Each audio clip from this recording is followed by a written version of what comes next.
Mhm. I don't know if anyone's watching yet, but if you are, hi! I hope you're having a good one today. Let's get the music going.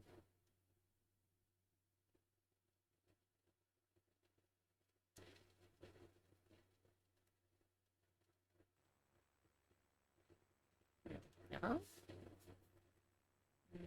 Should do. Alright, so I figure I'm gonna do a little more artwork, continuing along with the different layers for the art assets for the Goblin Auntie.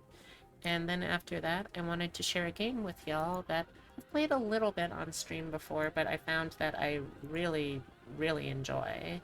And it's probably a new, I wouldn't quite say comfort game yet, because I don't think I'm good at it enough yet, but it's a very enjoyable one for me.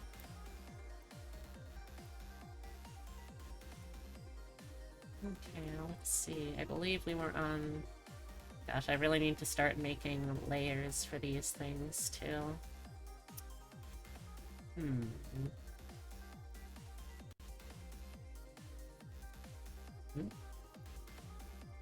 Where's the shoe skin?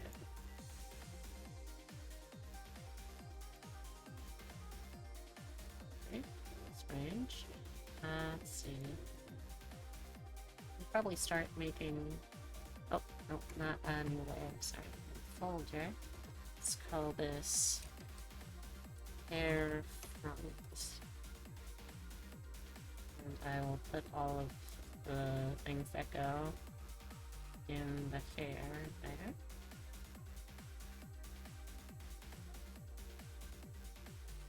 So it will help me be a little more organized with all of this. I'll probably put the hair band in there too, I think. I really am so pleased with how this model is turning out so far, y'all. It's hard to fully express, but I hope it comes through with my set them all. Okay, I know that there's one more. Oh, there it is, the L lock.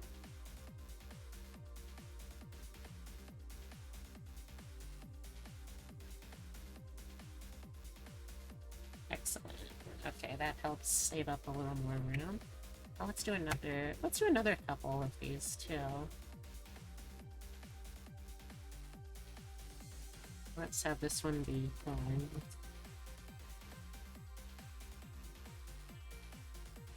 Just put the horns in there.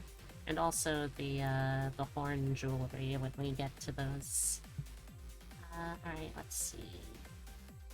I'm gonna have to start dividing up the face parts if I want to do this, but I do want to do this. First, let me just do the nose and the mouth, since I don't need to divide those up.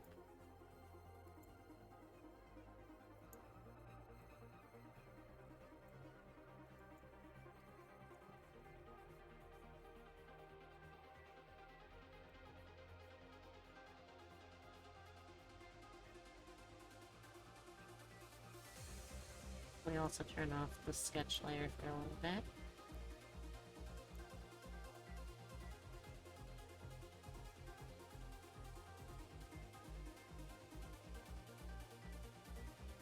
Probably just merge these layers too now. Yeah, that works.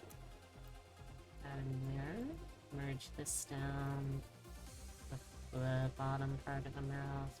Add in there. Teeth. Aw, thank you for the head pats. How's it going, Umbra? I hope you're having a wonderful day today. I know I am.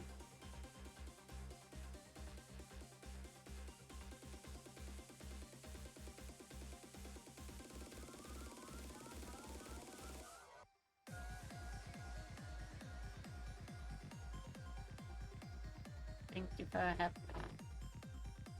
I think I deserve it.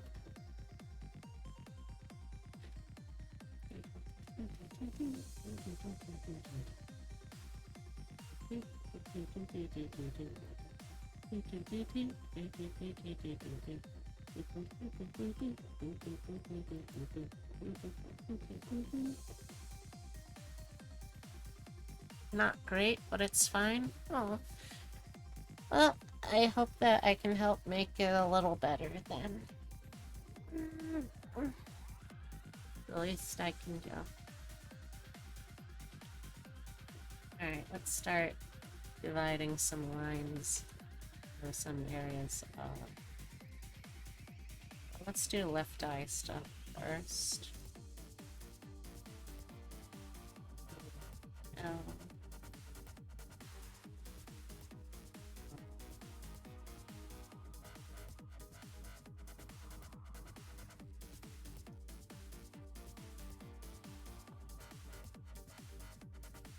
My bottom down. My bottom.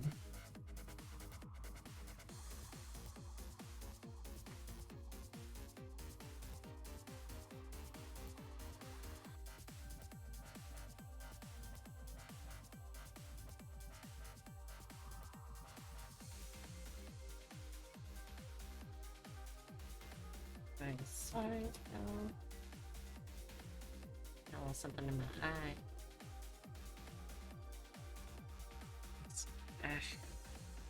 Eye grit. Yeah. I sucked all right.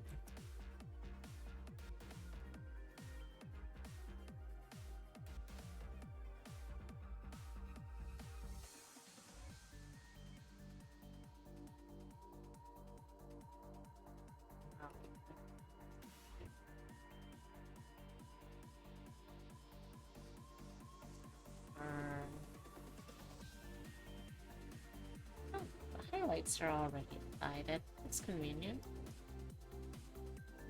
So are the eyeballs.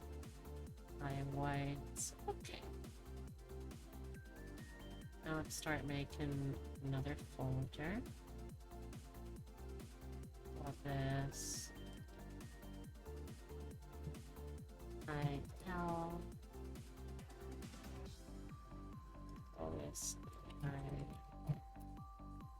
Well, I know that I was keeping radio silence for the most part yesterday, but that was only because I was having a fantastic day and I really wanted to make sure that I wouldn't get distracted from it.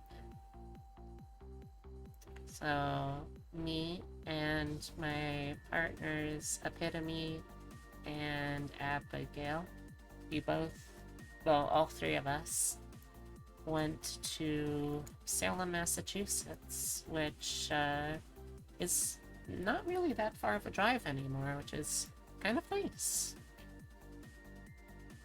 Believe it or not, although I'm very much into spooky stuff now, when I was a tiny little baby bun, the town of Salem was way too spooky for me. We went to a couple of things that I remember, like, oh, there was a museum about the history of pirates in Salem. There was a museum about history of the witch trials. I remember that stuff more or less. But apparently there was something that must have spooked me so bad that I, like, blocked it out, because I do not remember at all what we did for lunch that day. And according to my Mama Bun and Papa Dear, what happened was we had initially gone to, like, one of those kitschy theme restaurants where it's like, oh, it's all themed on, like, monsters and spooky stuff. And apparently I was so absolutely horrified by everything that I was bawling. I couldn't eat there, so we had to leave, and I think we ended up going to somewhere like a Friendly's. So This was honestly, I think actually my first trip back to Salem since I was a child, so it was also something of a attempt at redemption for myself, you know? Let's see, where is the neck? Hmm. I'm gonna try to do a white right fluff above the neck.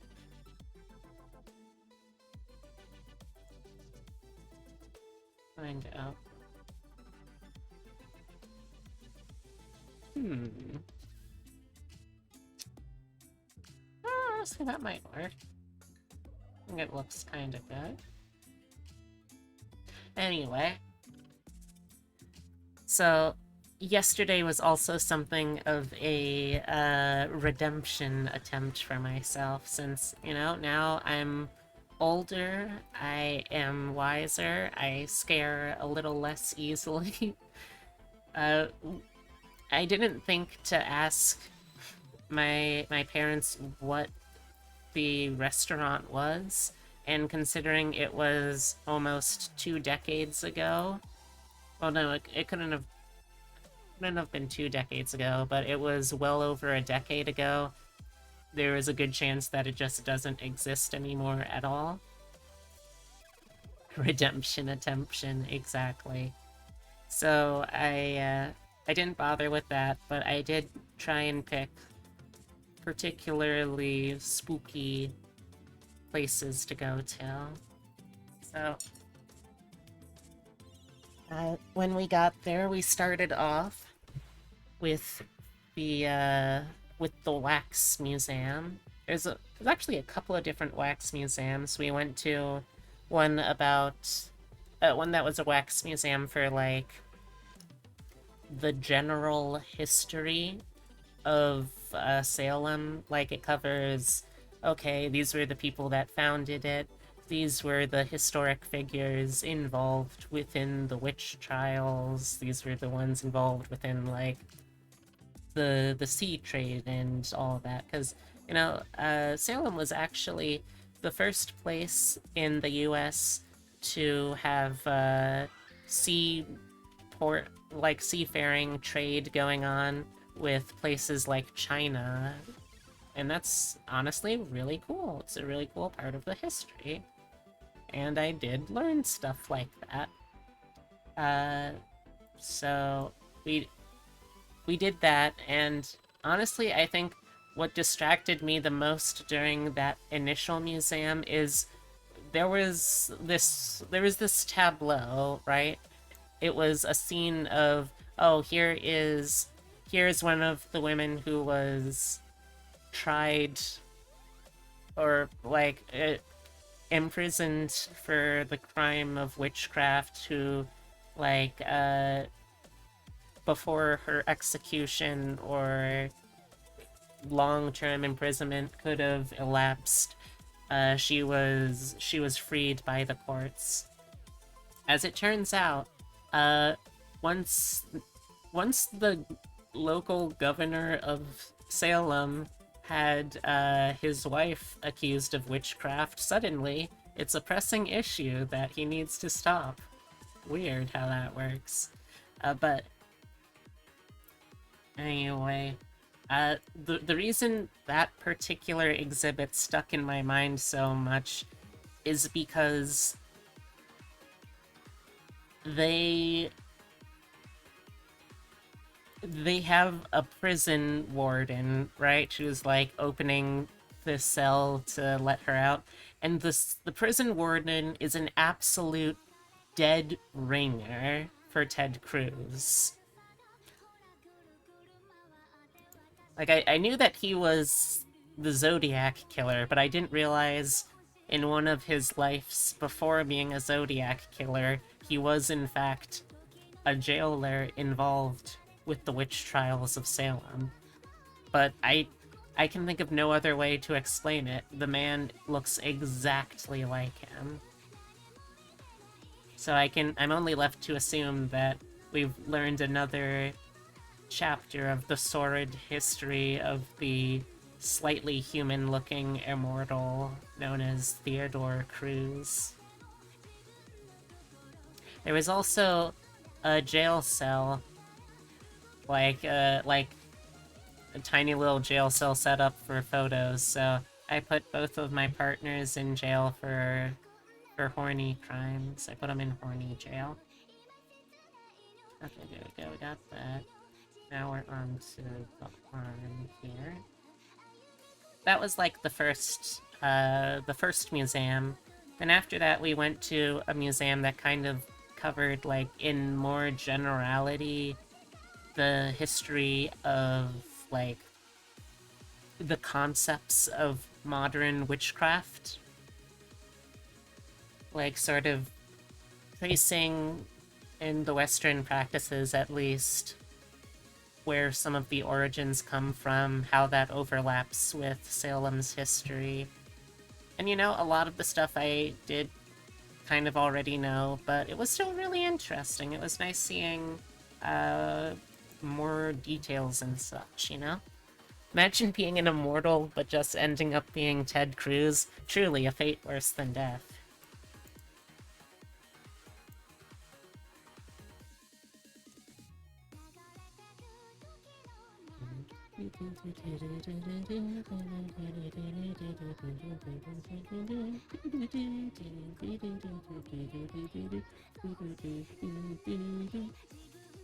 So,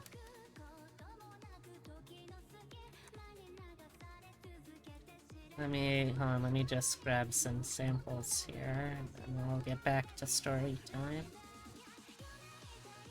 So at that point, we were a decent chunk of the morning into our trip, and we had tickets to go to the place that I was most apprehensive and excited about, because there's this place called Count Orlok's House of Horror, and it is this museum and love letter to all of these iconic characters of horror cinema throughout the years.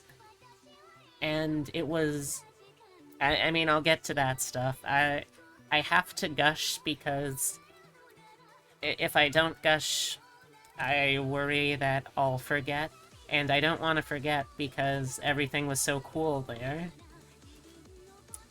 I would have taken a picture for everyone, but unfortunately, one of their only 2 rules is that you are not allowed to take pictures, so not much I could have done there. But before that, we decided to stop for lunch. And we were looking around, all 3 of us are, like, bottom-leaning, if not super bottoms, or only obligate tops. So when it came time to pick a place for lunch, we had a bit of a problem deciding.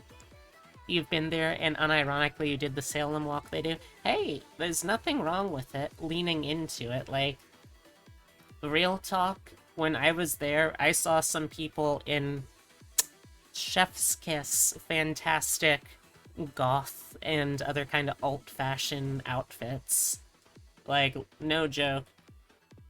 People really get dressed up when they go to Salem for this stuff, and you know what? I think I did to the best of my ability, too.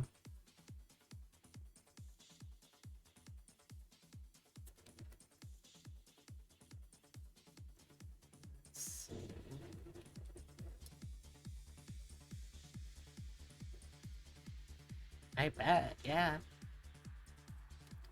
Well, I probably want to have some on a separate layer, but... so, we stopped at this place called... Let's see, I think it was... let me check. The Boston Burger Company for lunch. And we had no idea what we were getting into. We just figured, oh, yeah, this place looks nice. We all like burgers, so sure, we can give this a shot. We get inside, and this place is an absolute shrine to Americana fast food, and it has some of the best stuff that we've had in a while. Like, Epitome got this... To give you an idea of the kind of decadence involved here, Epitome got this, it was a shake, but it was this churro special shake, and inside the churro special shake, it had 2 separate full-length churros. It had cinnamon and caramel ice cream, whipped cream, a frosting-covered rim of the glass, where they put a bunch of, like, cinnamon toast crunch in this neat little tile pattern. Cherry on top, but the real metaphorical cherry on top was that, included in this milkshake was a Choco Taco. And just the sheer decadence of being able to have, like, what is a now completely, or an increasingly rare and impossible to get treat as part of this just feels fantastic, you know? On the one hand, I really wish that I had gotten one myself. On the other hand, I'm really glad I didn't, because I would not have been able to move afterwards.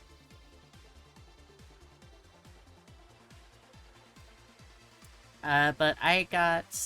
what was it called? The Whiskey Tango Foxtrot Burger. That had... let's see... It started off with a cheeseburger base with, fried onion ring, pulled pork, pickles, and special thing they had here called mumbo sauce, which is this really surprisingly sweet barbecue sauce kind of offshoot. Haven't had them in years, but you're kind of bummed at Choco Tacos being discontinued, yeah. So that was my lunch, but we also split, like, a plate of appetizers. And the appetizers were things like, there were mac and cheese and pulled pork egg rolls, fried cheese balls, fried pickles, which I hadn't even considered as a thing that you could fry before, but you know what? I learned something. And a whole bunch of homemade potato chips, and honestly cannot wait to try eating there again, because, God, it was just phenomenal food. Really, definitely something I should not be eating frequently, but phenomenal food.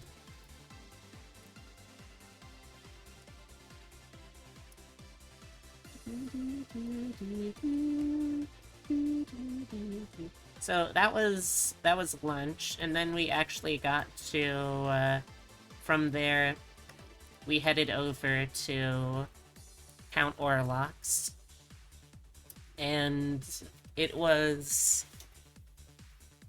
right from the get-go, a fantastic experience. You walk in, and there's this wall of really hard-to-find, rare Halloween masks from, like, all of your favorite movies and a bunch of things you didn't even know were licensed masks. Like, did you know Scooby-Doo makes a official licensed creeper mask? Because I didn't. There's, like, posters, there's VHSs of old horror movies. Hey, Chibi, how's it going? And just all kinds of horror movie memorabilia. Then we actually get to go inside and go on the tour, and I wish that I could have taken pictures of you, but, like, they raise a fair point. I think to preserve the true magic of the experience, it's something that really needs to be seen to be seen. I can't think of a better way to say that.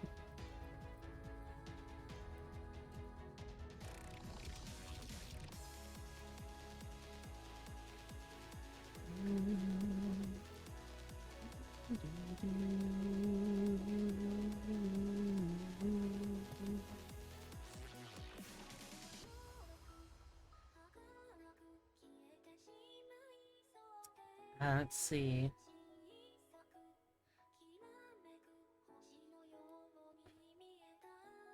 Sorry, I was just checking something real quick.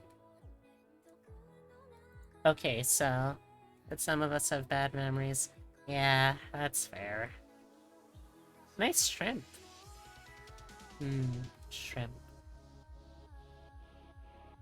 Anyway, so when you go inside, the exhibits are set up largely that they have either dummies or statues or full-on like wax models, like, you know, the realistic kind of wax museum wax models, dressed in the full costumes, full makeup of horror movie icons. And there were tons of these, from some of my favorites to ones that I'd never even heard of before. But it was really cool because although none of the things were actually stuff that were officially used on screen, they were all things made by the same people, the same companies, the same...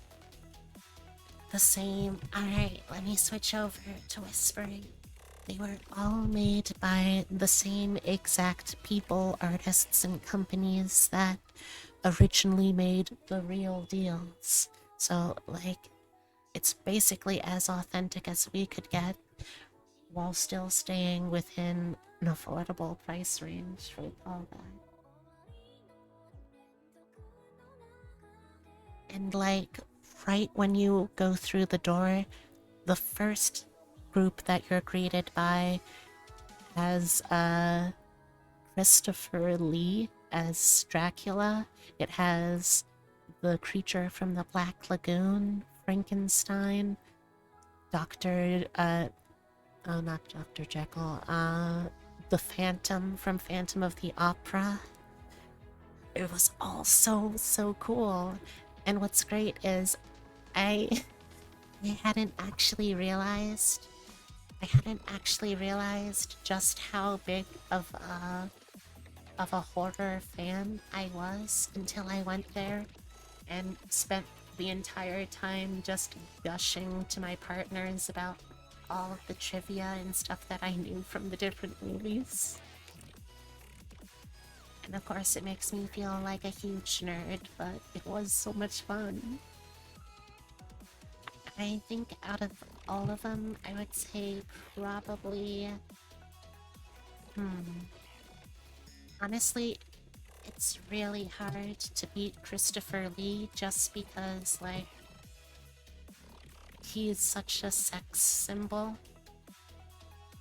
This is something that all of my partners agree on, and I think it's an important part of our relationship that we all agree that Sir Christopher Lee is an absolute sex icon of an actor, a true legend of man, and just overall a phenomenal role model and human being. And to have him and his sex icon self greet us as the first exhibit, let me tell you, I did get a little hot and horny. There, I said it. I did definitely get hot and horny over the Christopher Lee wax figure. In terms of overall detail, I think my favorite piece was there was a...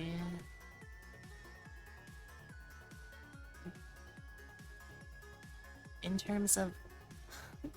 Hey, look, if you look in the tags, I'm officially listed as a lewd tuber for this stream, so, I mean, you had to know what you were getting into. But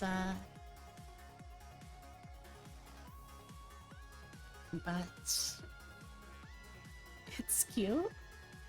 Oh, I've never had someone call my my horniness for Christopher Lee cute, but You know what? I'll take it. Really? You don't see any tags? Because there definitely should be tags set up. That is really weird. Wonder what's up with that. Do I have to change them manually in the stream itself? Let's see if I can figure that out.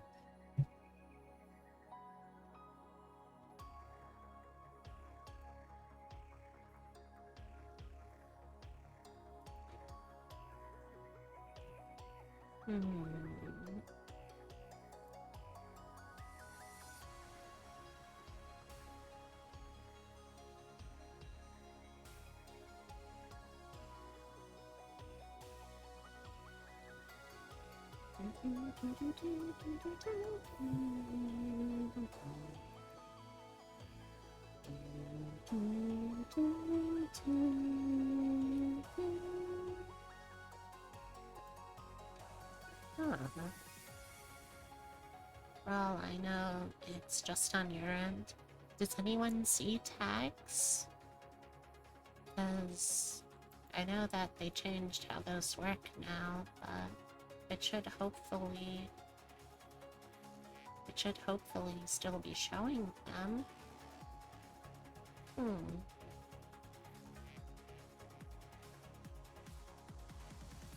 Well,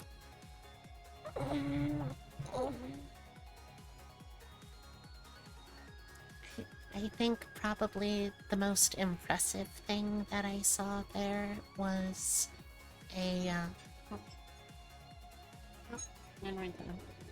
So I think probably the most impressive thing I saw there was, are y'all familiar with An American Werewolf in London? Y'all know that one?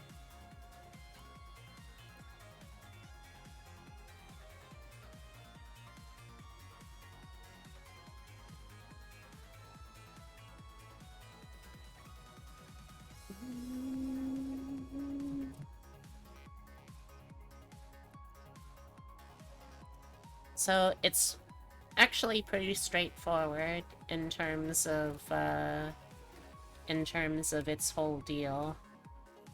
It is literally a movie about an American werewolf in London. There is a couple of friends. They're like backpacking through Europe, and they are out camping in the moors on a misty moonlit night when they're attacked. One of them is killed outright, and the other, like, barely survives and has to be nursed back to health. However, he realizes that he has the curse of the werewolf. And it's this really trippy, iconic horror movie. It's got a whole bunch of really wild stuff going on in it. There's this super cool, iconic scene where he's talking with his like the psychotic hallucination he has of his dead friend, like the friend that he as a werewolf mauled to death, and they have a whole full-on conversation. But the real highlight of the film, from an effects standpoint, from someone who's looking to appreciate it as a testament of artwork in design of like costume and special effects, is there's this full-length transformation sequence, which is pretty much entirely shown on screen, and all just... This was in the 70s, so this was all 70s, 80s? Again, 70s or 80s, but it's all purely practical effects, and you see, like, one of the coolest things is, like, there's a scene where they have the werewolf muzzle pushing through his human face, and, like, his flesh is peeling back as this muzzle pushes its way out from underneath his skin. And it's so cool because to do that, what they did is they created a a latex mask resembling the actor's face, and then had like layers of packets of stage blood underneath, and a hydraulic press is what pushed the werewolf muzzle through his face until it burst out. Also, wow, that's really something to be coming into on a raid. Hello, hello. Let me give you a shout out. I'll pause my gushing about werewolf movie for a second to do this. Take it back. Playing Hollow Cure, Save the Fans. I've heard of that one. It's kind of like a, We are now at it's kind of like a Vampire Survivor, from what I've heard. How you doing? How's your stream? What were you doing in Hollow Cure? Also, welcome, Raiders. It's quite fun. You love it so far? Awesome. Well, I might have to check it out myself one of these days. So, welcome, Raiders. If you're new here, hi. My name is Beatrix Bunny. I am a taxidermy jackalope brought to life by the power of love and slightly mad science. I do variety streams with a focus on roguelikes, digital artwork, and tabletop RPGs. Also, I am joined by my co-host and channel mascot, Francisco. Francisco, you can say hi if you want. Francisco can't actually talk, but he has his own ways. And there's also Chatmoth. Chatmoth doesn't really do anything except eat my food, cause mischief, and occasionally mimic what people say in chat. So, if you want to do that, have at it, I guess. You have zero Hololive knowledge, so you're just playing it because it's fun? Ah. That's pretty big praise, I think, honestly. Like, if you're still able to enjoy a game that's very clearly made for fans and made with, like, a lot of fandom in-jokes, and you're still able to enjoy that just on the merit of its own gameplay, that's a good game. Today, we are working on a very self-indulgent model. I wanted another character I could play, so I'm making a character whose whole thing is that she's a goblin, and she is an auntie, and a little bit of a MILF, but not like an actual MILF, because she has no kids. So she's an elf, an aunt I'd like to friend. And, yeah, I'm just building her up layer by layer for now, and a little later, I'm gonna switch over to play a game that I've been really enjoying and want to share more of with y'all, called One Step from Eden. Well, you come to the right place then. Also, I was just talking about my trip to Salem, Massachusetts the other day with my partners Epitome and Abigail. So to catch those of y'all just coming into that conversation up, I had a troubled relationship, I would say, with oh man, I totally got the wrong colors for these. Alright, well, I'll have to fix that real quick. I was a big cry bunny when I was a little baby bun. And the last time I went to Salem as a baby bun, I've had some sort of experience that was so frightening, I just completely blocked it off. So this time I wanted to kinda do some redemption stuff, you know? Alright, picked the same sample colors from there. Didn't think that would be a problem, but maybe it will be. Looks fine on the hands, at least.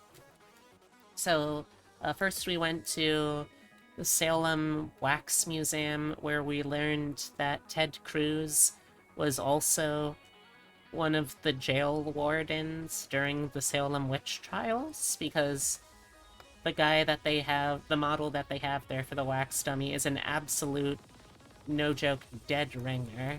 I'll probably end up posting this on Twitter and Discord because it is uncanny to me how much the doll they have for this role looks just like Ted Cruz. Then we went to another museum that kind of covered more focused history, like a guided tour of the history of witchcraft and how it evolved with the history of Salem as a city. And did you know, by the way, that Salem, Mass was one of the first port. Actually, no, I think it was the first international port of trade and travel in the US. Like, it was the first place, well, one of the first ports once there was an established US, but it was the first place to get travel to and from places like China in the US, so that was pretty cool. And then we had lunch at the Boston Burger Company, and it was really fucking good. My lunch was a cheeseburger that had a onion ring, pulled pork, pickles, and a special home house-made sauce called mumbo sauce, which is like this really sweet, slightly tangy barbecue sauce. There was also sides that were things like egg rolls filled with pulled pork and macaroni and cheese. Oh, sorry, macaroni and cheese. That was the other thing on my burger I forgot to mention. And then we went to Count Orlok's House of Horror, which is a museum dedicated to the costuming, stage design, special effects of Hollywood's horror movies, or horror movies in general, really, not just Hollywood. So there's all of these really cool models and wax dummies showing off exact replica costumes. And when I say exact replica, I mean literally they hired the exact same companies, the exact same people to reproduce perfect replicas of what was used on film. Same overall effect, much cheaper. So... Oh. Okay, I gotta fix this a bit. So, I was just saying my three favorite exhibits. First was, once you, like, the very first thing you see when you enter into the exhibit, which sadly, tragically for me, you're not allowed to take photos inside. So, unfortunately, I only have memories to share with all of y'all. The very first figure that you see from the front door is Christopher fucking Lee as Dracula, and let me tell you, this is something that every one of my partners agrees on, both the ones that I am directly dating and the ones that I am not directly in a relationship with, and that is that Christopher Lee is an absolute king, icon of a human being, and a sex symbol. And you know what? I'm not afraid or ashamed to admit that, yes, I did get a little hot and bothered seeing a wax statue of Christopher Lee. I know myself and I accept myself enough to be honest with that. So that was one of my favorite things for personal reasons. The second of my favorite things, like for overall impressiveness, was a replica of the werewolf model they used for An American Werewolf in London, which, if you've never seen it, first off, heads up, it is a very surreal horror movie. It uses a lot of gore, so if you're not okay with that, fair warning. But it is a really powerful and haunting piece of horror film. And one of my favorite scenes, one of the best scenes in modern, well, not even modern, in like 20th century horror cinema, is there's a sequence where fully just through practical effects, just through like makeup, prosthetics, special effects. They completely transform the actor on screen. Like, all of this is on screen, there's no off screen cheating with it, into this gigantic 9 foot long wolf. And the finished product, that wolf, is what was on display at the museum, and it was so cool to see all the detail that went into it. So that was like my pick for most impressive exhibit and the one that got me the horniest. In terms of like quality of the wax dummies that they have wearing all of these though, well, I've got to give a shout out for Elvira. They had Elvira on display, and she is a queer goth icon. I've got to pay respects there. But I think my favorite, and don't worry, boss, I will hydrate in just a sec. Also, hi, how's it going? So I think my favorite in terms of overall just the models as models was a reproduction of Carrie from, the Stephen King movie Carrie. Like, they have her in her in her prom dress covered in the fake blood, and they have perfectly replicated that scene where she is just wide-eyed staring hauntedly outwards at the crowd at the prom. And what was fun was that in addition to all of the little placards having these fun details, and like, well, they had synopses, but they also had fun little details about the production of the films that I didn't know. Like, for instance, did you know that in the original 80s TV series of It, no one on set would talk to Tim Curry because they were all too scared of his Pennywise outfit? Or that uh, in one of the final scenes of Carrie, the actress herself, rather than using a stunt double, had part of her body lit on fire for the finale? Really cool stuff like that I had no idea about and was super excited to be able to learn. So now I'll do that. Thank you for the hydrate.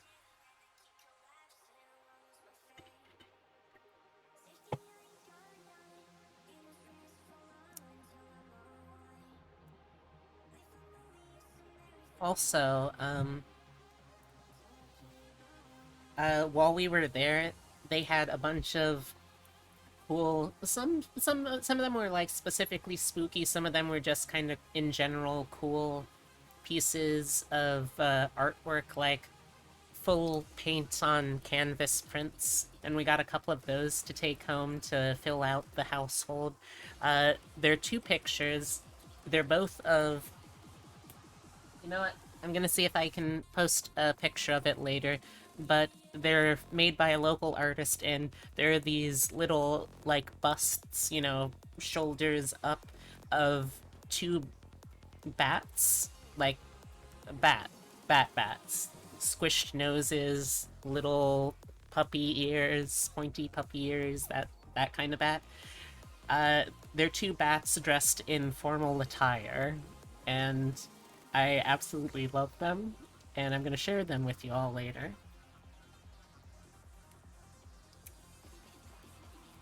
So, after that, let's see, what was next? After that, we went to a used bookstore because one of my partners, Abigail, is, unfortunately for them, under a curse that makes them physically incapable of not entering a used bookstore when they see a used bookstore.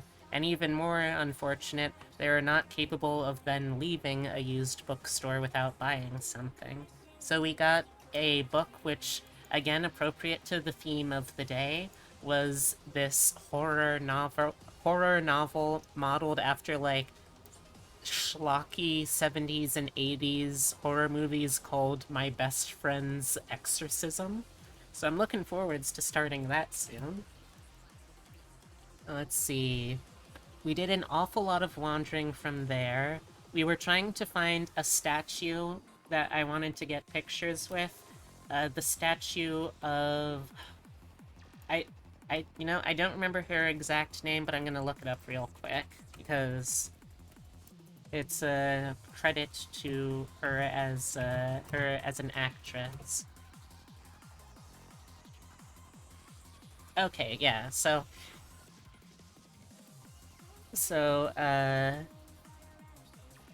I I had this thing where when I was a little baby bun, I did not have like any kind of cable. I just had what was available to me as a child, and part of that meant that I didn't ever really have I didn't ever really have like a I didn't ever have like Saturday morning cartoons or anything like that. So instead, what I ended up watching, I don't know why we got this channel but not other channels, but I instead ended up watching this channel that would just be I think it's just straight up called like the TV Land channel, which had all these 1960s sitcoms basically, and that would be my Saturday and Sunday morning cartoons. And one of the ones that I remember most distinctly was Bewitched.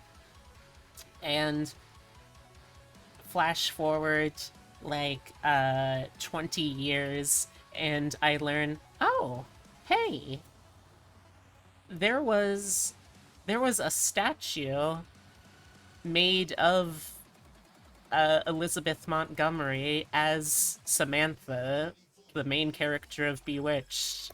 And it's like, oh, that's in Salem. I can just go and see that.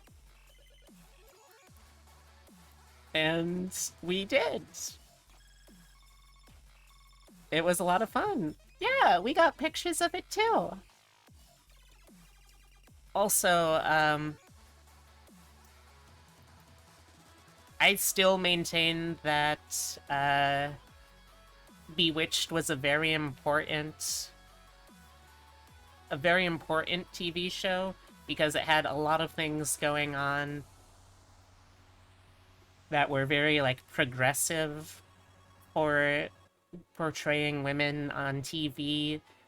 In the civil rights era, it talked about interracial marriage. There was a lot of stuff in there about being allegorical to being a closeted queer person. One of the main actors, several of the main actors actually, were famously uh, eventually came out as gay or lesbians or such themselves as well. It's this really lovely show, honestly, and I got to see a statue of it, which was a nice throwback to the little baby bee 20 years ago watching that stuff.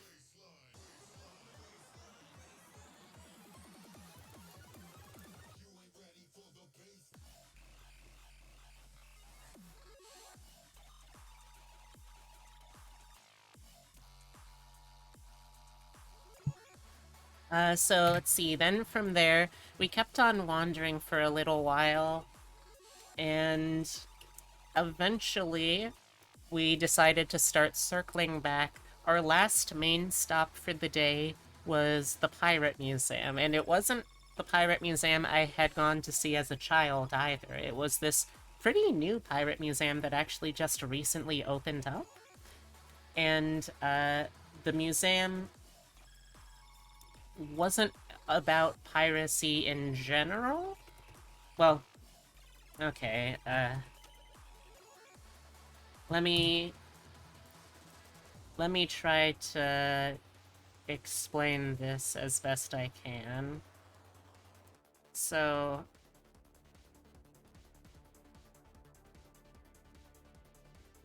what happened is there is a I mean, I've already talked about how Salem has a strong history connecting with naval travel and trade and pirates. And there had been, for years and years, decades basically, there had been this folkloric legend about this infamous pirate captain, Black Sam Bellamy, who had been, well, I mean, he was the wealthiest pirate in recorded history, one of the faces of the golden age of piracy. He, in a little over a year, captured at least 50 ships. This guy was an absolute legend, and according to the folklore, originally he was trying to marry the daughter of a wealthy family in Cape Cod, and as a poor sailor, he couldn't do that.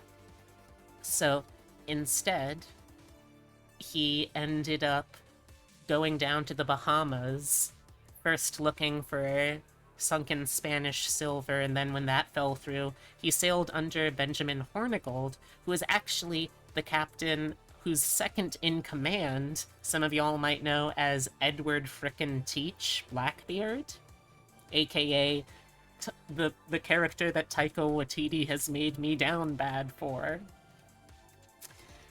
And the legend went that his flagship, the Witta, it had been going back up to Cape Cod to have him reunited with his lover, and it got caught in a nor'easter and sank, taking down Bellamy and a lot of his crew with it.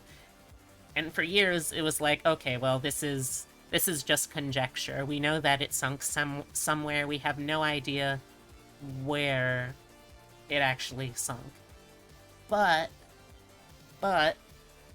in 1984, they discovered exactly where it was found, and they found the wreckage. They found, like, all of these really cool artifacts within the wreckage. There's, like, here's the ship bell that literally says the Witta. Here's all of the treasure that they were carrying, which is, like, some of the largest amount of Spanish silver around anymore. And the whole museum is about the history of piracy, specifically through the lens of this one legendary pirate and his pirate crew. And it was so cool. Like, we got to... his treasure is on display. You can go there and you can see the treasure chest that he had on board filled with the Spanish silver he had on board. And it is the tightest shit. Absolutely loved that. And then we finished off the day with the first time I've ever had boba in, I think, probably like a decade? A decade, yeah. And it was good, you know? I still don't like the tapioca boba, but I really like the fruit poppin' boba.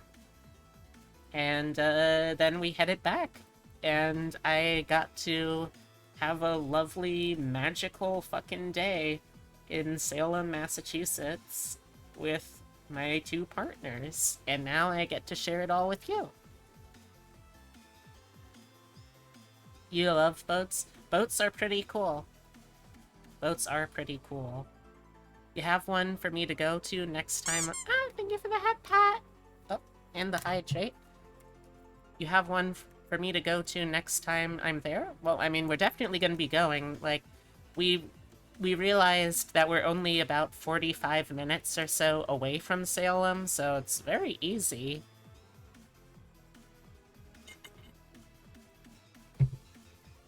Watermelon milk tea with strawberry poppin' pearls. Interesting. The one that I got was strawberry lemon fruit tea with mango poppin' pearls, and that was pretty good. I worry because I don't think I've ever really had milk in tea before, and I'm not sure how that would sit with me, but I could definitely try.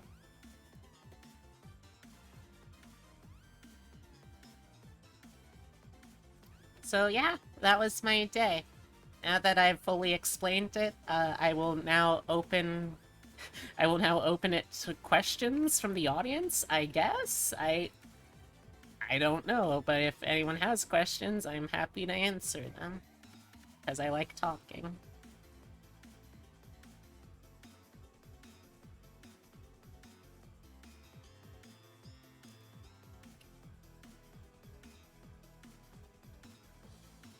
Your main go-to is white peach with aloe vera and tapioca. I know tapioca ain't everyone's cup of tea, but you like it.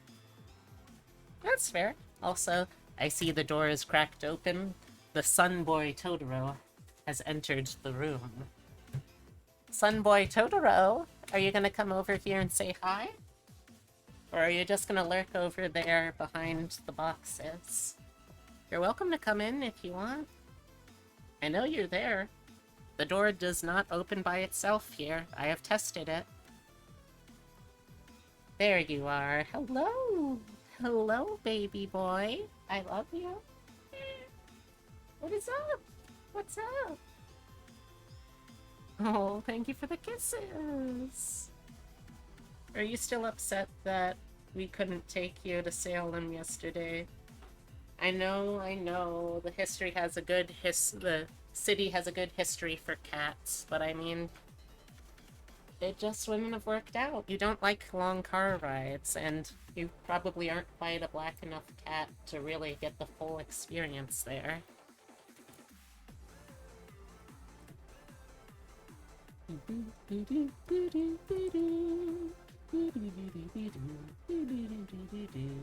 Totoro is now perched on the top of my chair again like a little parrot.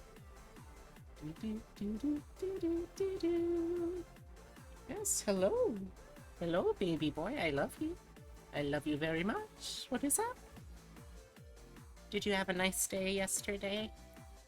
A nice break day away from the parents?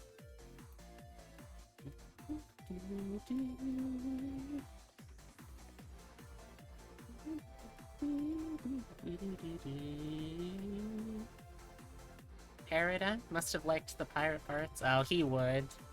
He's very big on stealing things. Isn't that right, my little larcenist?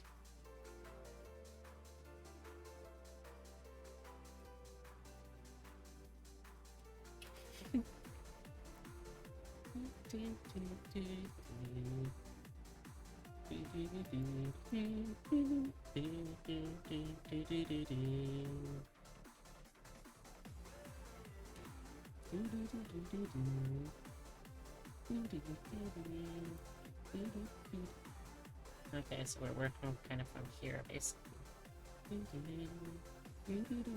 Thank you for the kisses. I love you too, baby.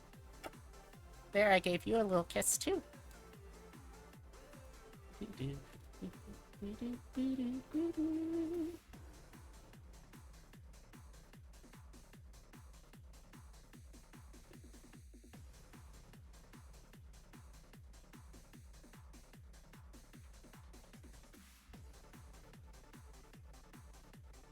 Oh, and he's hopped down. Alright, son. Thank you for keeping me company. I'll be here if you need me. I also really liked the Pirate Museum because I got to ask them how business has changed since Our Flag Means Death came out. And they said that overall the quantity of business hasn't changed, but the quality of visitors and in general just overall quality of life has really gone up since that show came on the air. So you know what? Thank you, Taika Waititi. Thank you, thank you.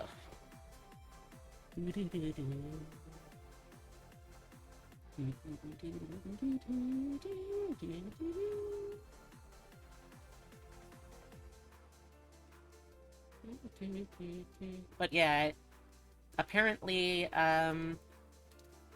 Count Orlox usually has like one or two new exhibits that they cycle through throughout the year. So I'm interested in trying to keep track of that place. I think that might become one of my new favorite museums. Definitely helps that it's so accessible now.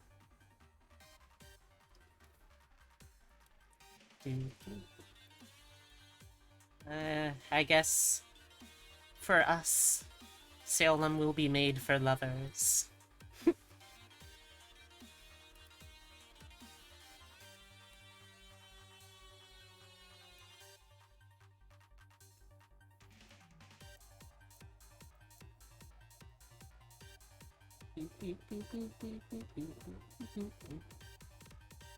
So that was my week. But what about y'all? Have any of y'all in chat had any lovely encounters this week? I mean, I should also say that that's not going to be the end of the lovely encounters, for me at least this week, because I am going to be having a dinner date again with the partners this weekend.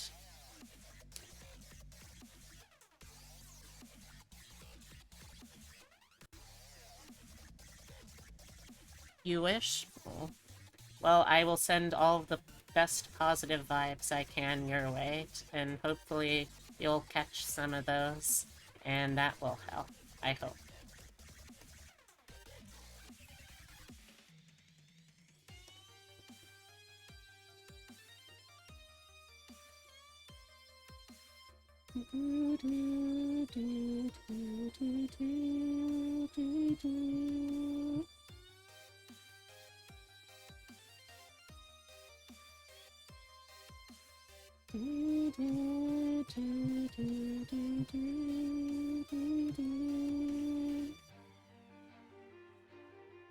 Okay, there we go.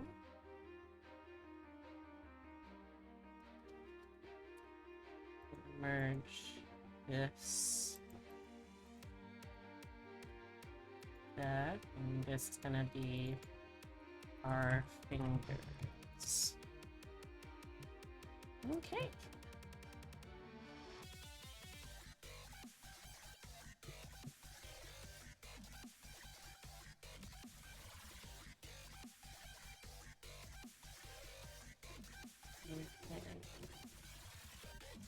Let's start making the sleeves.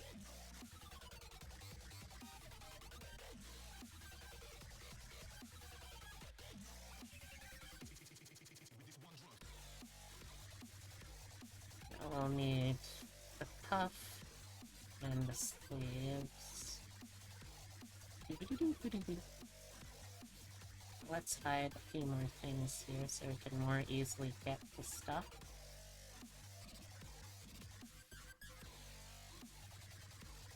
Go.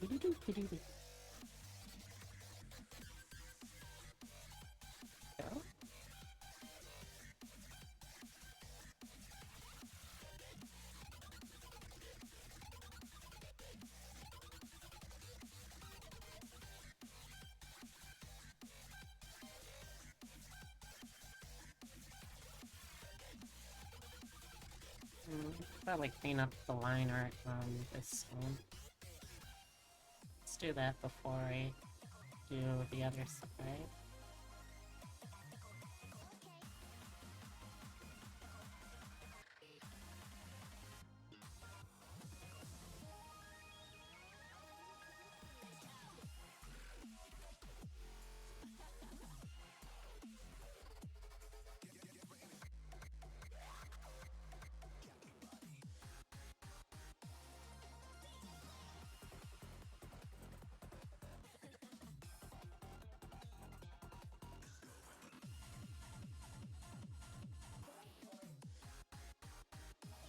See, where is the upper sleeve?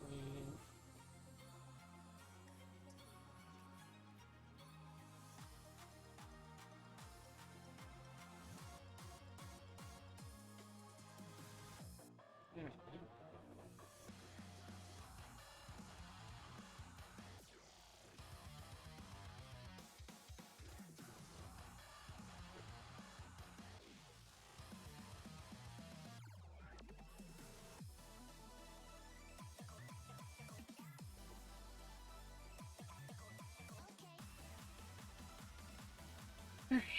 Got that. Let's go. Good.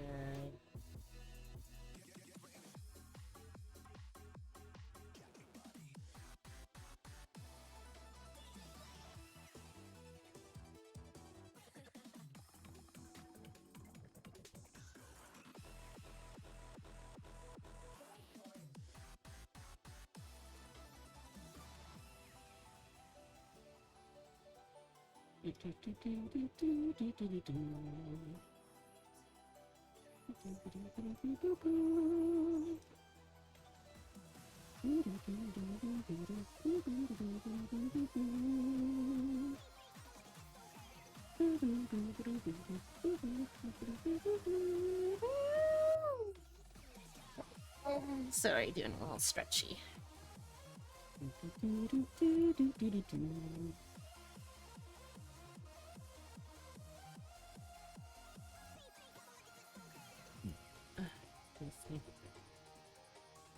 Oh. I don't know if y'all could hear him do a little chirping, but he does that when he jumps directly onto the back of the chair without trying to launch himself off from anything. Yeah, you know, you can just ask, son, and I'll turn around so you can hop up on your own. You don't have to do all that, you silly Billy. I love you too. Even when you do block out the AC unit with your body.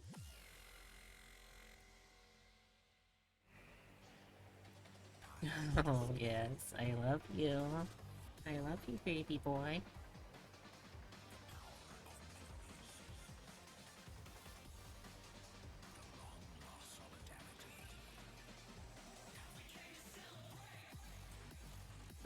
I love you too, son. You don't need to bump my hand, though. I'll gladly give you lovin'. In fact, please don't bump Mommy's hand. It makes it a little difficult.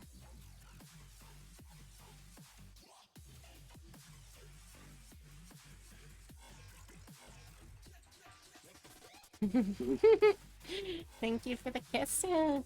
I love you. No.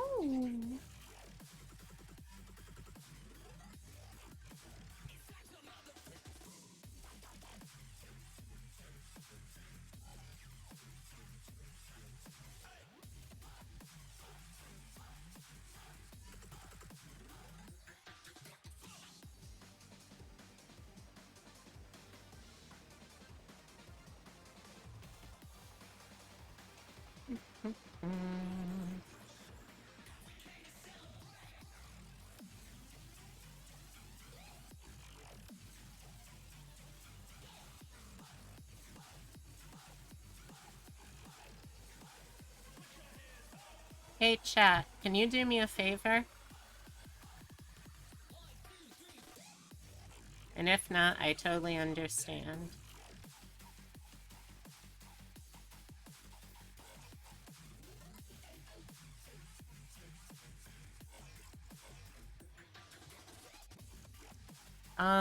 Can you remind me, chat, that after stream tonight, I need to make some dinner. So I've got to...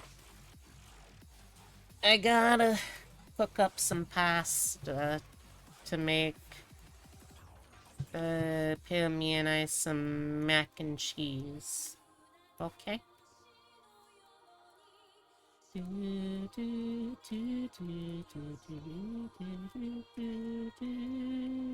So I really shouldn't linger too far after a standard streaming endpoint.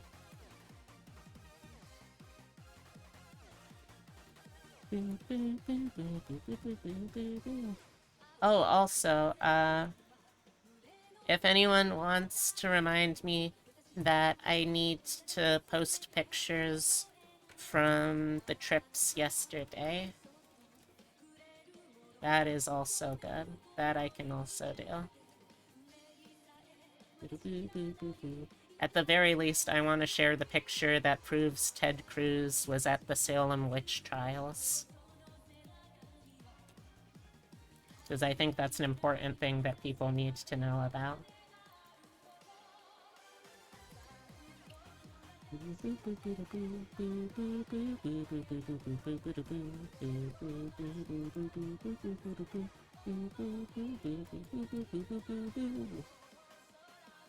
Thank you, Roswell.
Okay, now we flip this down.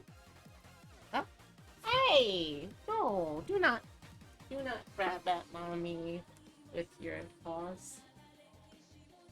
Yeah, I've got the axolotl of self-defense out. You don't want to mess with that.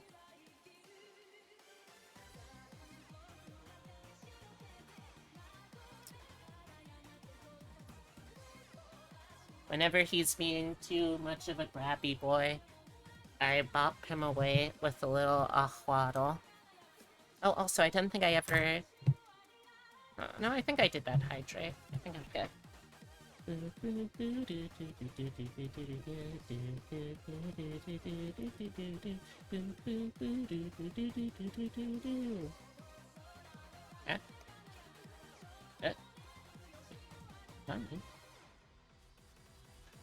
Okay, wrong dealie. This is the layer.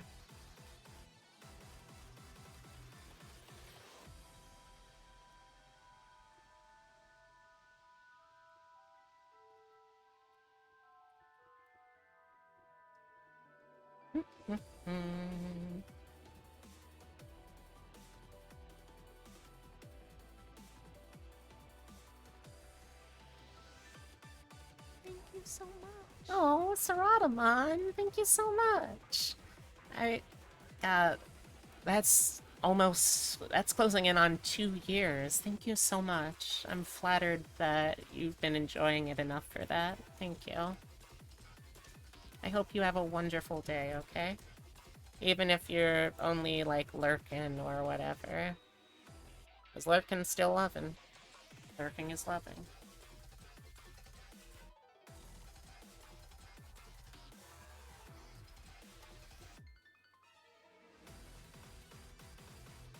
"19 months means start of 19. Wow. That is a lot. Jeez Louise.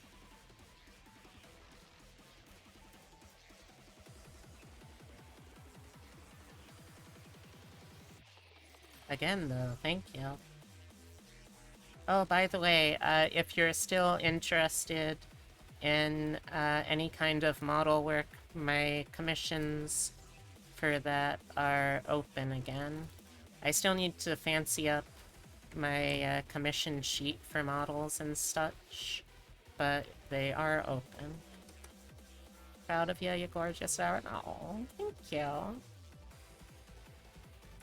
You're one of the people that get to actually call me that because like I can't use the defense of, well, you haven't seen me before, because no, you have. You explicitly have seen what I look like.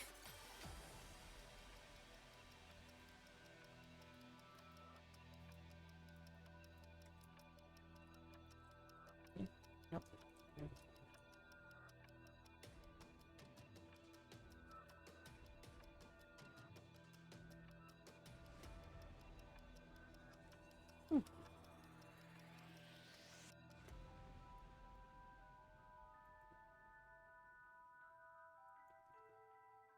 Hey Shinny, how's it going? I look reasonably sane? Uh, okay.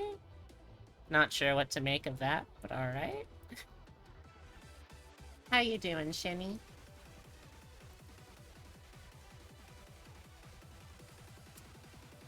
You've touched this rabbit and can certify how sweet adorable she holds. Oh, how much sweet adorable she holds. Mm-hmm. That's true.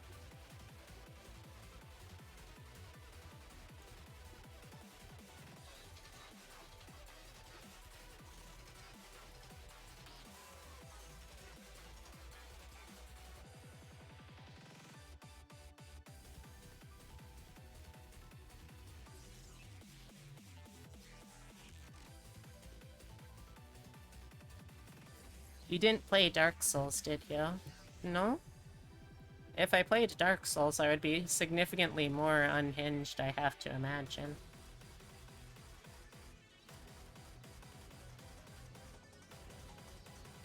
I mean, I'd have to be unhinged to even want to play Dark Souls. Heyo!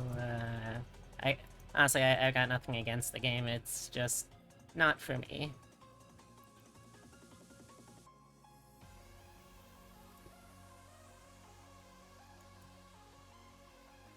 That's what Patches says when you meet him the first time.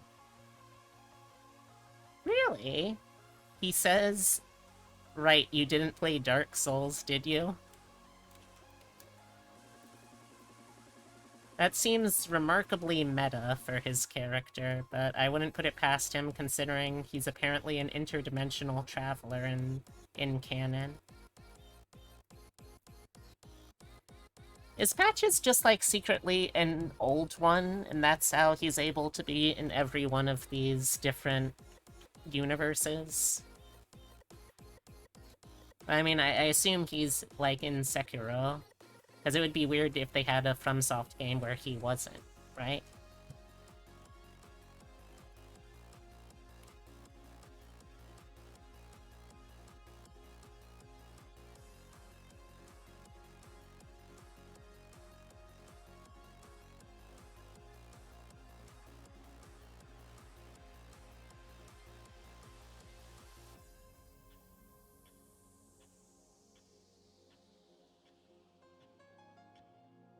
He's also part spider. Yeah, that tracks.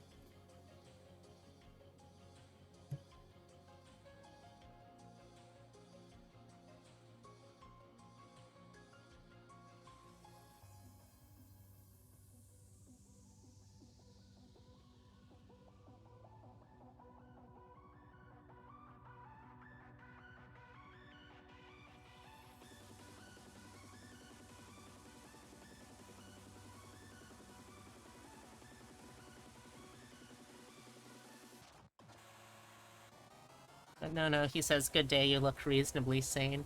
I mean, in Patch's defense, and that's not a phrase you'll often hear me say, in Patch's defense, I feel like in every game that he's in, mental illness and more stereotypical madness is a very, very real hazard of just existing in those universes. So him just verifying, okay, yeah, you know what, you look pretty sane. You look pretty sane. You look sane enough that I could probably do business with you, is a completely reasonable thing to say.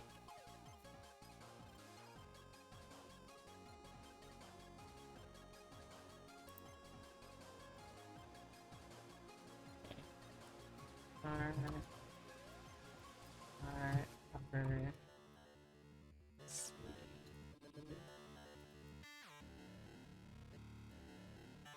Go.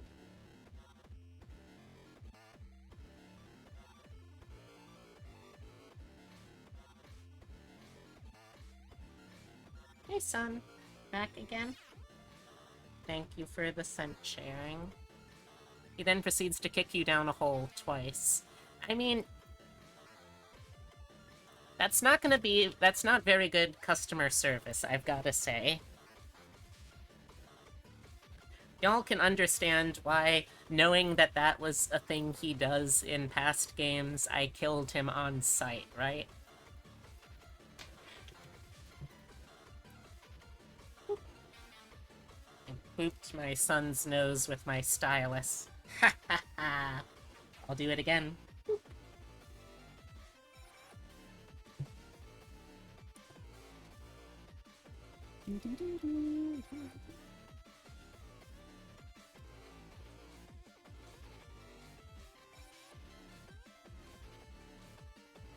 Did you know you can summon him for Radon?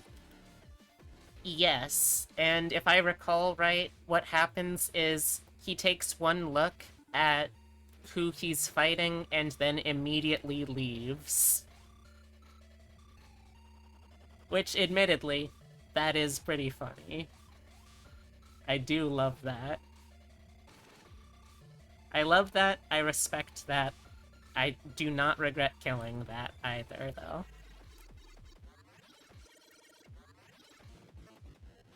And you know what? If he was in my position, he would not regret killing me either, I bet. We have a mutual understanding in that way.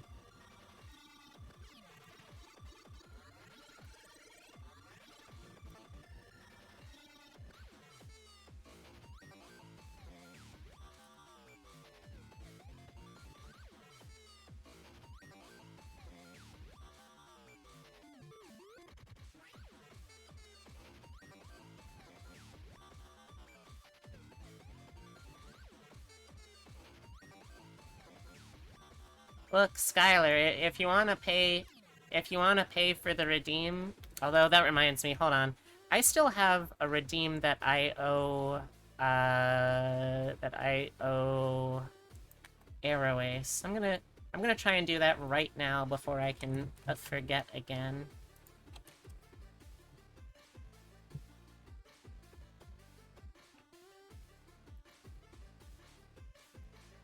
I'm gonna do both of those right now, you know what? I am through with saying I'll do something, then immediately forgetting after stream and not doing it. I'm doing it right now.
So that is...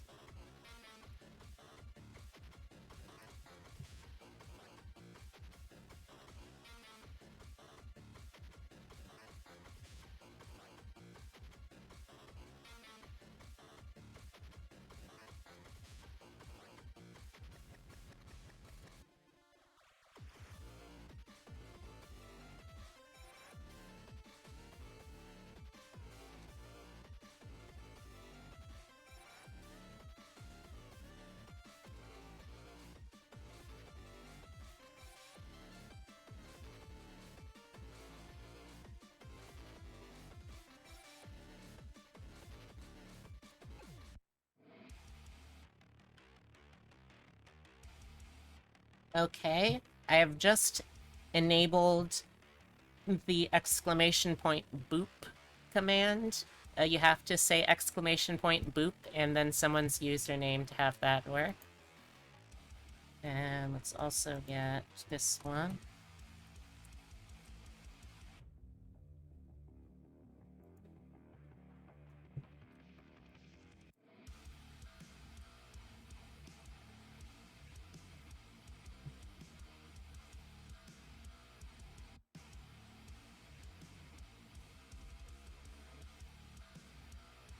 Yep, there you go.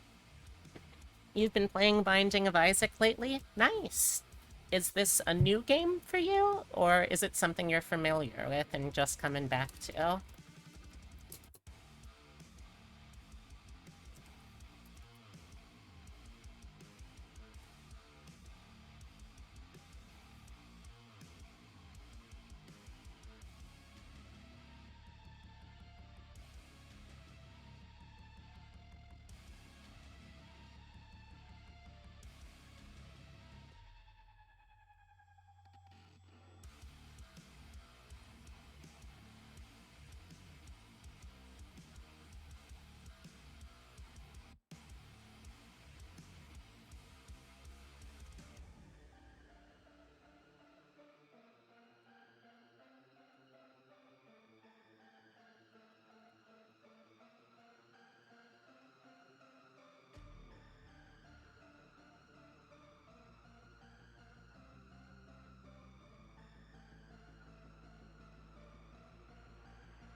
Okay, Skylar, if you are in chat, try using the command that you just used and tell me if that is to your liking. It's relatively new for you, but not to your partner.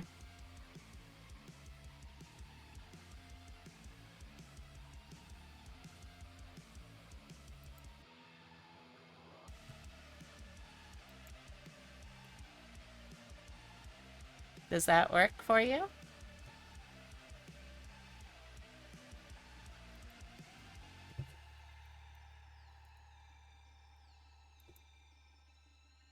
I'm glad.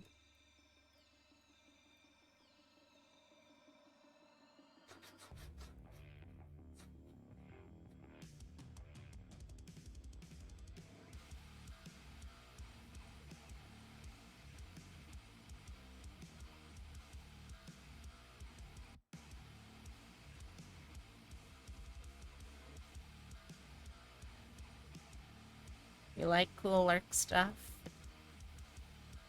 Is your favorite command in chats?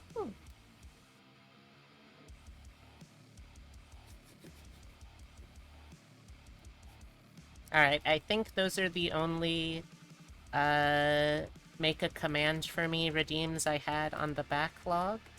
If there are any others, please make sure that you let me know so I can check. And that goes for anyone.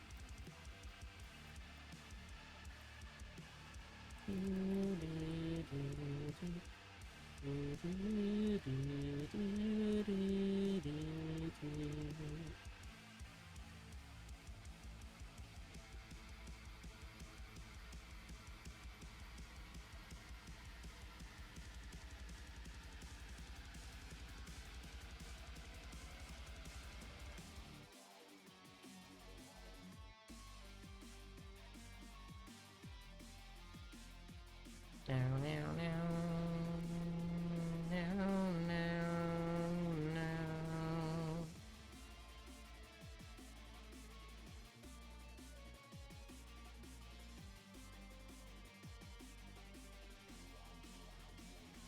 No, no, no, no.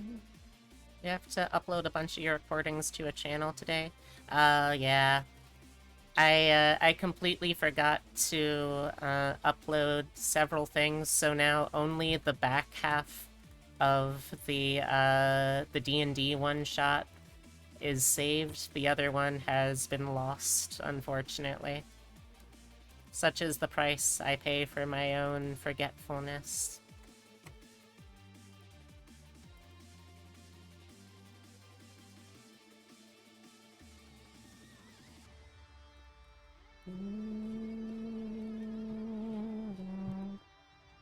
Well, we have the back half at least, so that's something.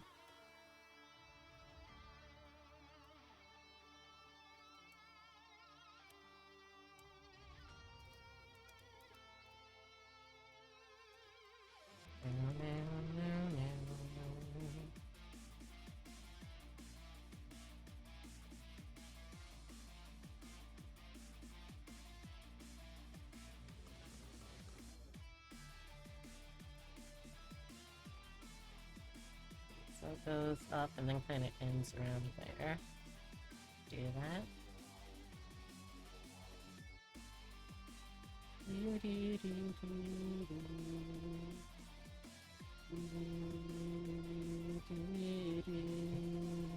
Thinking of playing Cyberpunk 2077 again? Hey, if you enjoy it and you got the time for it, go for it.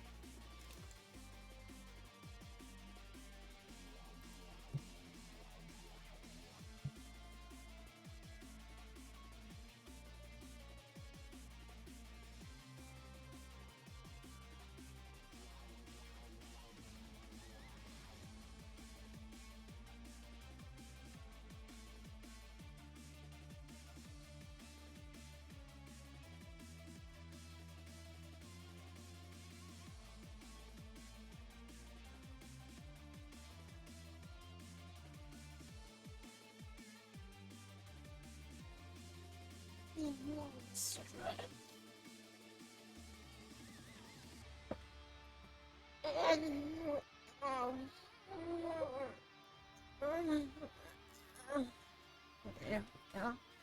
Feel a little better now. Wanted to stretch a little bit. It's important to stretch every so often when you're streaming.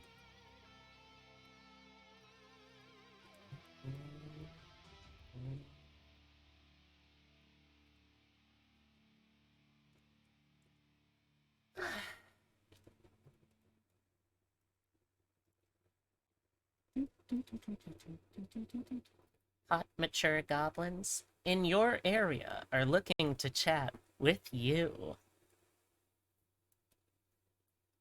Yes, that is true, though. Also, hey, J Decky, how's it going?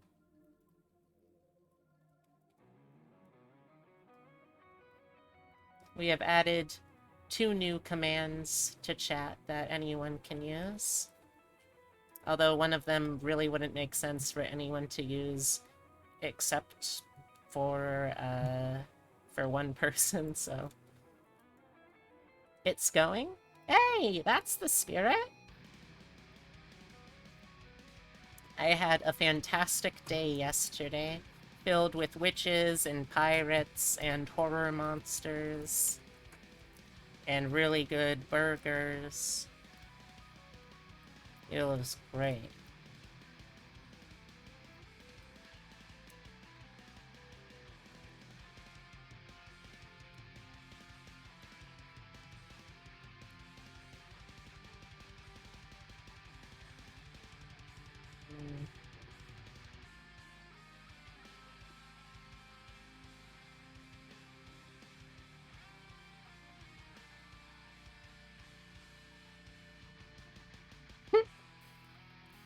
I'm flattered, I guess?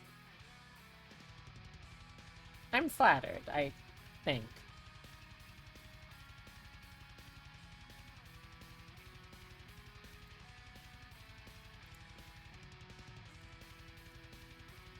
R... Lower...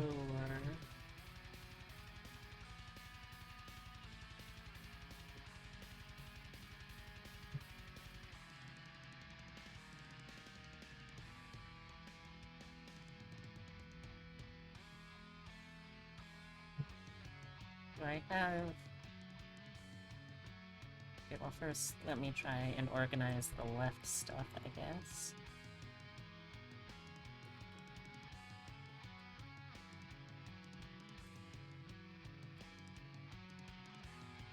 Okay, so I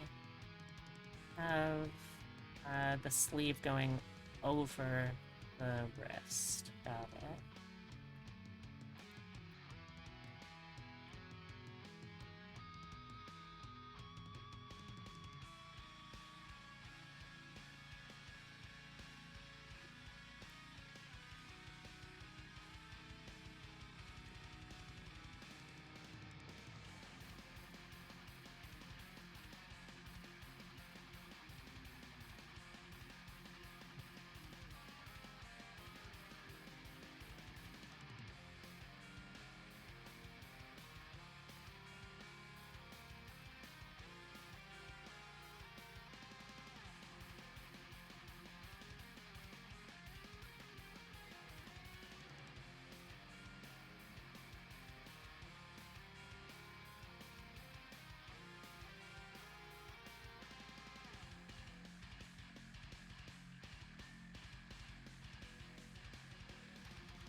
Yes, yes, yes, yes.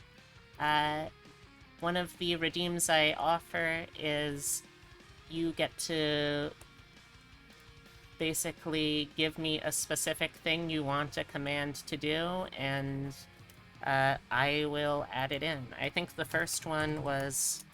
The most powerful currency of all, eggs. And then recently we added...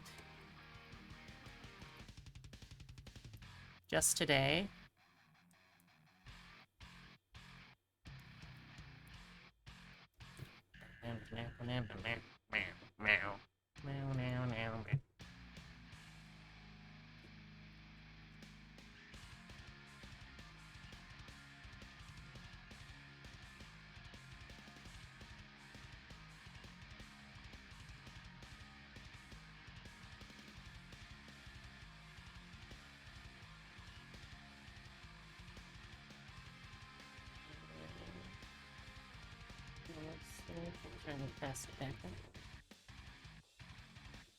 Oh, you saving up for something new now?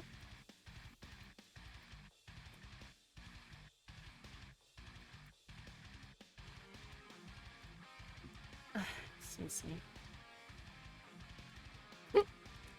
Oh, don't worry, it won't take nearly that long, I'm pretty sure. People have been getting some of the high-cost stuff surprisingly quick, to my mind.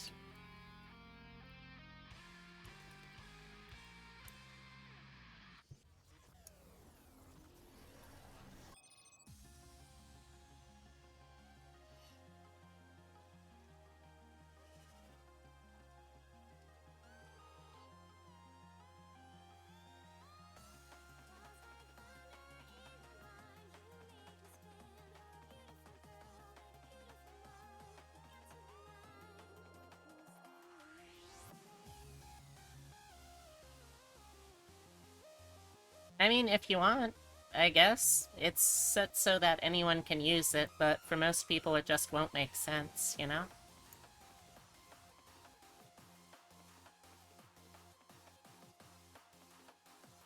It's true, you are.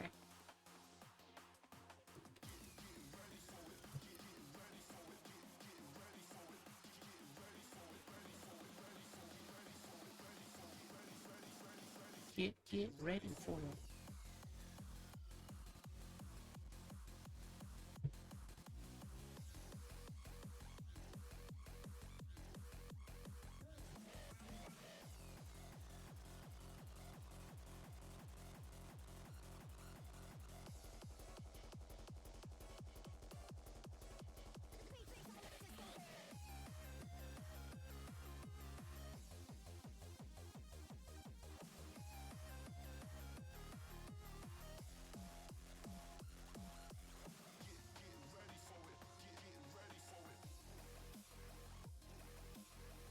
Get ready for it. Get ready for it. Is there an unlurk? Only the standard unlurk command.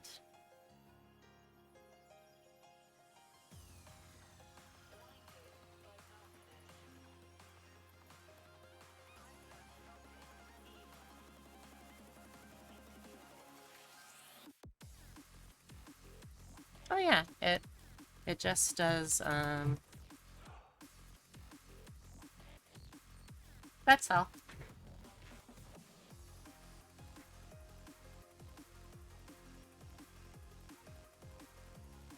I think we could honestly make this all a little smaller.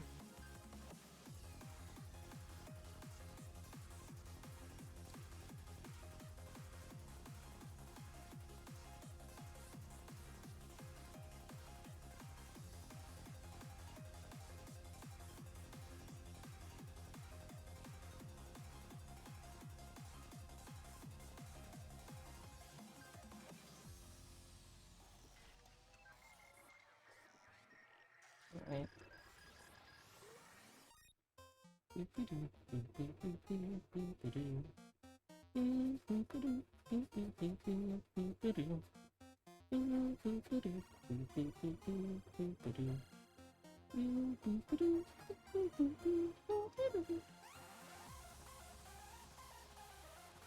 Yeah, it's a little more even, I think. Decided to throw a poll up on Twitter to help you decide how to move forward. I find putting one foot in front of the other to be a very good method of moving forward personally, but to each their own. I assume that's not what you mean here, though.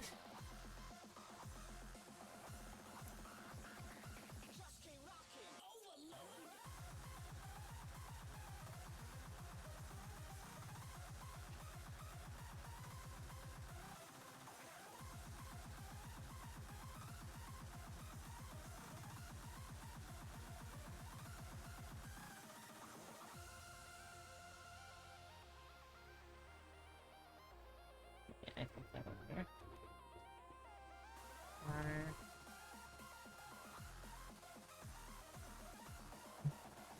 Okay, so now let's move these back to where they belong.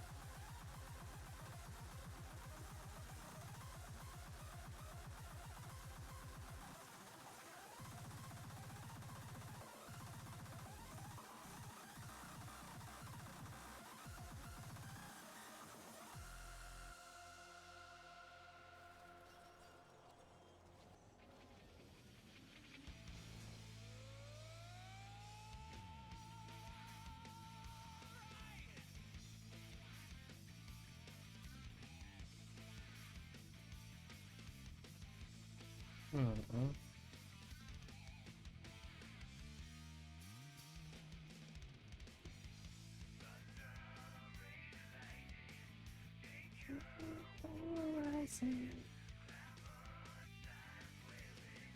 It's such a bad time.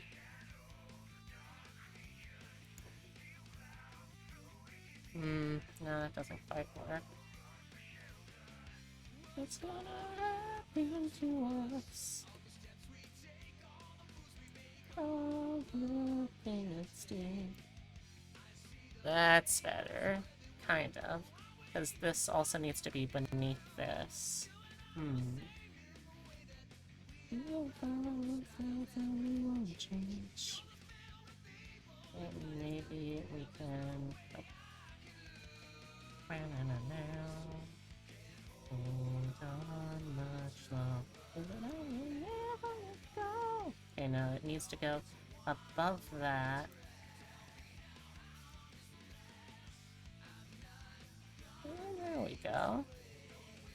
Now we need to move the strap down, too. Or actually, no, I don't, because I can hide that with an opacity trick. Oh, it's one of the Sonic soundtrack thingies. I don't know specifically because I'm not actually really a huge Sonic fan. I do like the music, but I don't pay attention enough.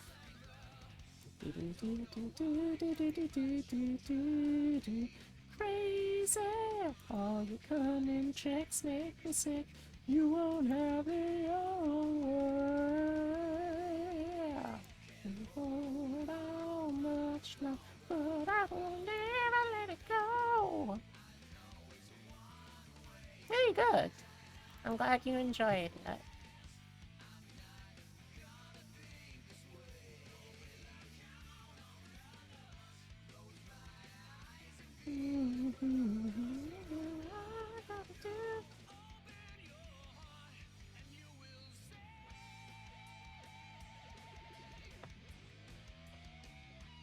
in your heart.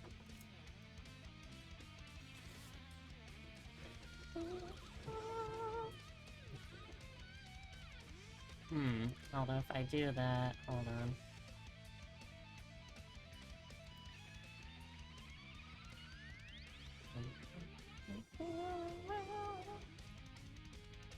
Maybe I can do that if I can, like, rotate it a little bit? There will be no future for us. All I want is set you free. It's a one-way track.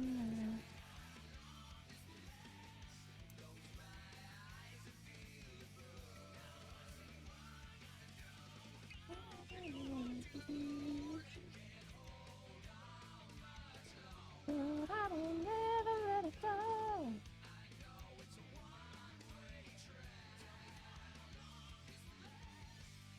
Yeah, if I do that as is, then it will make some of this part disappear too, which I don't really want.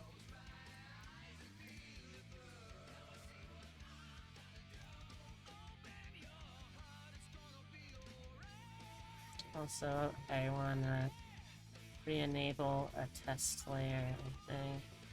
Where did I put that? There it is.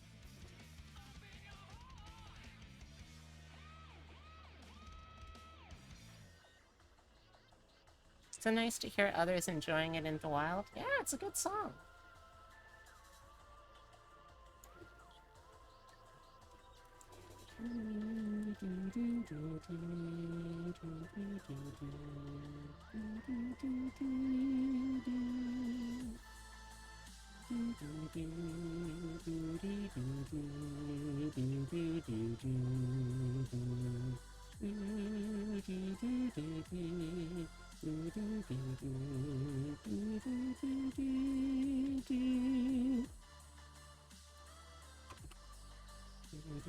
Oop. Ah! Nope. Oops. Misclicked.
get onto that? Alright, sorry. Let me make up for that.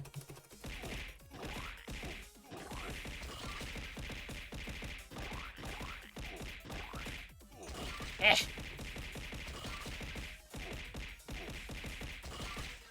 Sorry, I didn't realize I had somehow gotten onto the BRB screen. I am on the BRB screen, but hold on.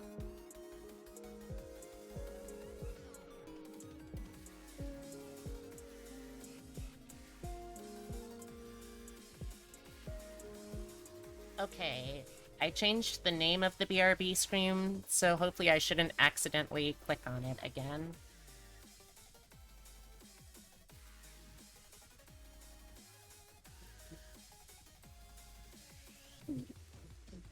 Alright, so the strap we'll be able to fix in post. But other than that, I think we can continue on.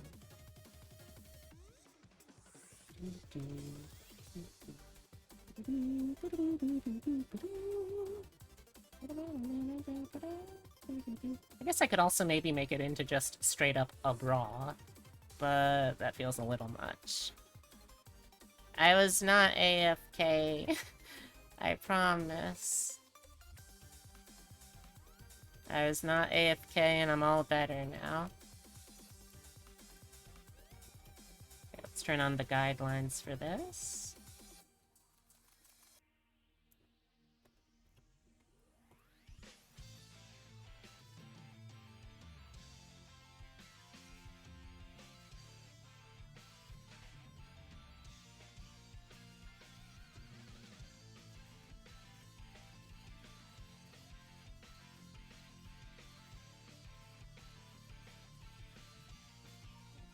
Okay,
These music choices are giving you so much joy. Oh, I'm glad. I'm glad I get to bring joy to y'all's lives like this. Sonic Boom!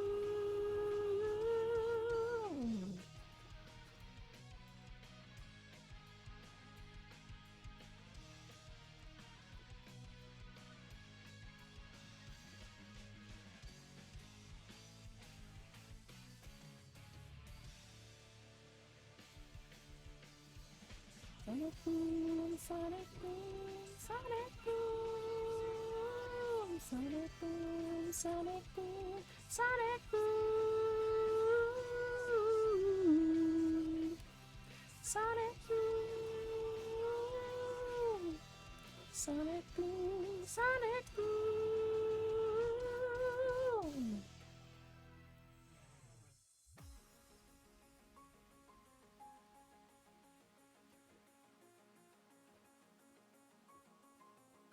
So, as is tradition with my models, I'm putting parts of my actual human Sona into the model because I am, like, I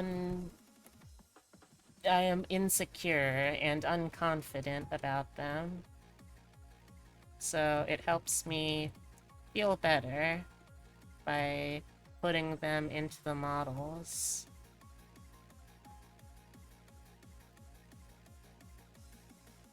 Let's actually call this the core, because the actual belly is going to be a separate layer for jiggling, as a belly is wont to be able to do. You know what? I'm learning to be okay with my belly doing jiggles. Honestly, it's more like the rest of my limbs not being as chubby or soft as my belly that I find more annoying.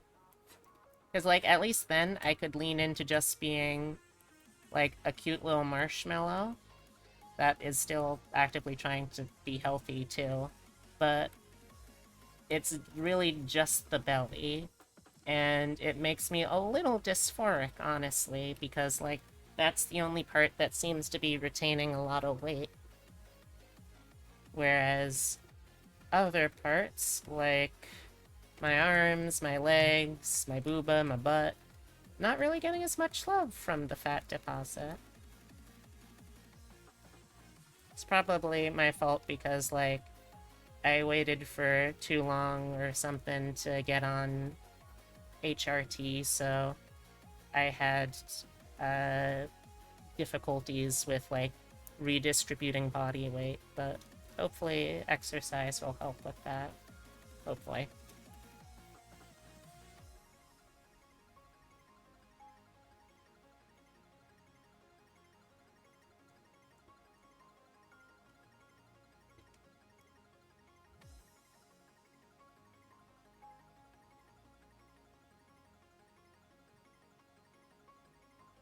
Mood? I'm sorry to hear that's a mood for you, too.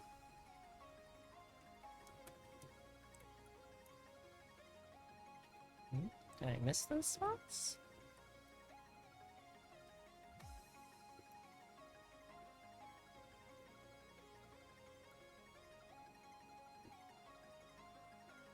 I wish you well on your journey with your body. Thank you.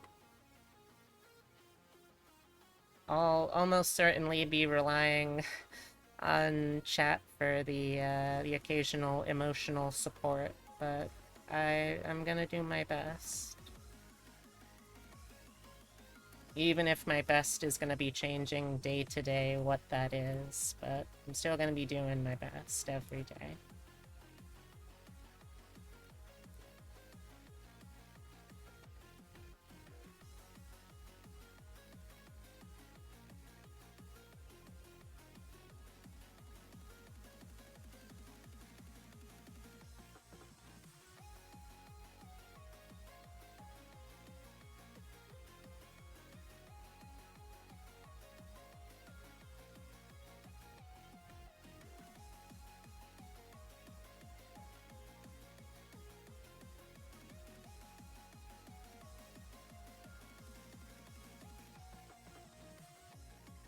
Yeah, it's not easy dealing with body image stuff, especially when you're dealing uh, with both gender dysphoria and also recovering from a teenage eating disorder. But I'm hoping still. Ah. Oh. Welcome. Welcome, Jury Coffee.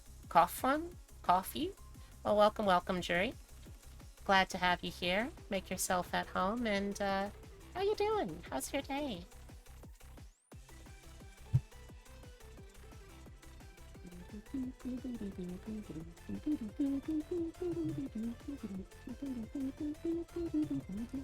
I'm putting the belly on a separate layer so I can get some jiggle physics going for her.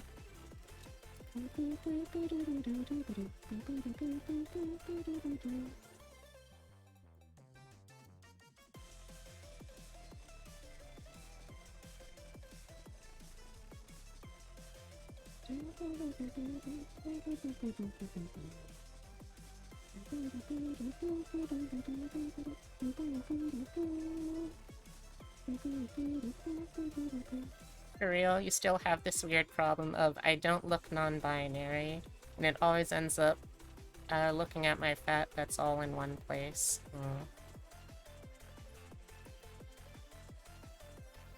If anything, I've always found that, like, plus-size bodies, if anything, are, like, more non-binary, because as you gain weight, there's, like, fewer differences that are quite as immediate, at least in terms of overall body shape. But that's obviously gonna not be super useful for you in your day-to-day stuff, I imagine. Well, you're thinking I'm doing pretty well. Putting out good vibes and messages into the world just means it'll come back to you tenfold in the future. Oh, here's hoping.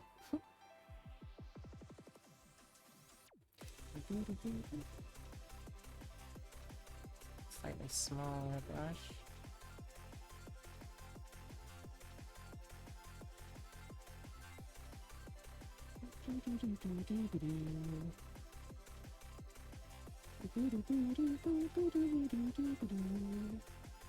You read a cute Tumblr post on how you hoard your fat in one place like a dragon, you guard it jealously and with pride. Oh, that's cute.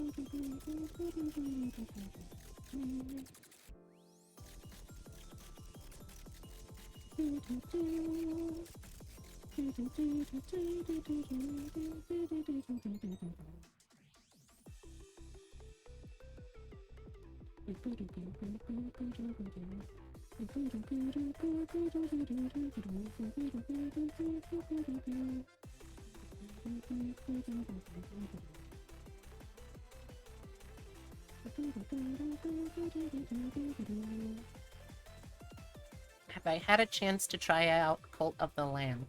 I have not, no, but it is on my short list of games to try, and it is something that I plan on doing. What is this playlist? Is it Spotify? Nope, nope, nope. This is a DJ set from friend of the channel, and, you know, just personally all-around pretty cool person, DJ Seahorse. You can find their Twitch username up there in the top left, and every Friday night, I believe it is at 8 p.m. Yeah, 8 p.m. Pacific time, DJ Seahorse does like a full set list that's at least usually 3 hours of music that they personally arrange and put together. Well, I don't think they actually arrange a lot of it. They remix a lot of it, and they do arrange some music, but they're mainly focused on the DJing aspect. So if you're interested, check their channel out. They're very cool. IMO.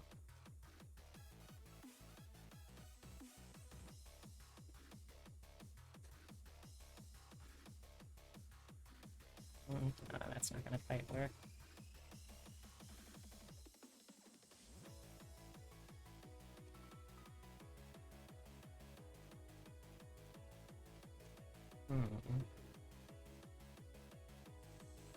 Maybe if I hide this and have the core itself extend out a little more. Kinda like this. Yeah, that's fair. I needed to find a good place for it. I can maybe like... no, if I bring it over there, I feel like it's just as hard to see, unfortunately. Tried to boost up the size a tiny bit, at least. Oh yeah, I highly recommend checking them out. If you like the music that I play when I do art streams, they are pretty much the exclusive provider of it.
So yeah, actually, if you want to hear it, you can check out their channel tonight, 8 p.m. Pacific Standard.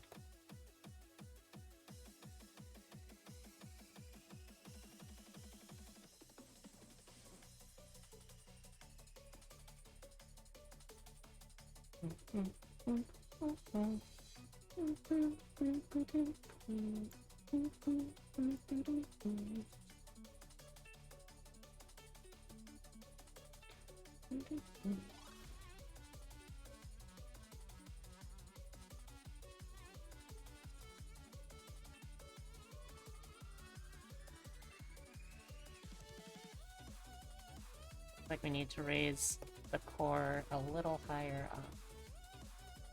Oh, oops, wrong one.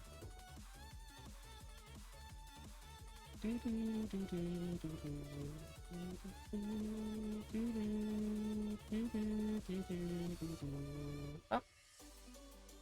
No, go back.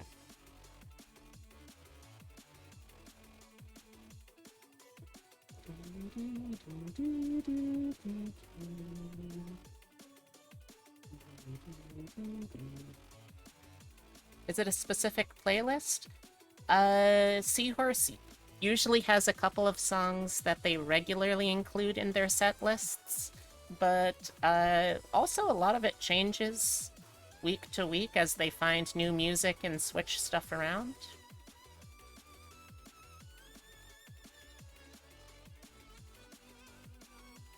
So odds are, if you check them out, you'll probably hear stuff there that you will not hear here.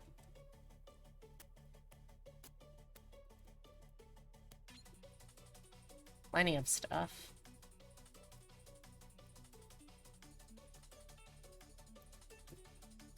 Nope. Go all the way up.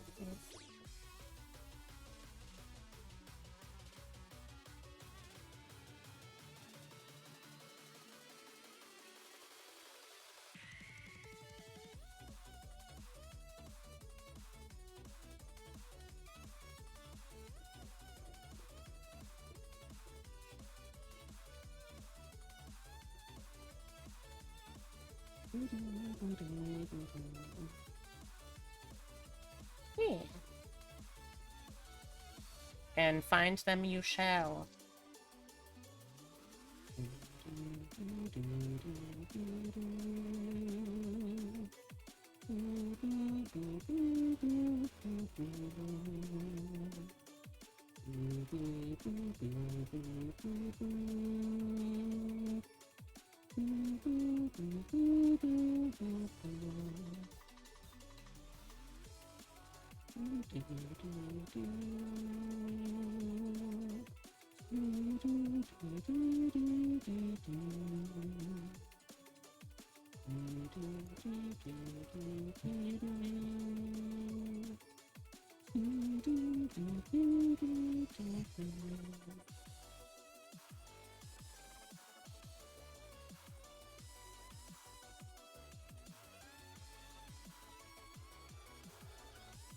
Okay, now that should be a little more seamless with the rest of the belly. Or with the rest of the core, rather. Stretch.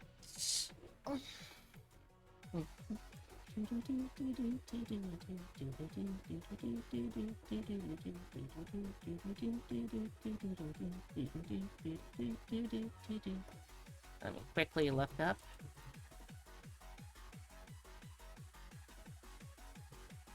How to draw belly folds so I make sure I illustrate this right.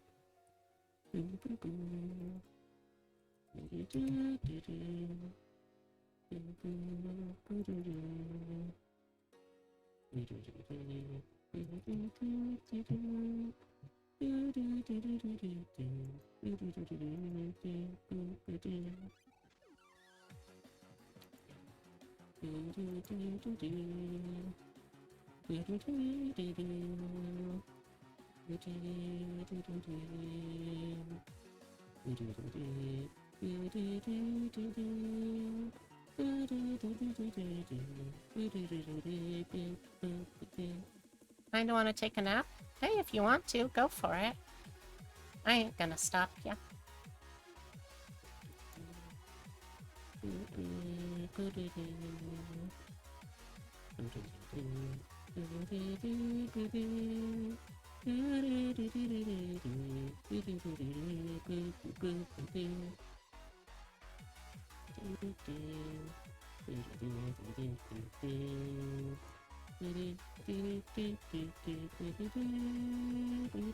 You've slept nearly 12 hours already? That might be depression. Have you tried doing something that you would enjoy? That can help.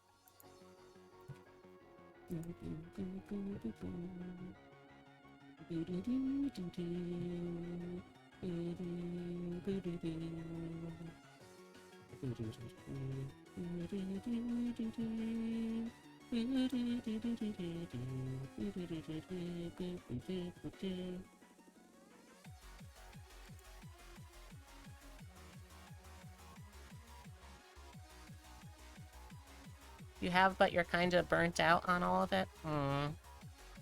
That is definitely worrying.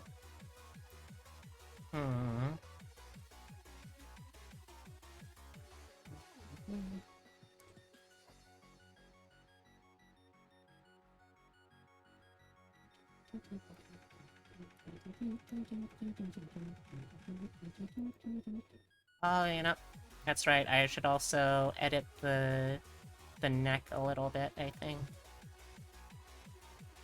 The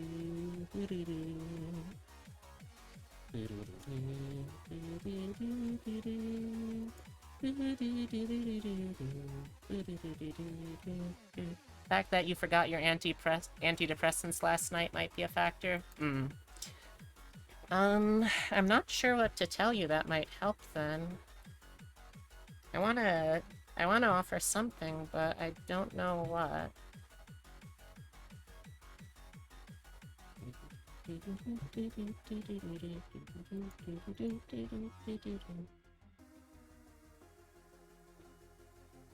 Okay, let's try... Oh, don't minimize that thingy, please.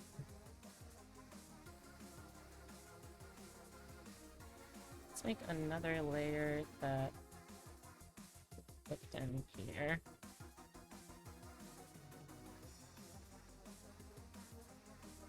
Let's hide this layer for a little bit.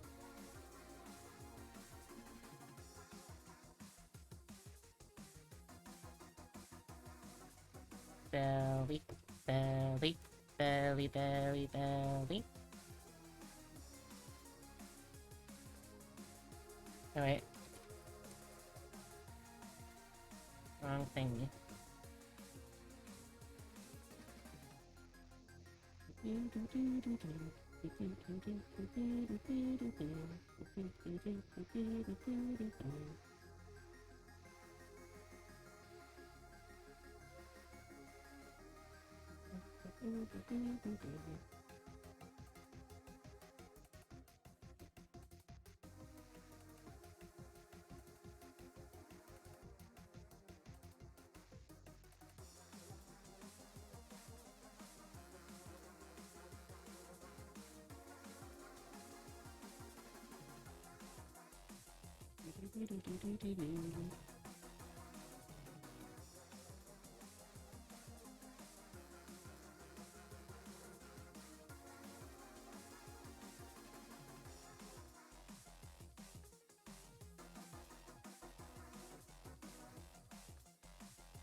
Gonna do a lurk and nap?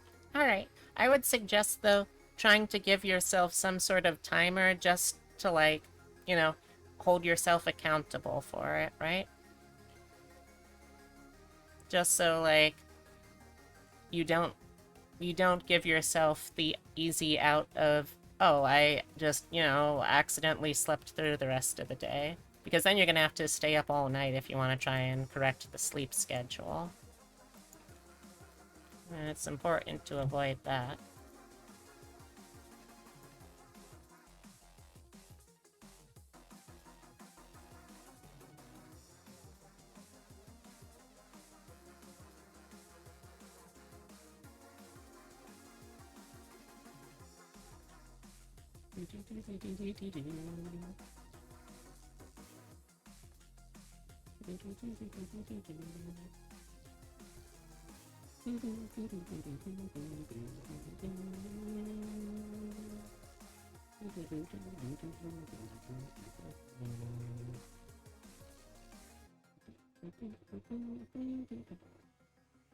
No, that does not look right. It's gotta be one of those kind of rolls, I think.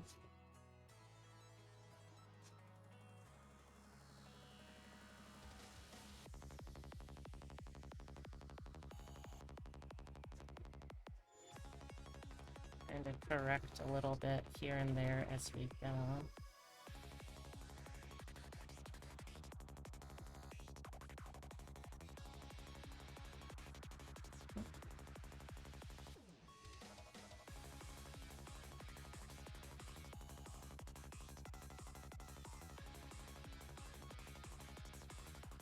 Take care, Ashini, and I hope that you feel better and ready to tackle something today after your nap.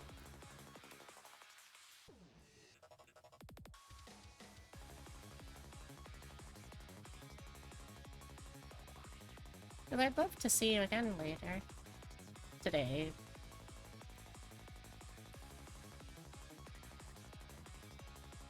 Hmm.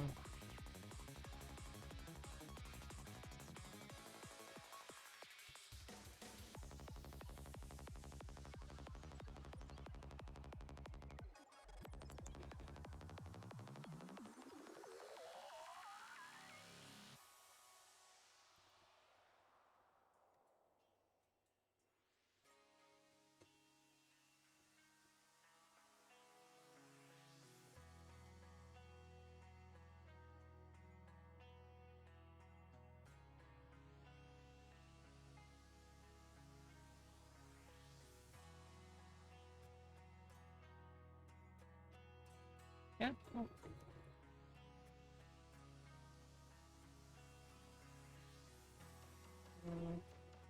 Love how this is coming together so far. Thank you.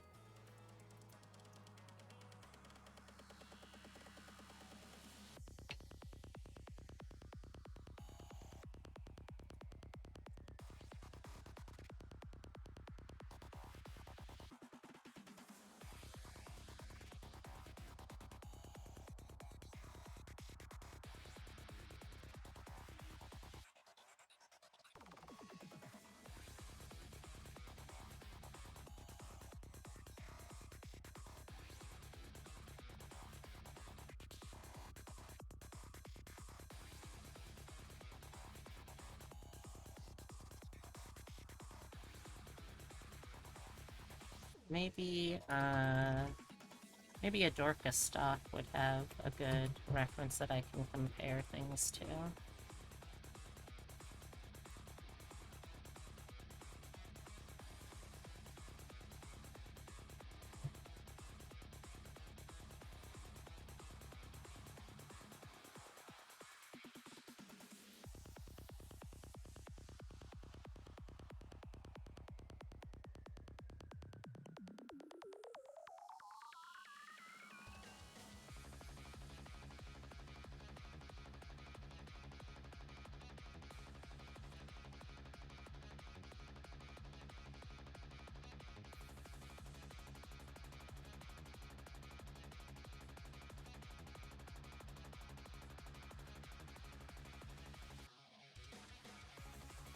Okay, this kind of helps.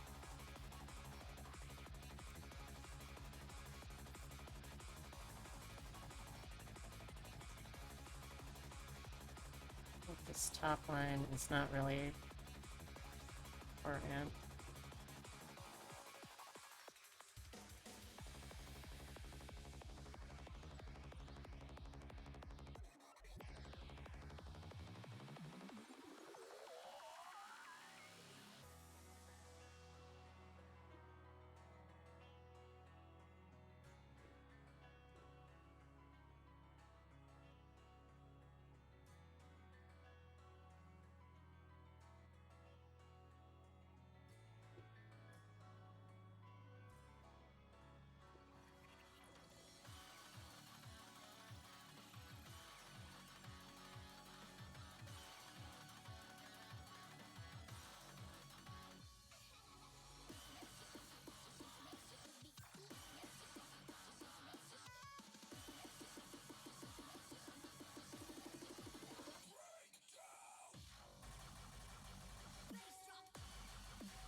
I guess, hold on, if I'm doing it this low, that means that this is the actual bottom of the belly I should be shading for. Let's hide the clothing sketch for a hot minute here.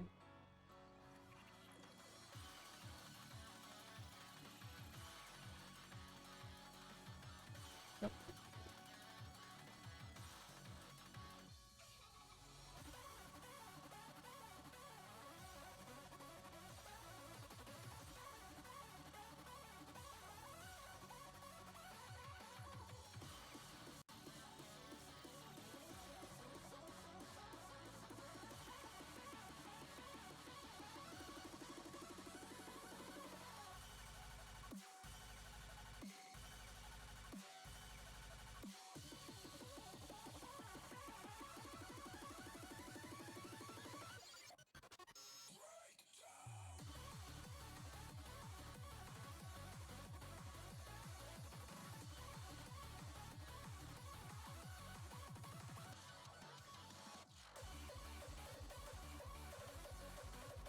Thank you all for bearing with me. I know I haven't been super talkative because I've been trying to really nail this belly.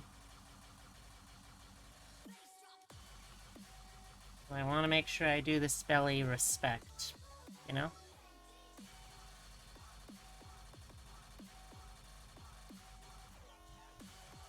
Bellies are important. Bellies are good.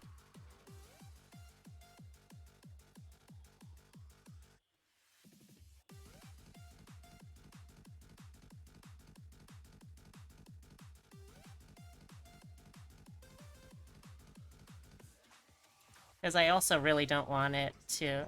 doing work and the belly needs to be given love and time. True. Just like a real belly, it takes love and time to make. It's also very important to me that it doesn't just look like she's pregnant or something. 'Cause that would not really be what I'm looking for.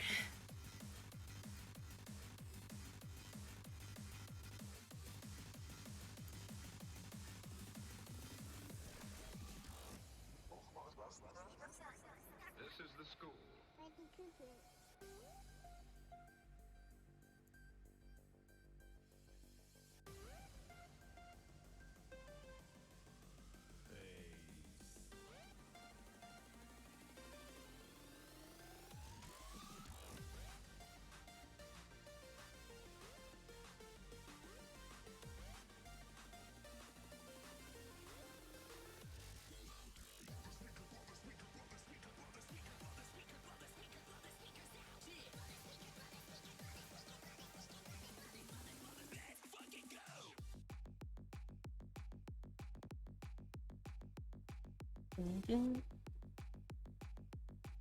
Don't know if there's too much of a difference. Oh yeah, there definitely is. Like, a pregnant belly looks very firm. Even under in additional body fat, you can still definitely tell if you're, like, actually, like, looking and paying attention. You can definitely tell when someone has just a belly versus when someone is pregnant, and, like, visibly so. Pregnancy bellies are way firm.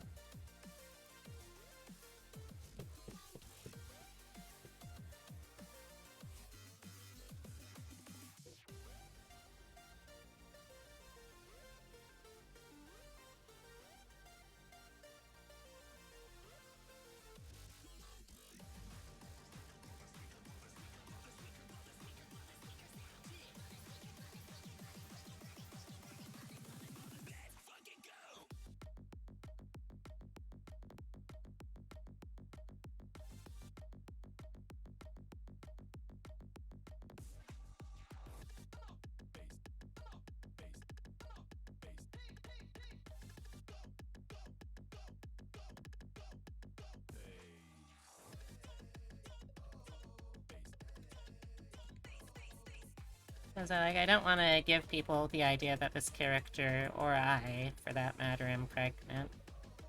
I am not capable of being pregnant, for better and worse.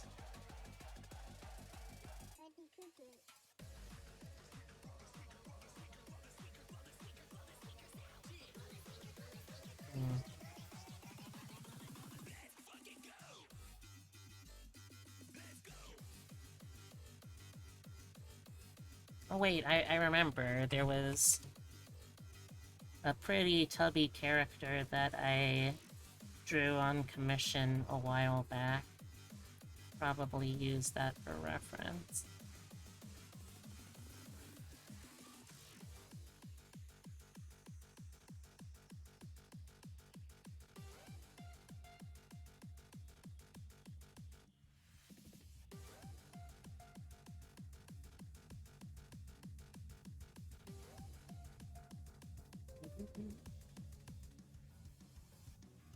Pregnante. When you're pregnant, but in Spanish, you're pregnante. Pregante, even. Pegnat.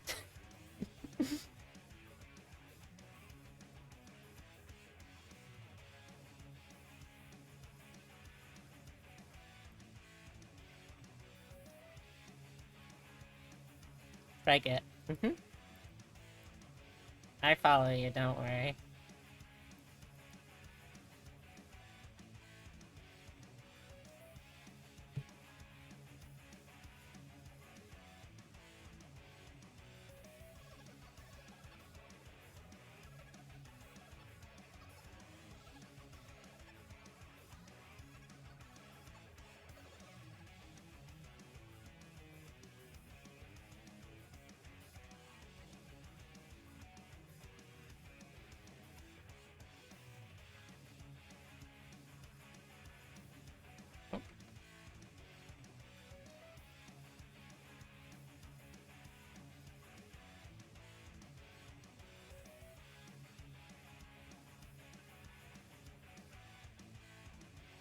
Hey, no problem.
Starch masks? What are those?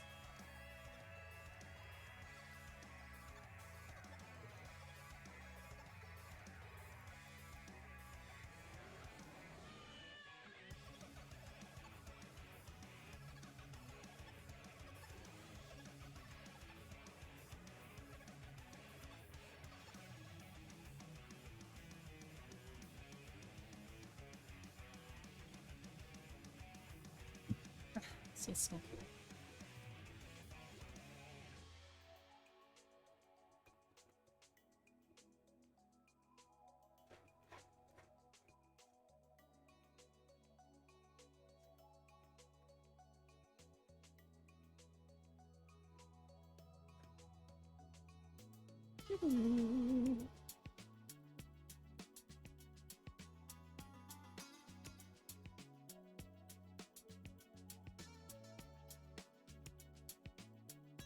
Hey Pan, how's it going?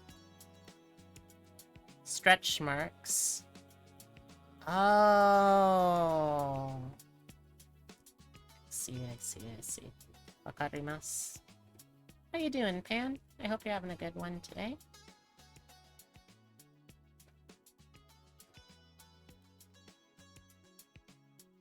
Very excited for tonight. Oh? What's tonight?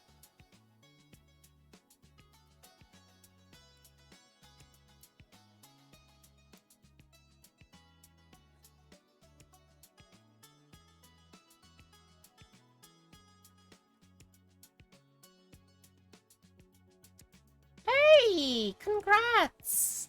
What are you gonna be doing to celebrate?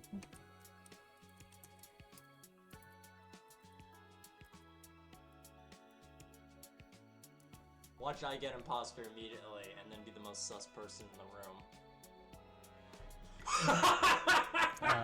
That's rough, bud. That's rough.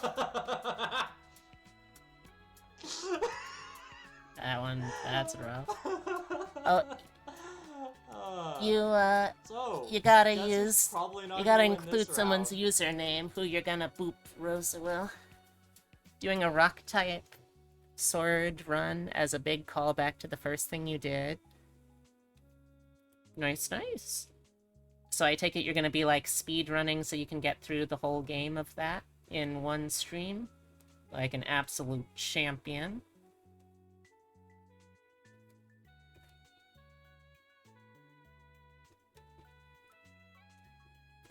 Oh, okay.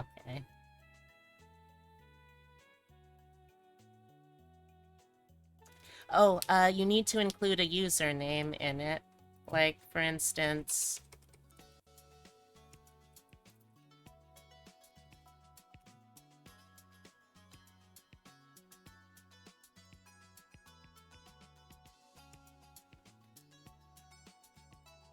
Well, I don't know when you're gonna start, but I'll try and check it out. And I hope you have a great one. You deserve to have a good stream! You deserve to have a good anniversary stream, you know what? Yeah.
Don't worry, I'm planning on watching, you silly goose. You silly Gustav.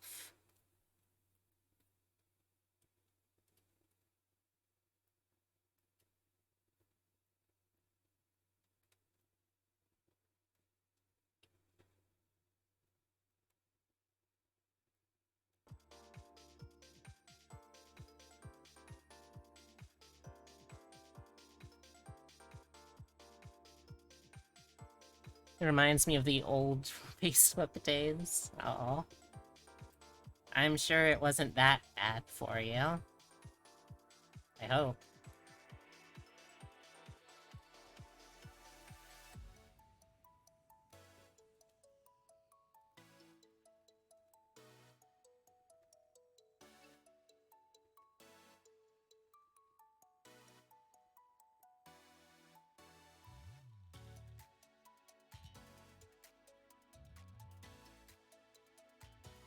Well, right now, to catch you up, Pant, I've been spending today so far talking about the wonderful day trip date I had with my partners, Epitome and Abigail, to Salem yesterday. It was a day full of witches and pirates and monsters and burgers, and it was very, very fun.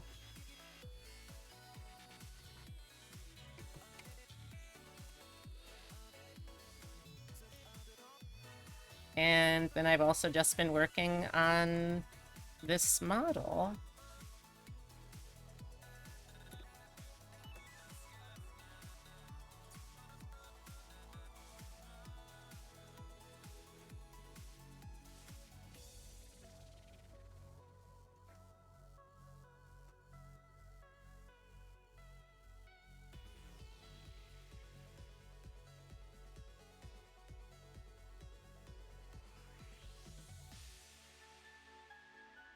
Hey chat, I've got a question for you. I'm not considering doing this right now because, like, I don't even have anyone who'd be interested in commissions for this stuff right now. But would people be put off if I were to occasionally do some like, not overtly NSFW stuff, but stuff that is, like, kind of, a little fetishy? Just because, like many artists, that was one of my, more frequent things that I did before before streaming took off for me. I did as commissions. And while I haven't done any in a while, if I did them on stream, it would also allow me to kinda show y'all a little more of the variety of things that I have done as a artiste.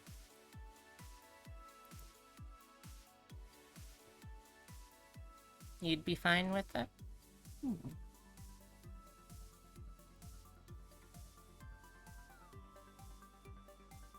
Don't see a problem with that? Sounds like a great way to show your work in progress. Alright, I just wanted to make sure I don't make anyone uncomfortable, because, like, I accept that despite being ace, I am also a fairly lewd person when it comes to overall talking and humor and some of the work that I've done and such. But I want to make sure that ultimately this is still first and foremost a place that people can be comfortable hanging out.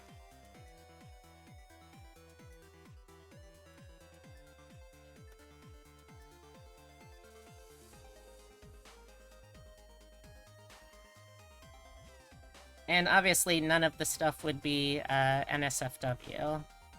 Well, NSFW by TOS standards, obviously.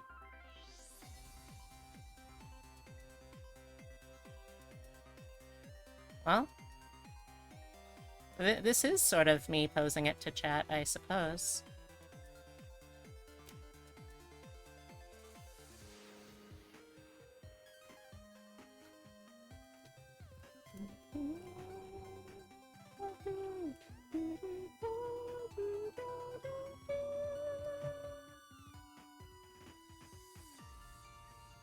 Oh, Discord chat. Yeah, I can do that. Really do think it's kind of it is kind of funny how a lot of people assume ace people don't just, like, talk about sex rather in jokes or whatever, because, like, we do. We just aren't horny about it. Yeah. Like, I have been artistically horny about a lot of things that are my very particular predilections, but I'm not going to force that on anyone because that would be really gross, you know? And also because, like, I want to make sure that, again, first and foremost, this place is comfy for people.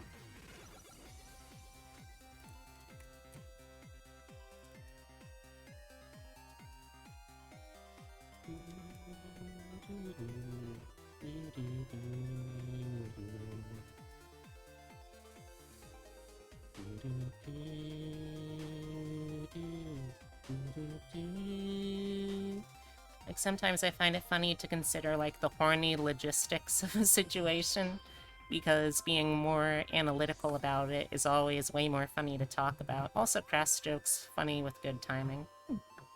Seems wise and very considerate. This is also your space as well, though. Yeah, I mean, I guess so. But, like, I can still be just as comfy without sharing that particular aspect of myself. And I want to make sure that while I'm also able to be authentic and honest about myself, that it doesn't have to come at the expense of making other people feel really uncomfortable about it.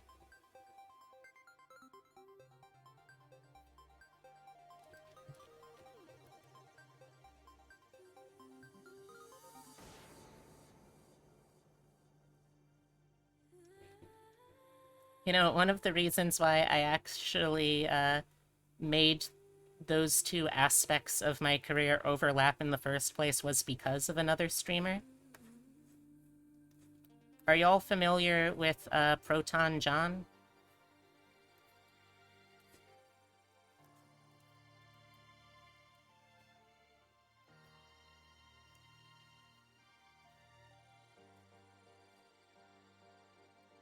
I'm a very good bunny. Thank you.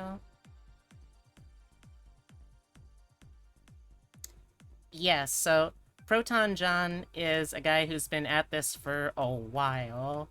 I think he first made kind of a name for himself doing a Let's Play of Kaizo Marios.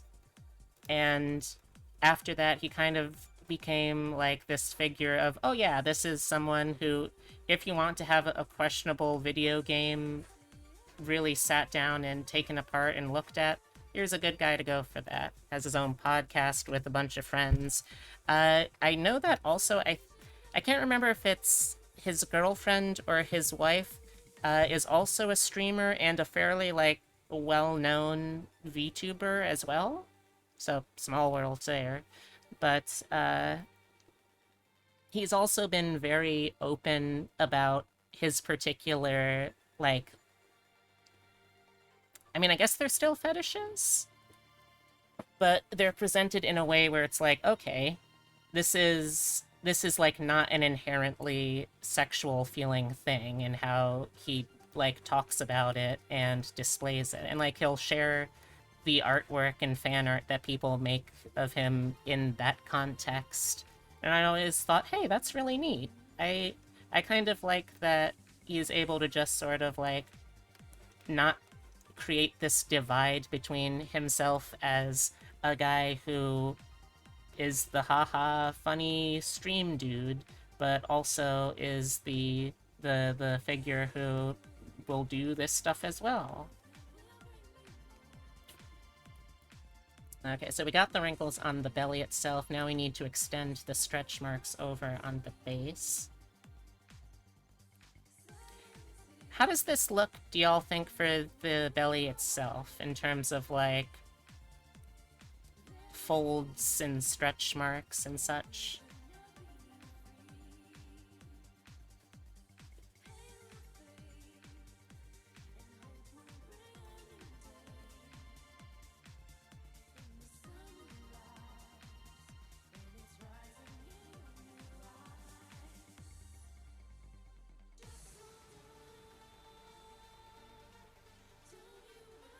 right setup, that, yeah, it seems like a very safe way to talk and discuss about these things, especially for those curious. Yeah, like, one of the things that I did before that I really, really liked was, I think it was for my subathon, I had, Pig Julep on, and we just sat around and we're talking about, like, here's a bunch of fetishes and kinks. We're now going to explain them to the best of our ability using exclusively TOS-friendly terms and safe for work terminology. And I thought, hey, you know what? That's a really fun thing.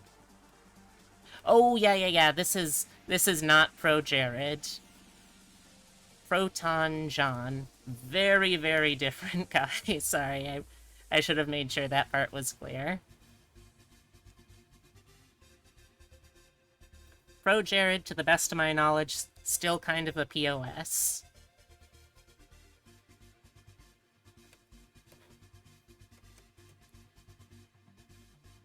As far as I know, anyway.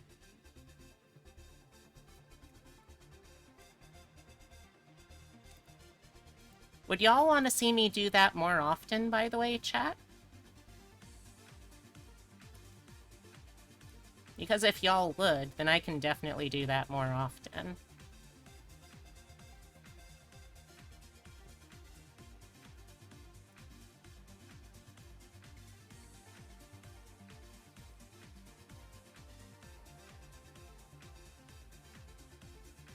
Yeah, like, talk about kinks and fetishes and stuff, but specifically in, like, a PG, safe for work, educational context. Like, no personal bias, just explaining this is how this works. This is, like, the kind of misconceptions that people might have about this. And, like, this is, to the best of my knowledge, why people might enjoy this thing.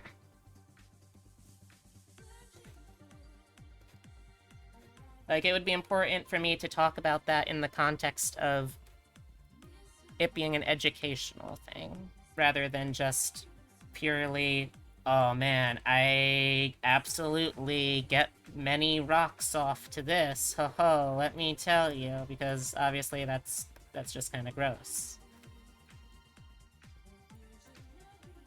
Go off, Queen. Alright. Also, thank you very much, Rosalu, for the... let me get that going for you. So... I mean... Pan? That's quite a mouth you've got on yourself, dear. You silly little fellow. If you talk like that, people might get the wrong ideas about you. Or maybe the right ones.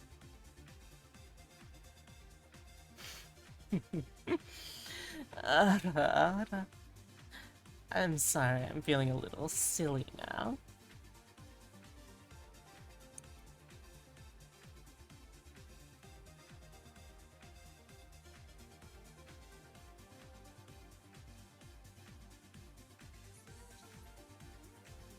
Let's try removing this particular stretch line, I think. Oh wait, that's not what that layer is on. Silly me. There we go. That's a little better.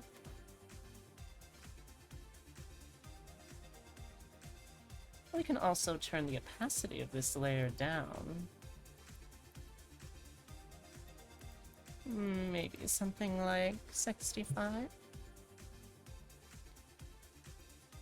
What do you think, chat? Does that look like a little bit of a chubby belly? Oh, I wouldn't worry too much for myself, though. I know that both of my partners like a little chubby.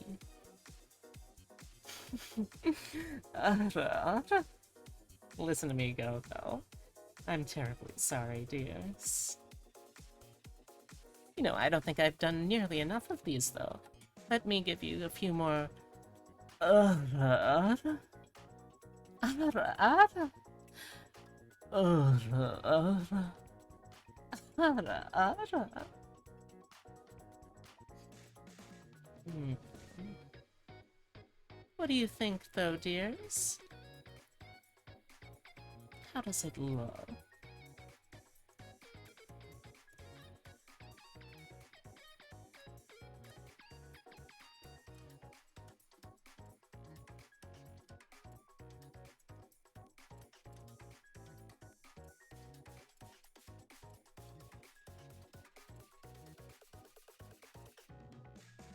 It looks like a very cuddly fun. Very distracting when you're trying to type. Oh dear, well, I'm sorry about that. I certainly didn't mean to distract you. I hope you can forgive me.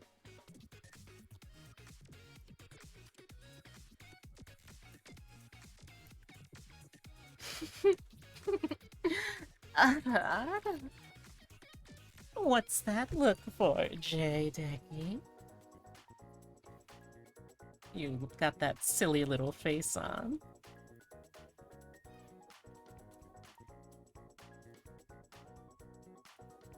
Let's do a little more airbrushing now. It's time to get a little bit of a shine going on parts of the belly to balance it out.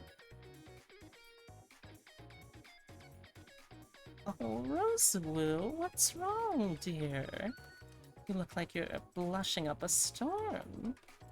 Are you alright? Well, well.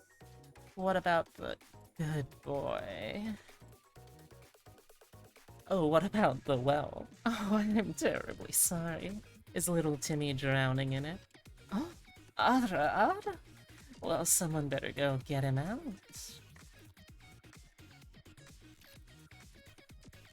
There's nothing worse than a wet Timmy. It will take ages for that poor little dear to dry out.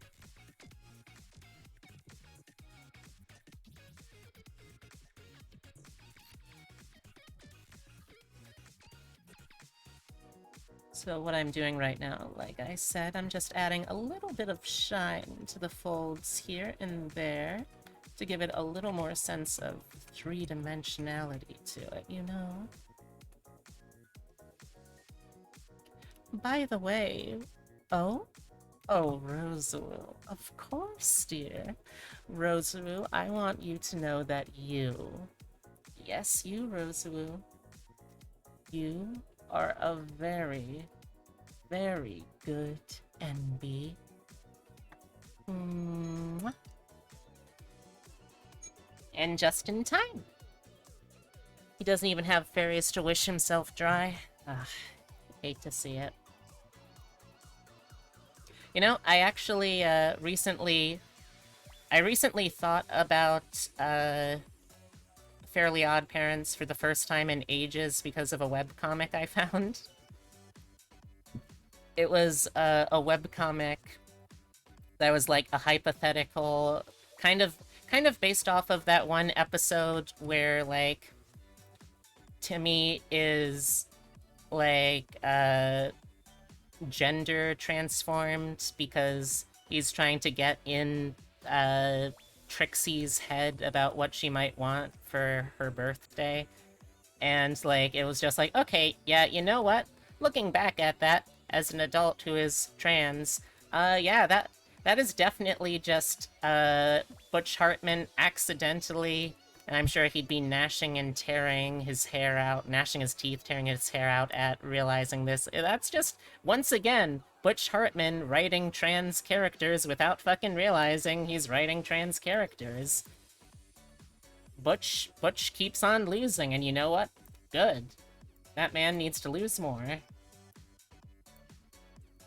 But it was like, okay, what if you took that and you actually explored it, and like, here's Timmy as an adult, so obviously no fairy godparents, don't remember that at all, but it's like, it's just Timmy coming to terms with gender identity and exploring that. And, you know, it was only like a couple of chapters long, very short, I'd check it out. You know what? Let me see if I can find it real quick, actually. Butch, God, I hate the gays. Hartman crying and sobbing at the fact gays keep winning and are actually his pro tags. Honestly, yeah! Timmy Turner is a trans girl. Danny Phantom, trans man. Butch does not know how to write a cis character as a main lead, and good. Unfortunately, that also means that Butch is writing trans characters, but you know what? Sometimes sacrifices must be made. Alright, now let's see if I can find that real quick.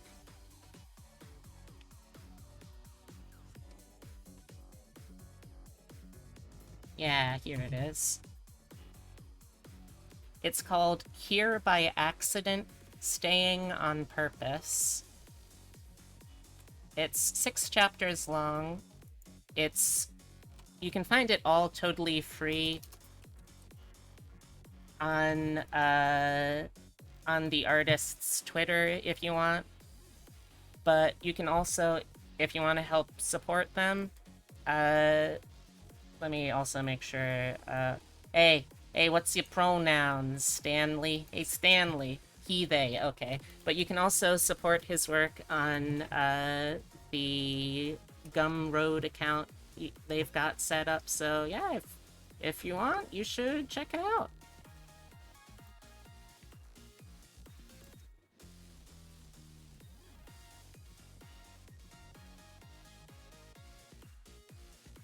I mean, another thing that could be Timmy being trans is when he wished he didn't exist, their parents had a girl, which, yeah?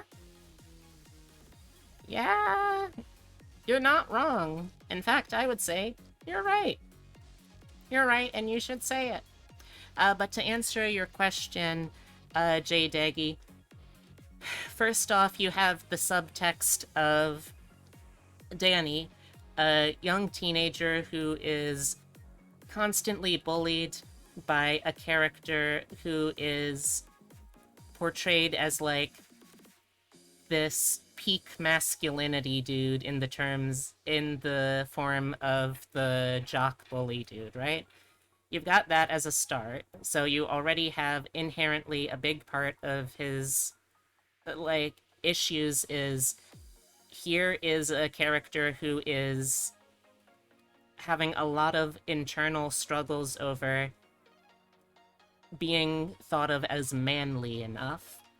Couple that with the metaphor of his deal with his parents, who, while they love him, they love who they think he is. They never have... Dash, yeah, that was the guy, thank you.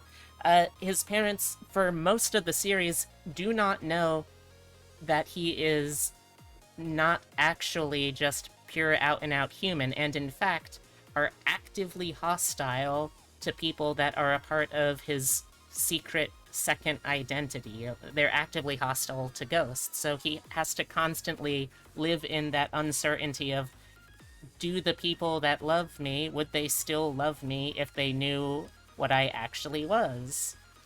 And then you couple that with, like, he's constantly really insecure about his physicality, his body type. When he goes to the pool and the beach, he has to wear a tight-fitting, like, tank top style t-shirt because he's too self-conscious about his chest. He's never nude when it comes to the beach. And then one of my favorite examples is you've got the genie ghost, Desiree, or whatever her name is, right? When she's trying to tempt him, she's saying, like, oh, you could have anything your heart desires. And she very pointedly is touching him right on his chest, and that is what makes him freak out and pull back from her. But my favorite example of proof that he's actually, like, a trans guy is in the episodes where someone makes a clone of him. That clone is biologically AFAB. That's not a thing that can happen in cloning. A clone is an exact copy of the donor cells. Ergo, Danny is also AFAB. And yes, I hold by that logic. Wolverine from the X-Men, Wolverine is also a trans man because his clone was also female. So, again, Wolverine, if you want another really cool trans man, there you go. The unkillable, angry Canadian trans man that we didn't know we needed. What a king. But yeah, that's how the theory goes. What do y'all think, though? Short King trans legend, absolute icon shit. But what do y'all think of those theories? I'm curious. This is not one of those zones where, like, y'all have to agree with me on everything, because that would frankly be a little weird, but I'm curious. You would throw so much money at that? I believe the blonde chick from Street Fighter. Yes, that is correct, Umbra. I don't know what the deal with Cammy is, because I've never cared about Street Fighter lore, so, like, I can't comment one way or the other. But I wouldn't be surprised if M. Bison was also a transman.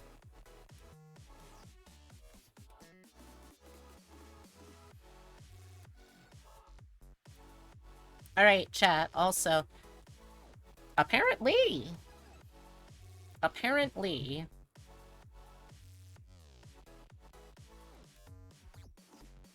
I'm no expert with Street Fighter lore, though, so I can't comment one way or the other on the accuracy or implications.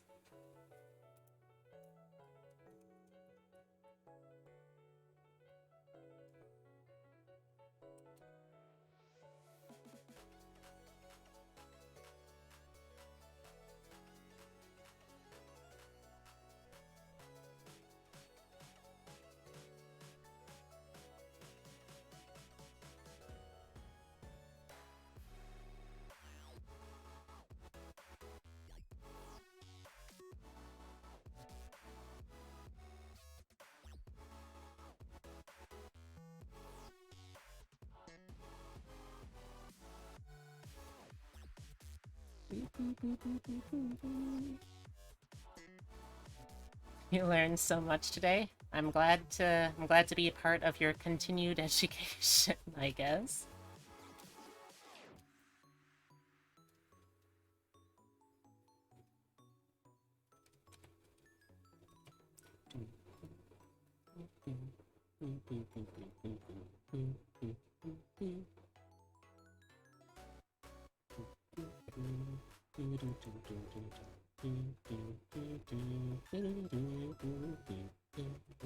But what do y'all think of those theories? And, like, also there's the theory of Jenny Wakeman from My Life as a Teenage Robot being a trans girl as well. That's a good one. A lot of similar overlap in terms of logic behind it, and also because the creator of My Life as a Teenage Robot is actually cool and not Butch Hartman, he was like, yeah, you know, looking at the evidence that the community has presented, it's not something that I ever intended when I initially wrote the character, but I can't deny that there's a very strong reading for that. And if it makes people happy, they should absolutely, like, lean into it. That's because he's cool and based, and not again Butch Hartman.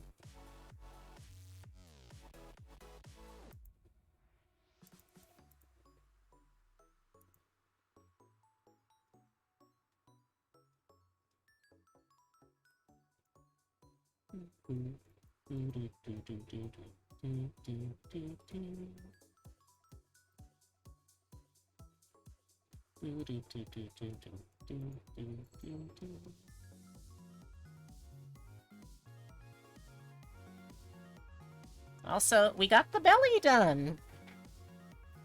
Nice! Ugh. I should probably do a little outlining on it, though, now that I think of it. Dang, I thought of it. Now I gotta do it. Because it would look weird if it doesn't have an outline like the rest of her.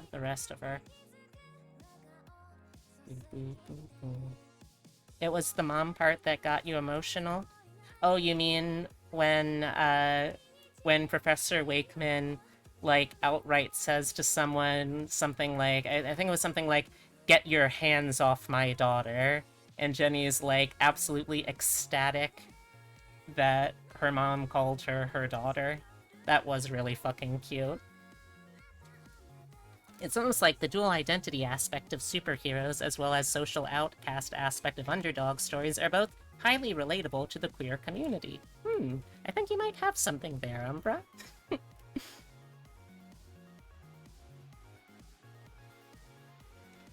God, that was such a good scene.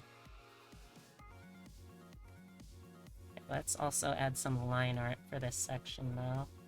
Which means I gotta disable a lot of the stuff I just put back on.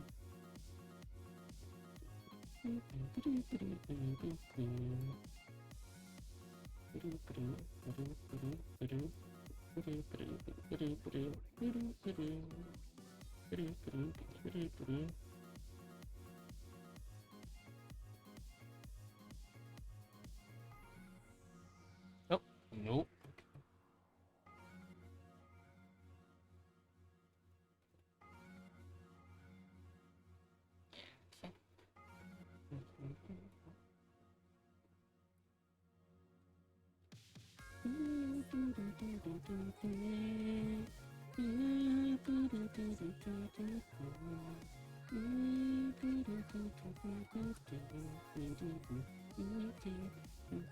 But hey, that's just a theory.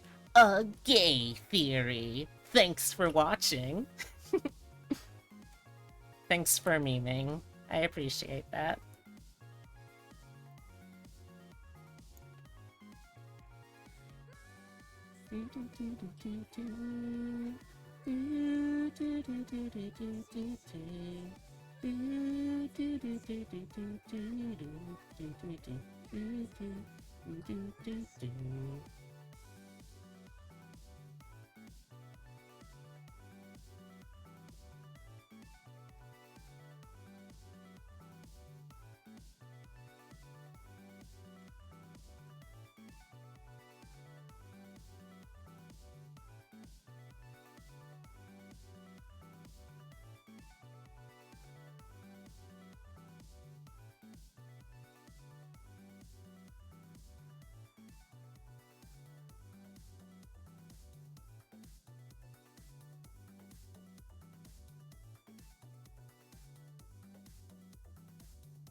It's pretty crazy how people who feel the need to hide their true identity from loved ones so they can arguably be more themselves and not care as much about the social normals to save the day is reflective of queer folks. Yeah, it's weird. I wonder why. I guess it's just a mystery.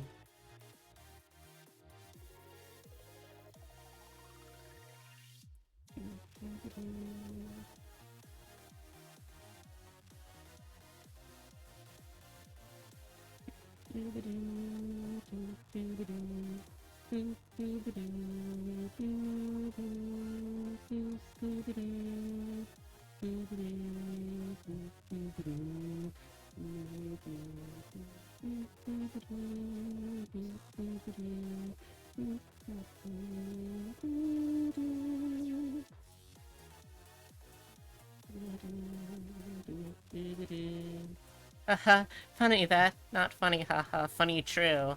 Yep. Absolutely right. Absolutely right. And you should say it. Because it's true.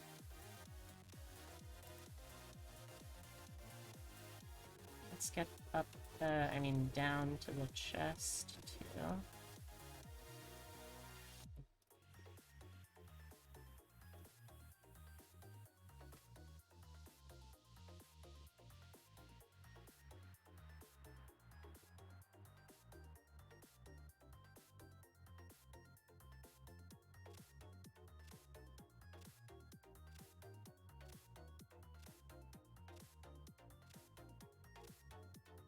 Man, it's even weirder that character is doing the objective good thing, and yet people will find ways to hate them that would only endanger themselves, as if being bigoted might harm the public.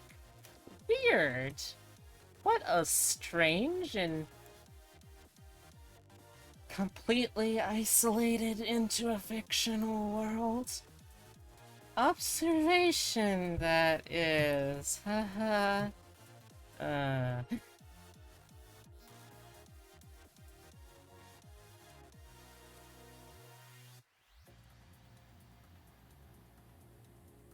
No, but seriously, I love that that is just that's just an objective truth about a lot of stuff.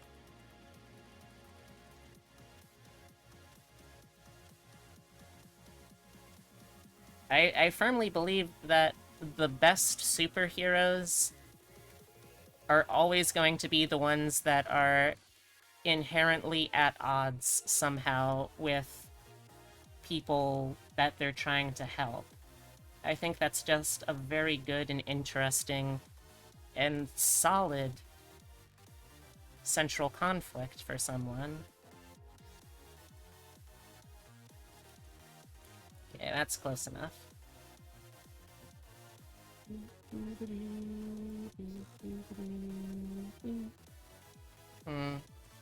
Well, this is why... Actually, I'm not sure why. But this is important that we recognize this, so that means that we can, as a society, improve on it, too. Recognizing things that are good and bad is the first step to being able to meaningfully do something about them.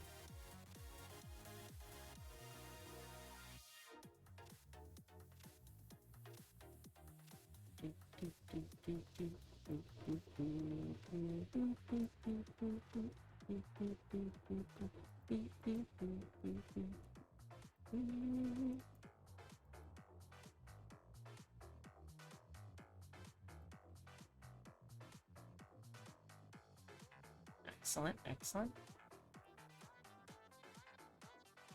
Let's also re-enable the hair swoop. Yeah. Oh, and every antagonist being capitalist is also just a wacky coincidence and in no way reflects the real-world dispute every modern story has. The real world, despite every modern story having them as evil and greedy because obscene wealth might be fueled by blood. Whoops! I mean, you're just straight spitting facts. I can't and would refuse to say anything otherwise. No,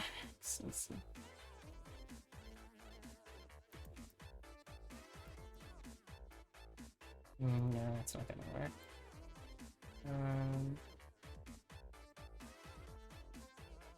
I guess I could include them as part of the hair front pack.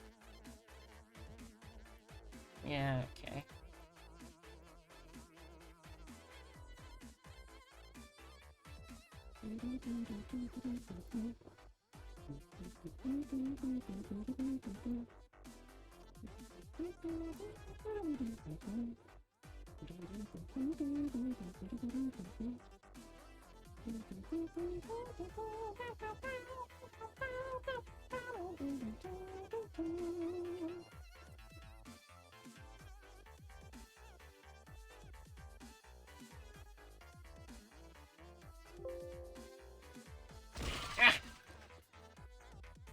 Thank you for the snack.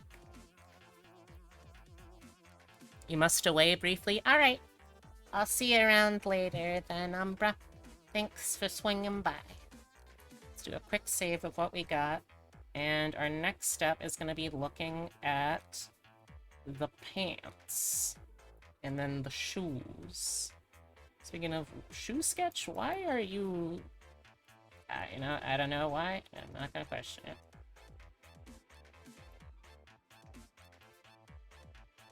Oops. Alright. Oh, everyone, you can stand up and stretchy with me.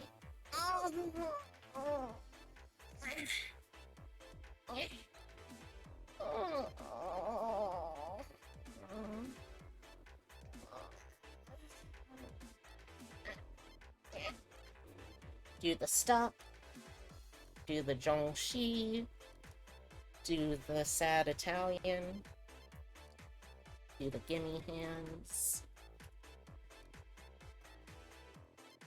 Okay. Alright, so the next bit I want to be just above the core and just below the belly.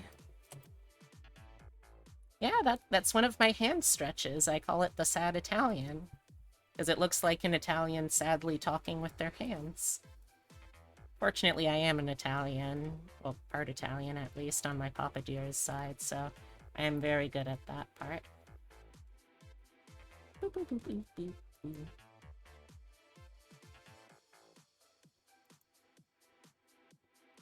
Boop, boop, boop, boop, boop, boop. Boop, boop, boop, boop.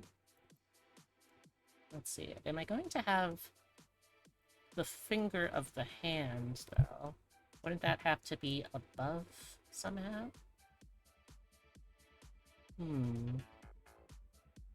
Let's see.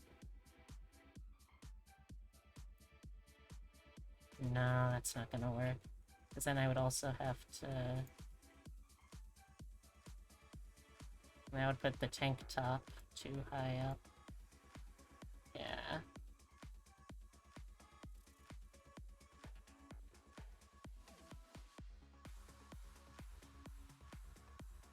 Oh, I can do a clipping trick to hide that, too. The sad Italian is just when Mario goes... "Whoa!" Yeah, that is pretty sad.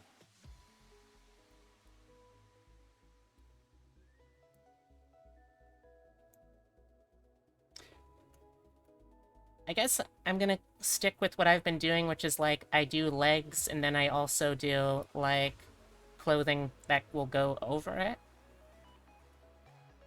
You're Italian and don't put on a plumber's hat with your initial on it? Outrageous. Oh, thank you. I'm no seahorse, but I can sometimes do impressions. Also, it's very easy to go... "Whoa!"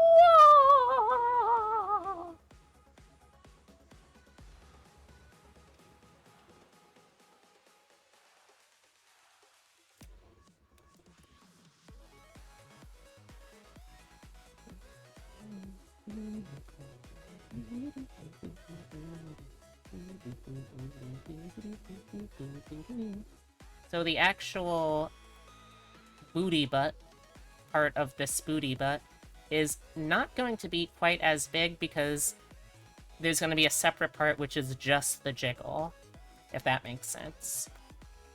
And if it doesn't make sense, don't worry, it barely made sense to me.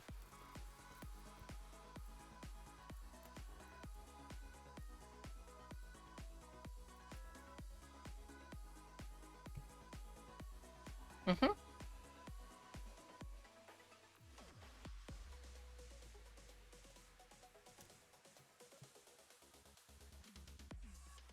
I wonder if I... Do y'all think I should just do, like... That I should just do, like, a model... Not like the body parts under the model, but just the model, like the outer layer clothing for this section?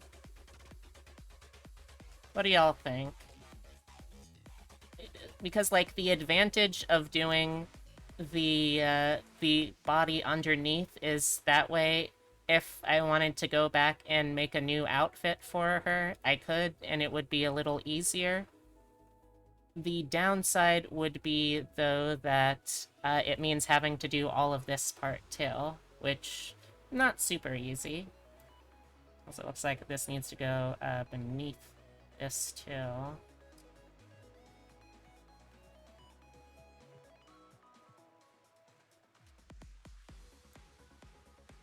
Yeah, that's about right.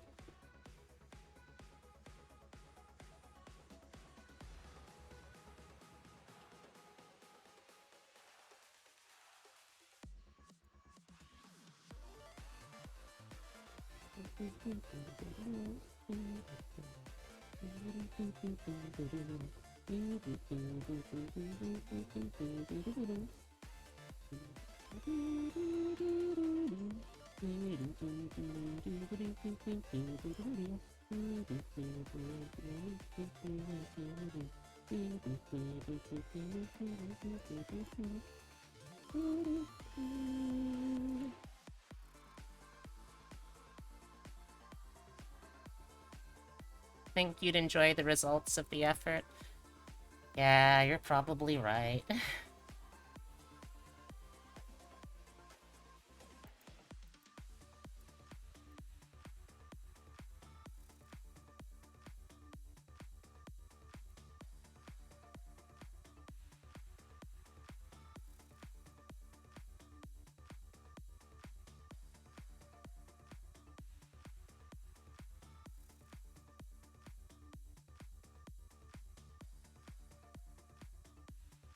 I think I'll start by extending the core a little further down.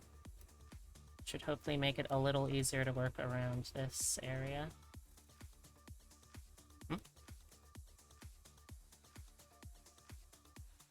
There we go.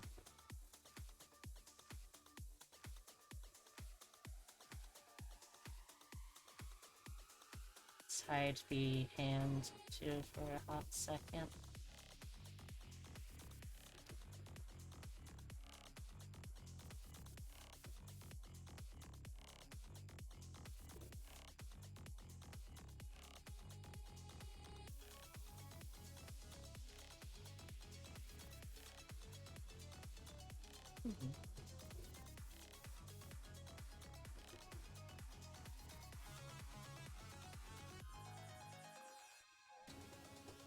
Man, y'all were right, though. I am a glutton for work and punishment when it comes to making models. It's true. I can't try and deny it.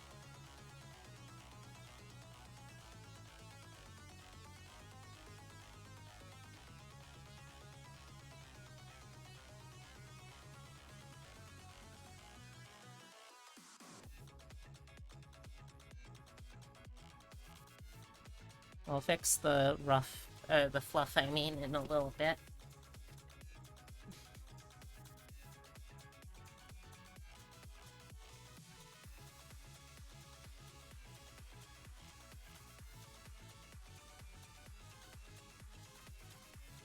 You know, drawing this part makes me, chat only benefits from all your work. True, I guess so. Drawing this part makes me realize that I don't think I've ever actually officially decided one way or the other what is up with this region of my model as B. And I guess the reason for that is I don't know either. Like, I know physically what it is right now, but it's like, I don't know what I want to do with it. So I also don't know what I would want my model self to do with it. Maybe someday I'll... Well, maybe someday I'll figure it out. That would be nice. Nah, it's okay. I know what you mean.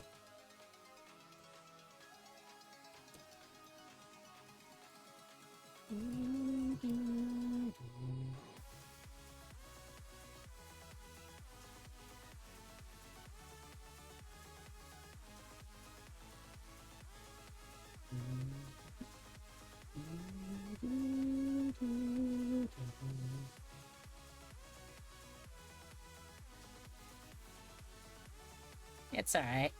Don't worry about it.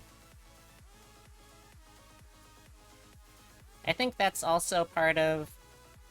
Well, I mean, I'm sure that y'all don't want to hear me just ramble off about my feelings about different parts of my body, because, like, I cannot imagine that would be either comfortable or interesting. I definitely know it's not going to be entertaining. So I'll hold off on that, probably, I think.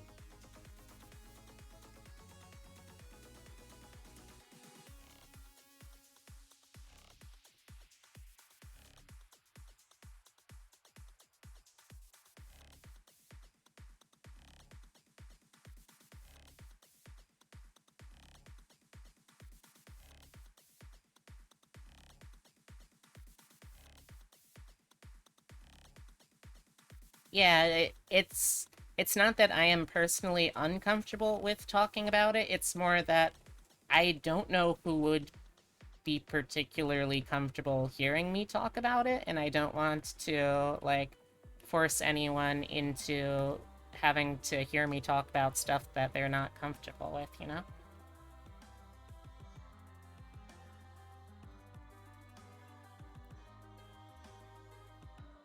I try to do those when I can.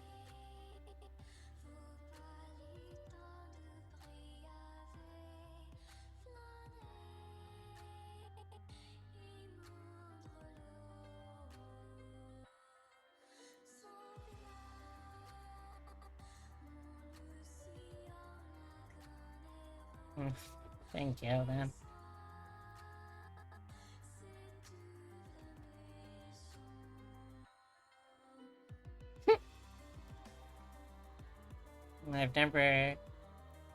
I've managed to avoid ever having to use Reddit, so I've never gotten karma before. Jeez. Jeez Louise.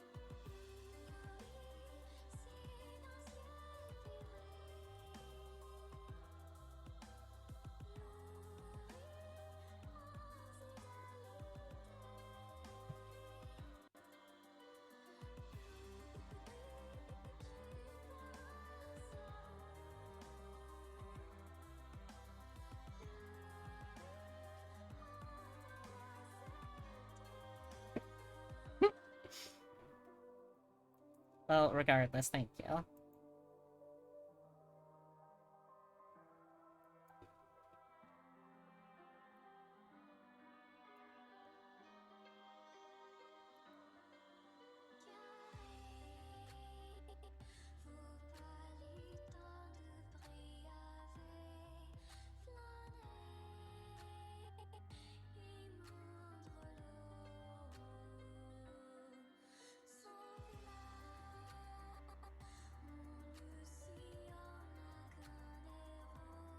Alright, so I think for part of this, I'm gonna have to limit myself because I need the pants to be basically at most like 1 or 2 layers, I think.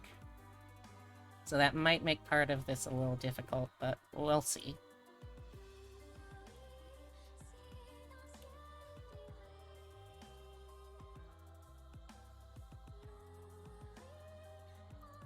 First of all, let's merge that down to the core. Good, good.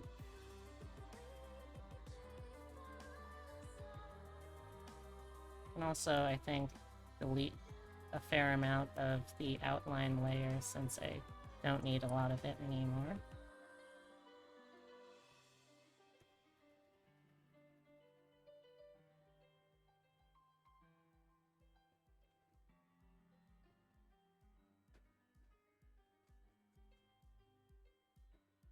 It's a really lovely effect also when you're doing stuff like this, since you get to then see all the nice, clean, crisp lines underneath it.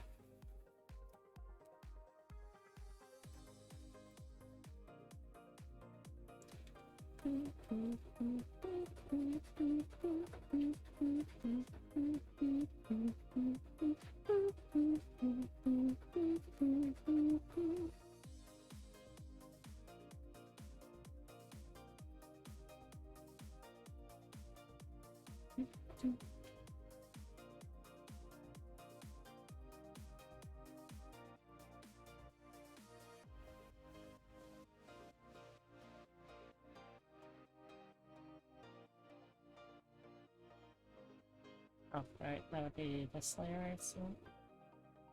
Yeah.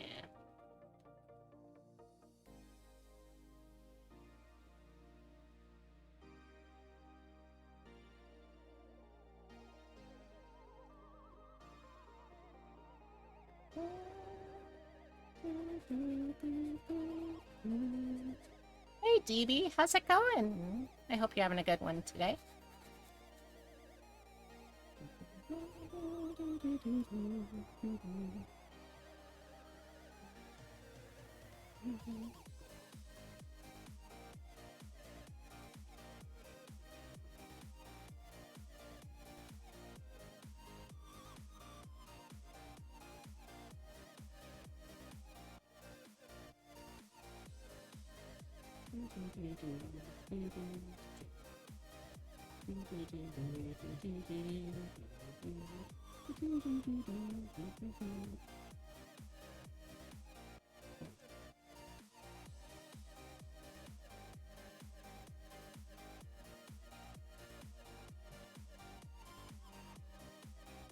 Chillin'?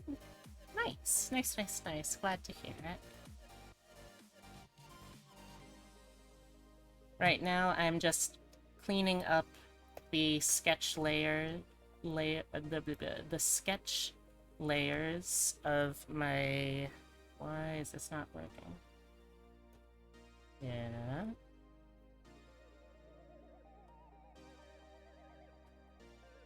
Hmm?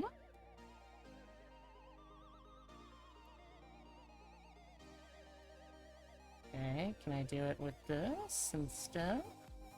I can't. What? This layer get locked somehow?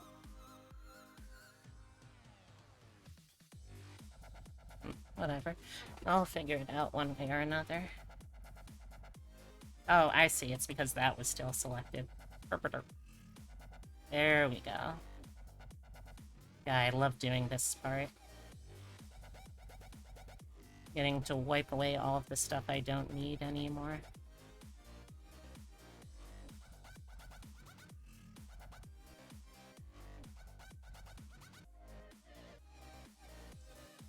Well, what have you been up to for chillin'?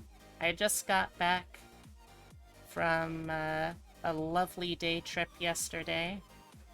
I, along with my two partners, went over to... Oh, am I gonna sneeze? Am I gonna Am I gonna sneeze or... No?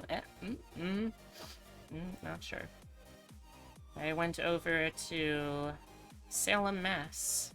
For the first time in decades? Decades, yes. And it was really nice.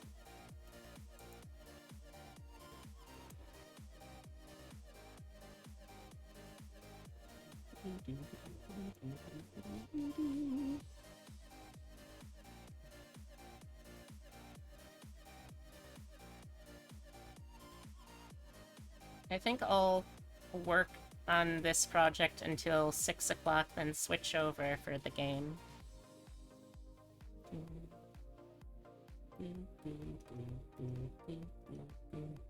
Good vibes there. Oh, you've been before too? Cool. Let's see, where did I put... Is the chest? Where's the core? Okay.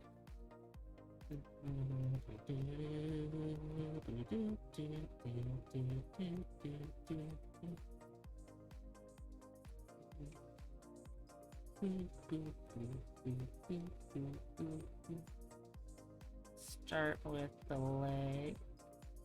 Let's also turn the opacity here down so I can see through it.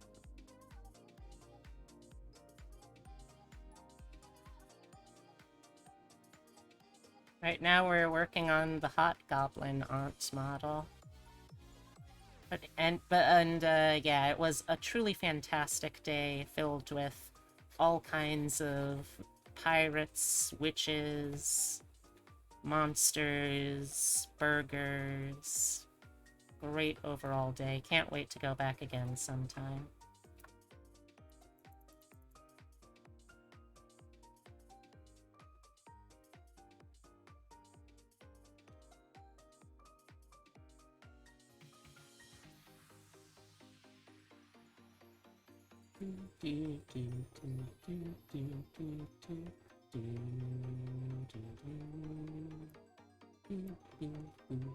Wait, that's on arm upper? Aw, man.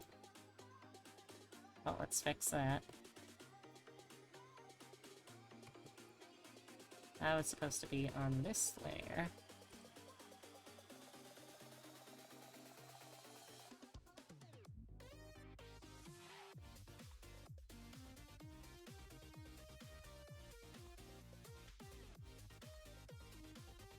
Okay.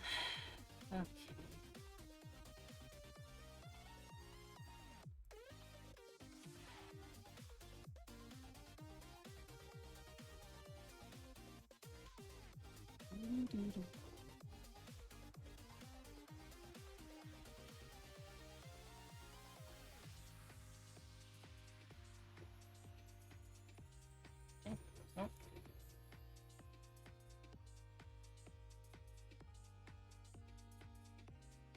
Oh, thank you for the hydrate, Umbra. Take care of that real quick.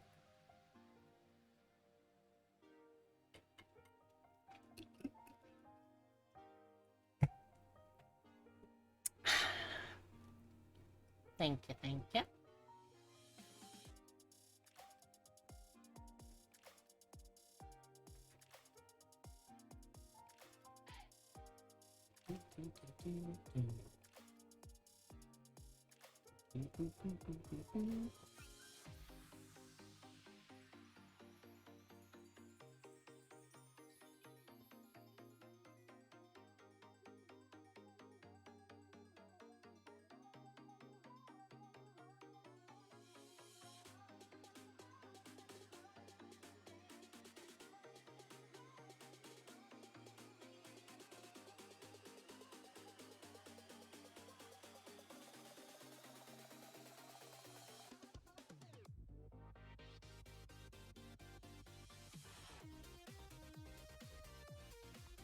Oh.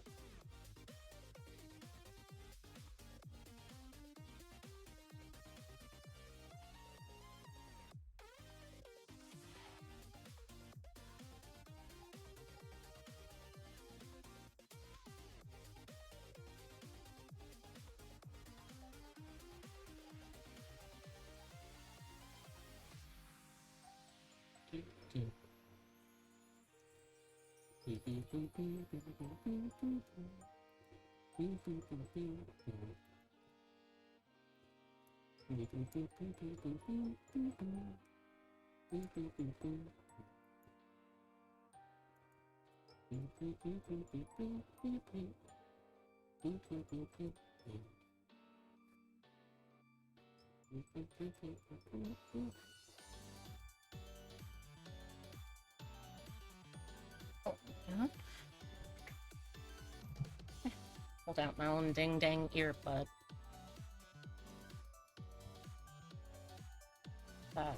Readjust my dang seat. Excuse me.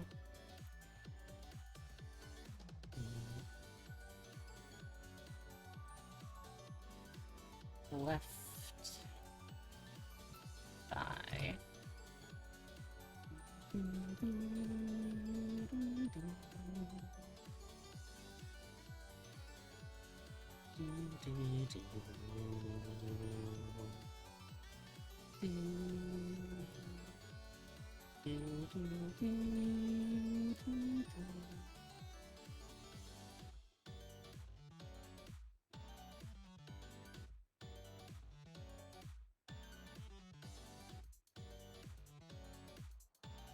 So this one actually should be underneath the floor. Yeah.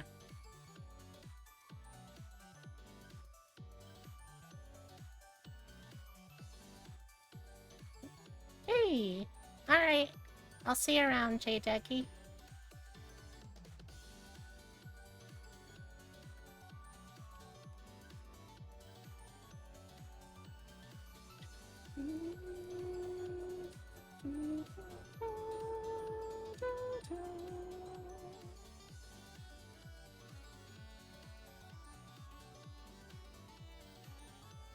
I think I also kind of make my... I don't know why I started doing this, but I tend to make all of the legs I draw, like, aspirationally large. Haven't the slightest clue why, but... To go much farther down, too. What is... Alright, that... Wait, what?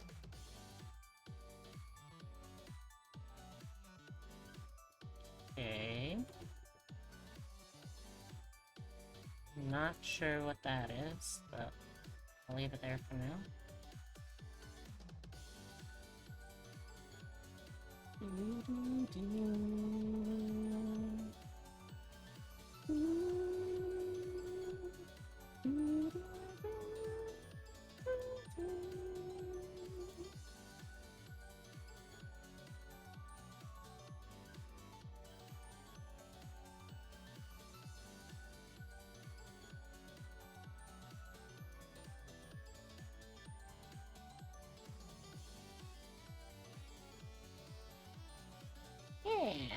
burger. Excellent choice.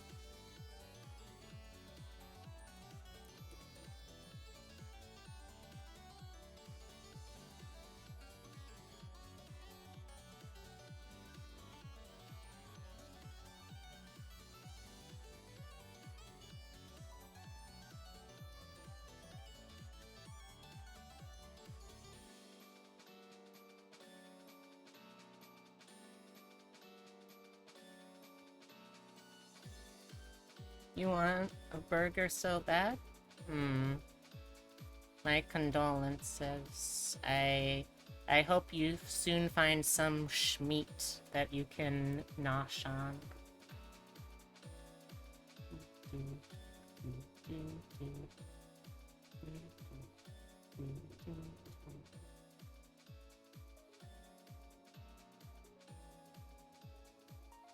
Side that for a hot second.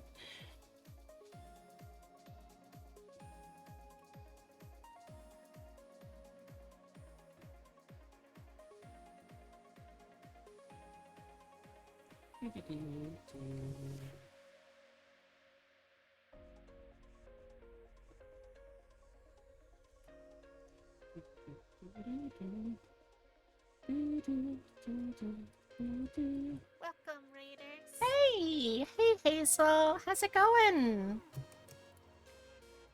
Hazel Dust. Welcome. Ah, that's right, you were trying out Cult of the Lamb today. Nice. The rescue that killed.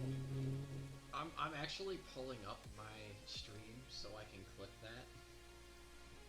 Hello, Hazel. How's it going? Because I was watching you as you did it. It was great.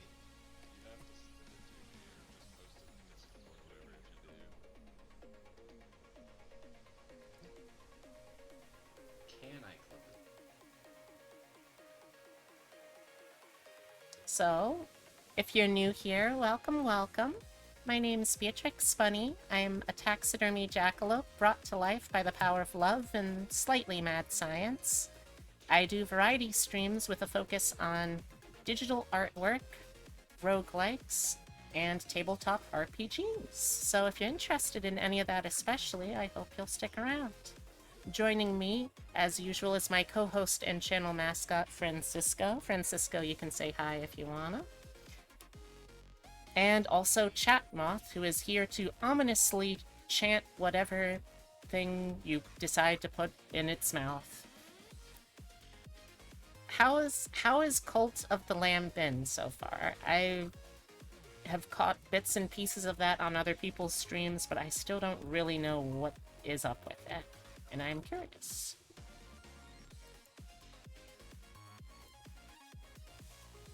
It's been great. Awesome.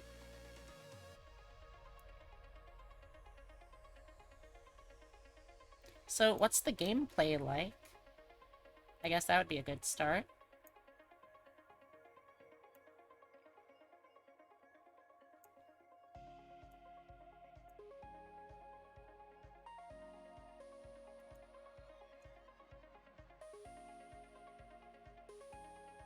Probably playing it again Monday. Nice.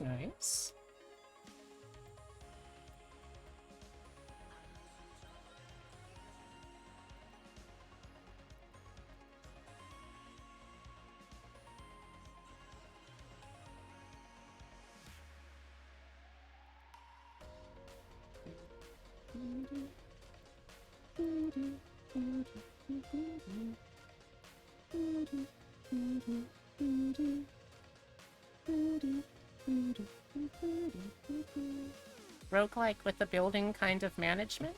What's the building part? Alright, let's see also. If it's upwardly that those layers are.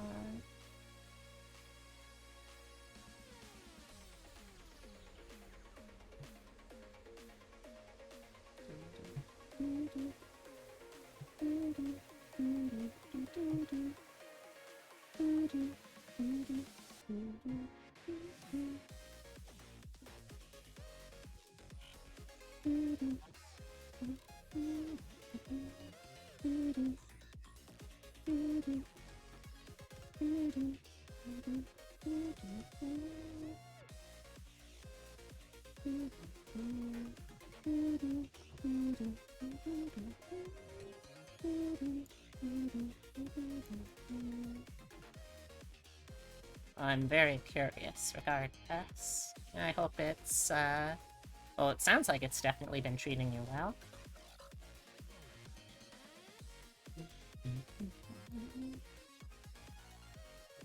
Okay, so I want to put this above the core, or on the core, below the belly.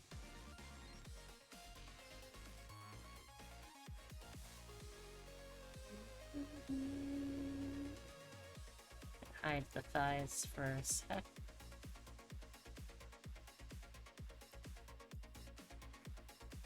Oh, also, I forgot that I'm gonna be switching over now, because I should really be keeping to my stream out time unless raids force me to do otherwise, and I really wanted to show off the game that I've been playing.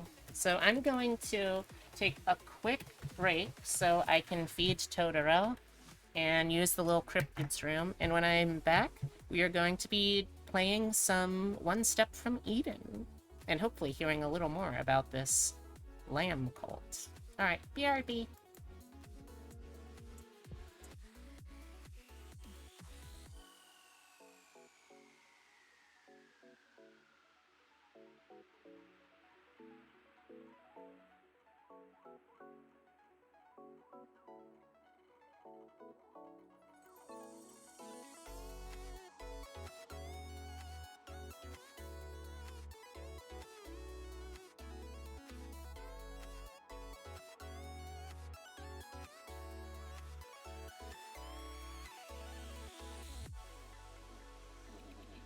Computers are not capable of having various feelings, but we still can feel your inputs and show you what can we do.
Just listen.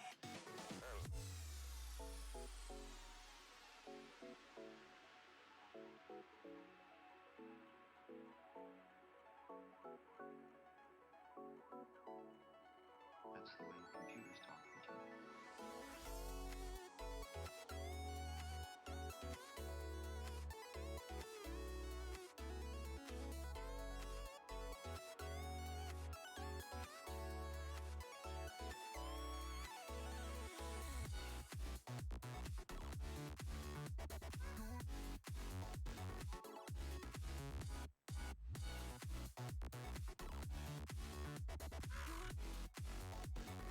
I know what you're thinking.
Alright, I'm back. Thanks for waiting, folks.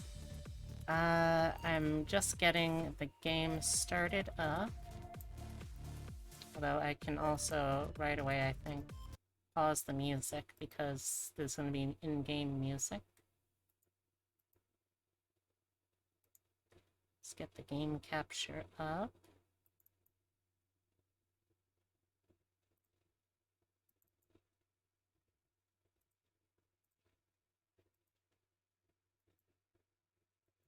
There we go. Switch over the category.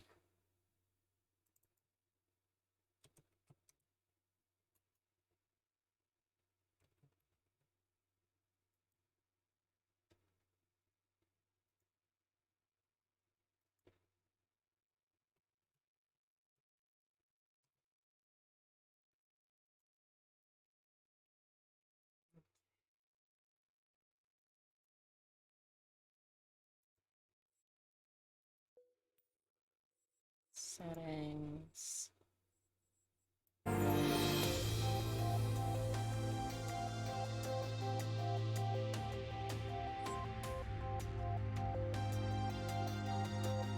There we go.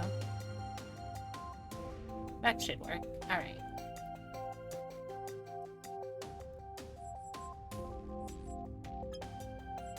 Okay, so, this is One Step from Eden. It's kind of like... What's this? Oh. It's kind of like if you remember the old Mega Man Battle Network games. It has a very similar combat feel to that. It's a roguelike, very high energy, very quick, and honestly, surprisingly for me, pretty satisfying too.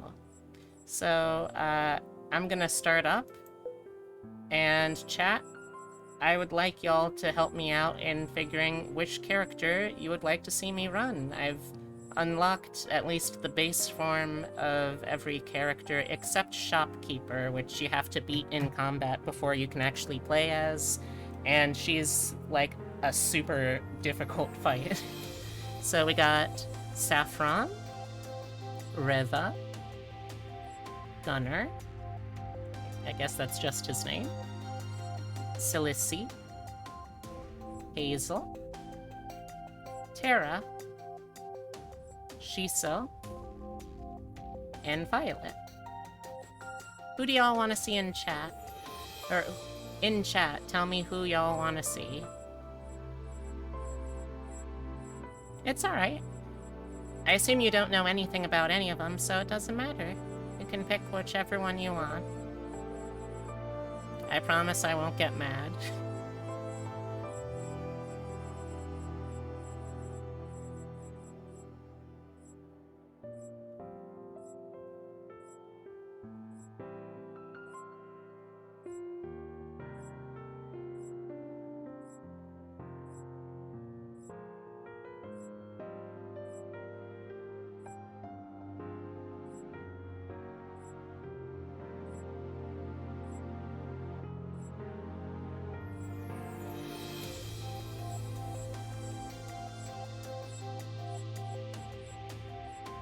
Unfortunately, there's no randomize button.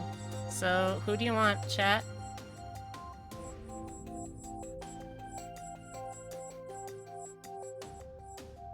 One, 2, 3, 4, 5, 6, 7, 8. Alright, you know what? There's 8. I've got 8-sided dice. I'll just use one of those. It's kind of a Magitech post-apocalyptic adventure. I guess that's how I'd describe the vibes, but we'll see. Okay. Okay. 7, so we're gonna be doing Shiso first. Oh, no. Shiso. He's got a focus on... Well, he's got a focus on money control for this, his main weapon, but then his spells are based kind of around moving people about. It's a little difficult to get a hold of, but we'll see what we can do with him.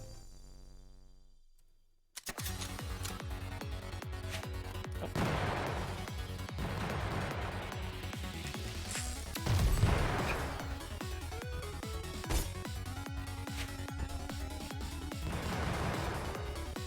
So if you're familiar with the Mega Man Battle Network series again, you'll probably see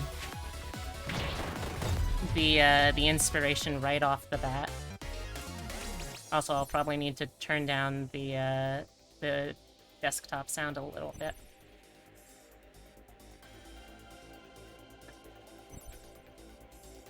And I do like being able to heal.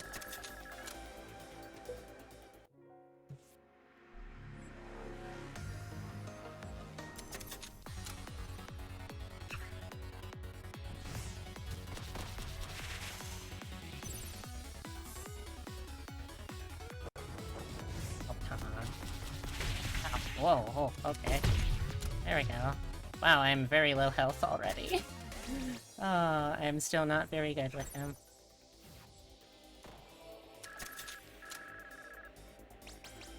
Okay, so now I get a relic, an artifact.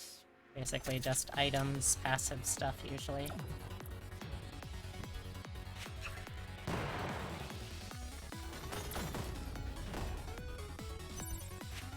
Dang it, I missed the healing pot.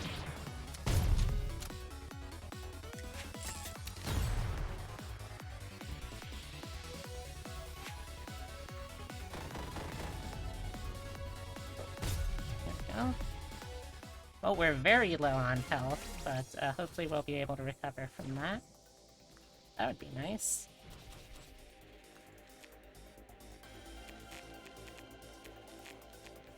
Can pick, each one of these categories is a different manufacturer of spell, and each one has different general things that those spells are good at. So, like, I want something for money, so I'll have convergence for one. And I do really like doing poison stuff, so I might pick that as two. Or maybe kinesis. I could try and do a... let's do that. Well, that said, I do want that still.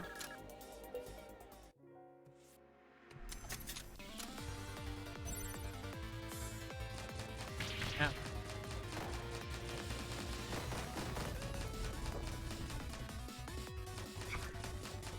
Ow.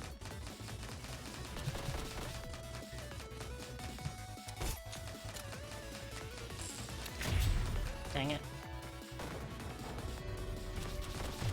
Yeah. I'm still absolutely hemorrhaging health. But, actually, no, that's the end of the statement. I'm absolutely hemorrhaging health.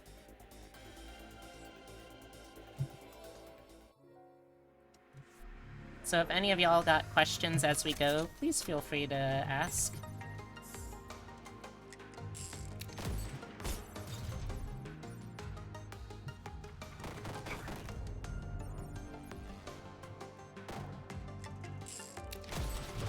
Oh hey, I did get it. Nice. Nice, nice, nice. Nice. I think those are money? To be honest, I have no idea. I hope they're money. I'm pretty sure they're money. Have I seen Dungeon of the Endless? I don't think so. What's that one like, Hazel?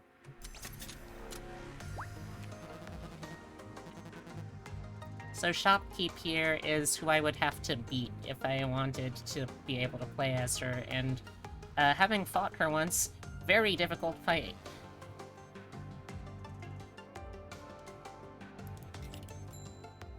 Let's get a little more passive income with that, maybe. I guess I could try upgrading something. Maybe Step Slash?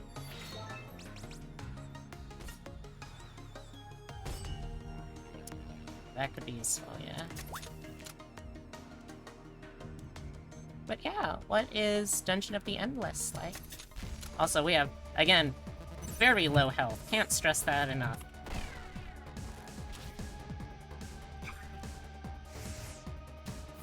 Ow.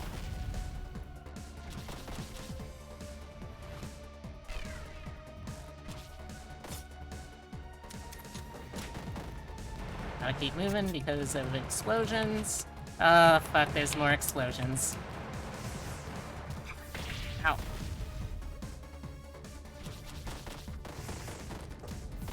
Oh boy, is he. Dang it. Oh no. Oh no. Okay. Ow. Oh, okay, he's charging. He's gonna dash soon, I think? Dang it. Oh, there's the dash. It's kind of like a defensive roguelike, but you aren't into... But you aren't, like, into one's point? I'm not sure I follow.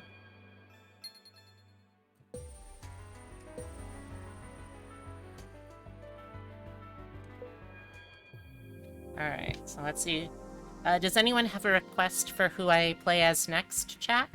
I'll give you a little bit. Oh, you aren't locked into one spot. I'm not sure if I follow, but it sounds interesting. That's alright. Does anyone have any requests for the next character I play, or should I roll again? If 7 comes up again, I just won't do Shiso a second time in a row.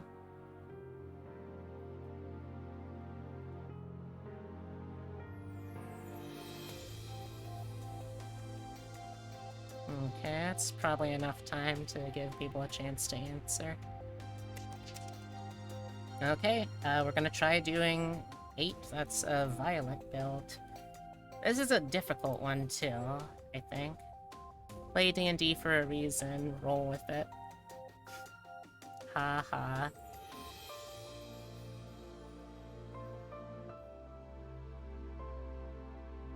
I honestly still don't totally understand what I'm doing with her, so...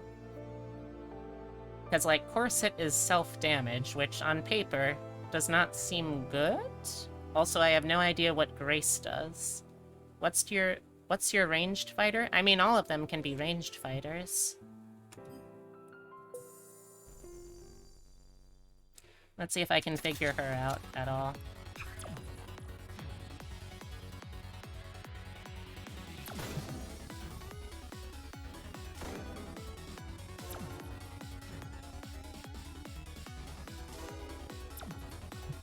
Ow.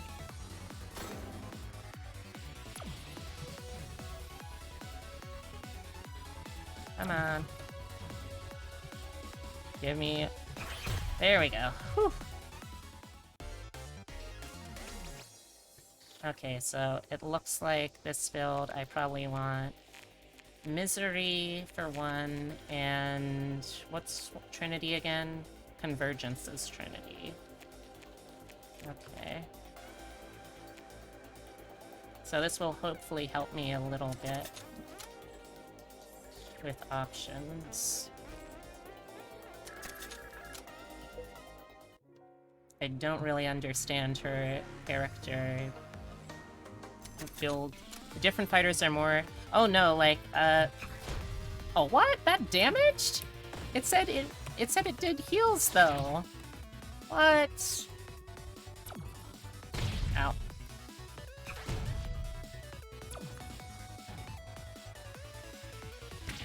Oh.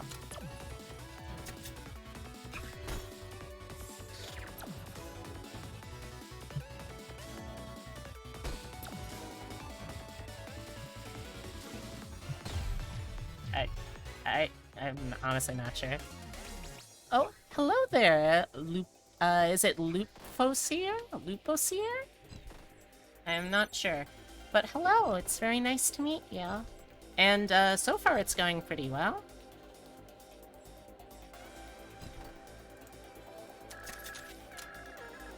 I'm just like doing random characters as picked by chat, or as rolled on a dice, and I've started off with the 2 characters that I understand the least, so, you know, not a great starting point, but we'll see how it goes.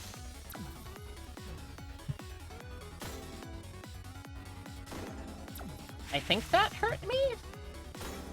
again, it's honestly hard to tell.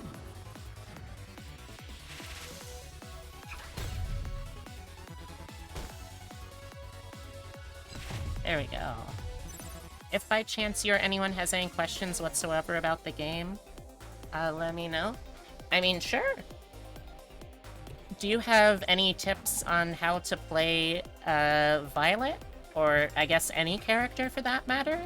Because I am still very new to the game. Some of the characters are very intuitive, and I get pretty well.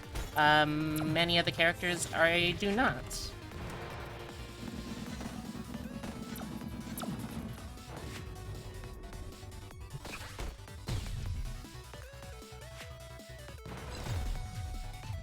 Bio especially is about learning her weapon. Oh, I see. So how exactly does the, how exactly does it work in term... Because, like, I know that when I open it up... no. Can I...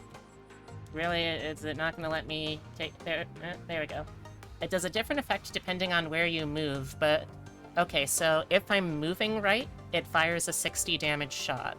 If I'm not moving, I get a stack of Fragile, which pays into Feather. Okay. If left, I gain Shield. Okay. If up, Trinity. I mean, it really is kind of like a rhythm character, absolutely. If down, you gain mana. Okay, so... That's definitely gonna take a little while to internalize. So, middle, I get Fragile, but that boosts my spell power. Up, I get a stack of Trinity, which I can use right now for... oh, actually Frostbite. Oh, that would work. That pairs really well with the Fragile. Let's see, I think right now this is the only thing that benefits from Trinity. For learning, firstly, forget all that. Just remember, left is shield, down is mana. Left shield, down mana. Alright, we'll see how well I can remember that. Let's see. Yeah, we got a decent amount of money. Let's see what we got here. Ooh, I do kinda like that. That sounds mean. What is my... Okay, I got 404. That's pretty okay. I might just want to upgrade something.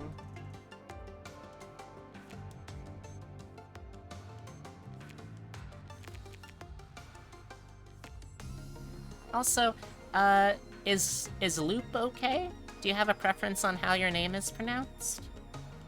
I just want to make sure I'm being respectful about it.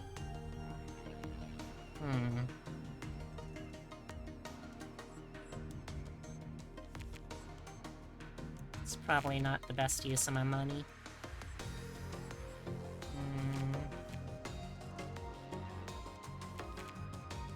Call me whatever. One guy called you Vietnamese beef noodle soup for a while. Huh. That's certainly a statement.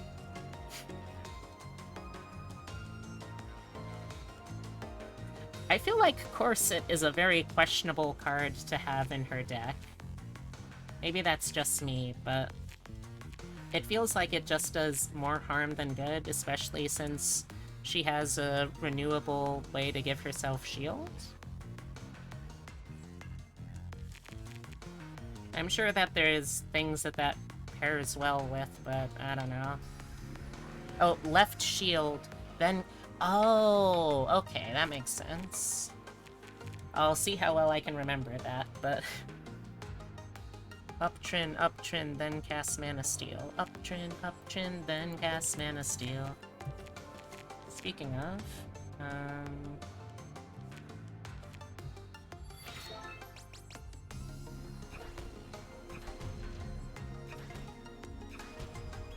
let's get the reduced cost. Being able to actually cast it more sounds pretty good.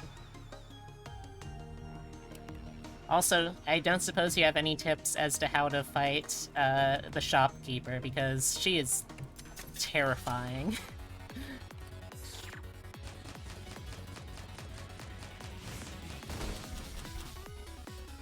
Dang it, I missed.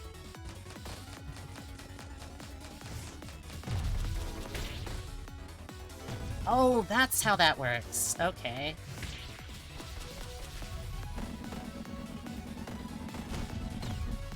Oh, okay. I was like trying to use the weapon at the exact time that I moved, but no, that's not how that works.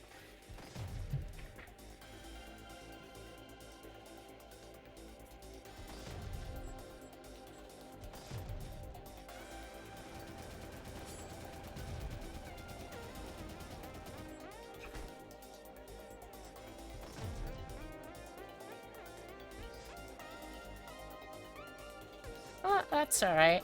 It's probably not as important at the immediate moment.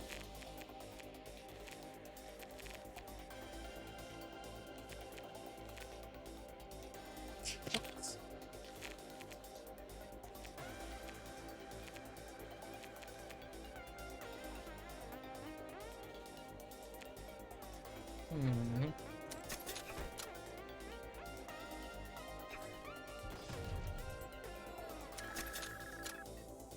I'm still mostly just picking... I mean, sure. I always love an impassioned rant, so feel free to. Dang it. Oh, it got him. Never mind.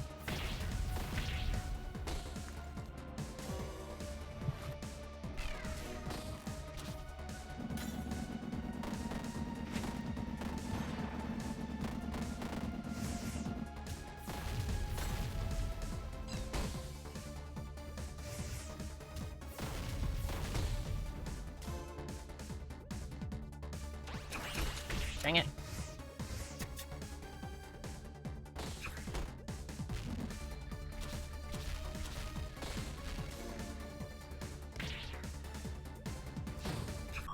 Oh. Dang it. Nope. Could have waited on that for sure. No. There we go. And I usually like just sparing them because by the time I'm done with a fight, I inevitably always need a heal.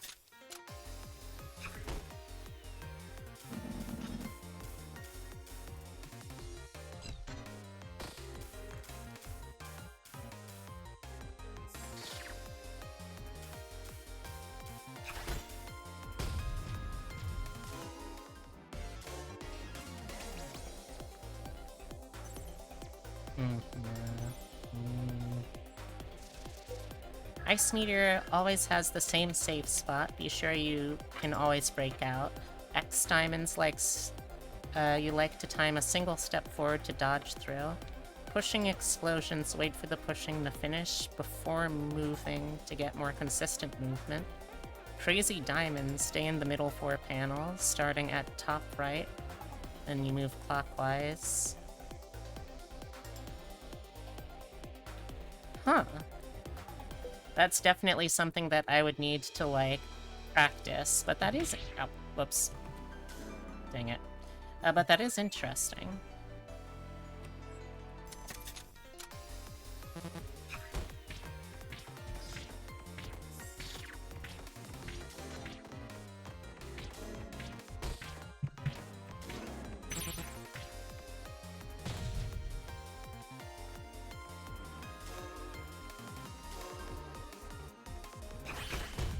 There we go.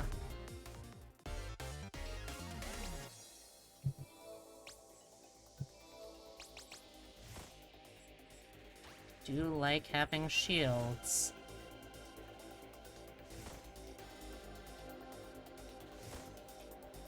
So wait, those don't hurt me?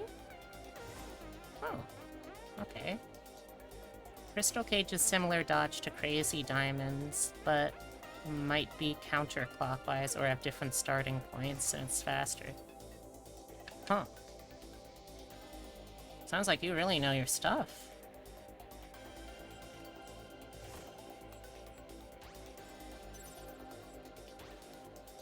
I'm not sure how well I can retain all that. but I'll definitely have to try.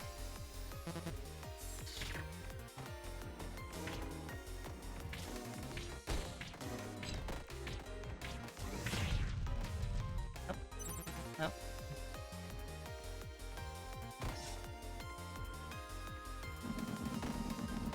Yeah. It does sound pretty awful.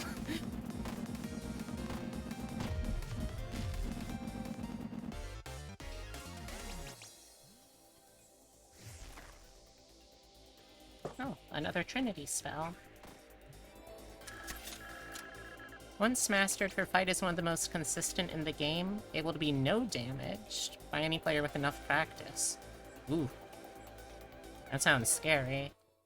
I'd try my best, but I think that's absolutely something I would need to dedicate like a whole stream just to practicing.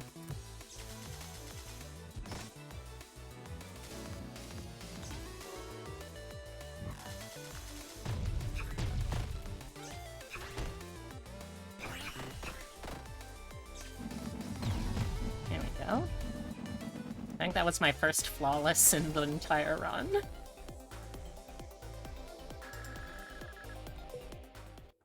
Personally beaten her on many characters without casting spells, taking artifacts, weapon use. Oh my gosh. You sound like a really pro player. That's impressive.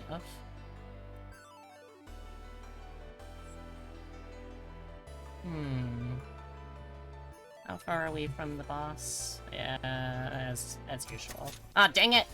Oh, I wanted to buy. Oh man.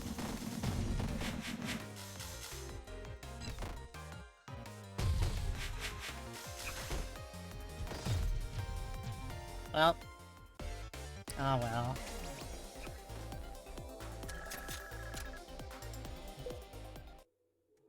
I'm still getting used to the keybinds. Oh. Dang it.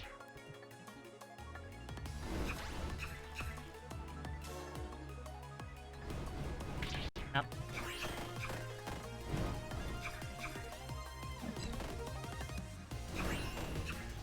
Dang it. Oh.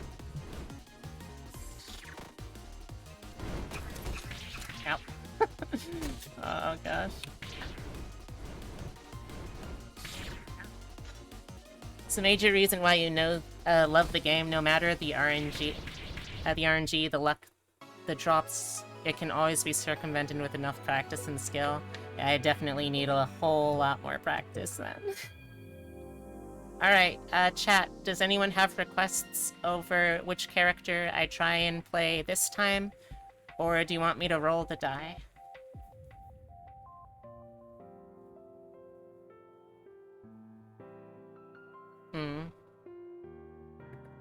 It definitely feels like that kind of game.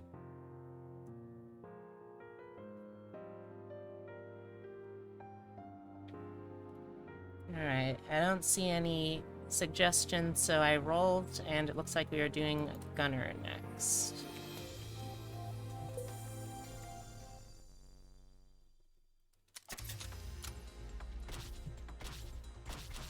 So from what I understand about Gunner is he doesn't really gain his own mana that well. Like, it's very slow. So you have to shoot reliably.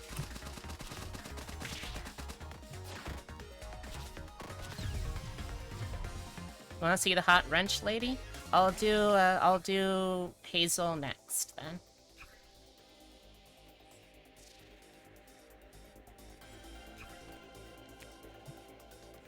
I mean, I think with Enervate, I might try to do something with Jam. Can try at least. I'll do Hazel next, don't worry. Let's see.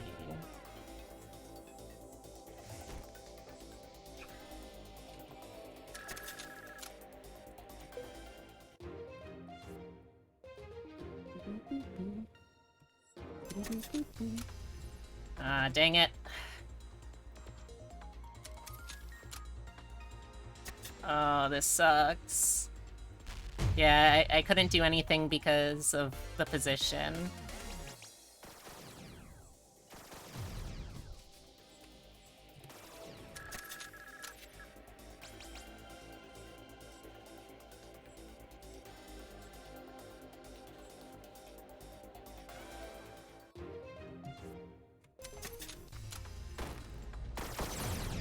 Nice, nice. Dang it, I missed.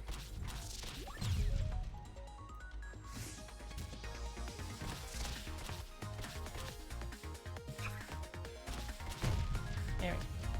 If this is the Steam version workshop, really? What kind of stuff can I find on the workshop?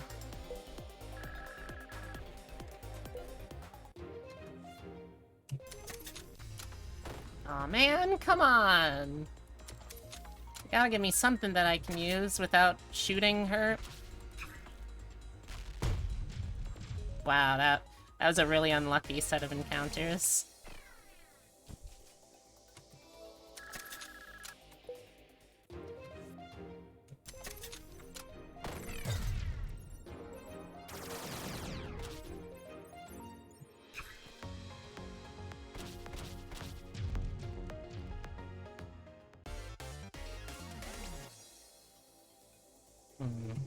Not really very useful for my build, but okay. Yeah, I guess so. Barely have any money because of the terrible luck I've had on this run. Okay, that's flow. If, yeah, that's flow and frost. That's not super useful. Have a devil trigger mechanic? Oh, dang. Oh, jeez. That sounds cool. Guess I can get a little bit of poison with the fire, maybe.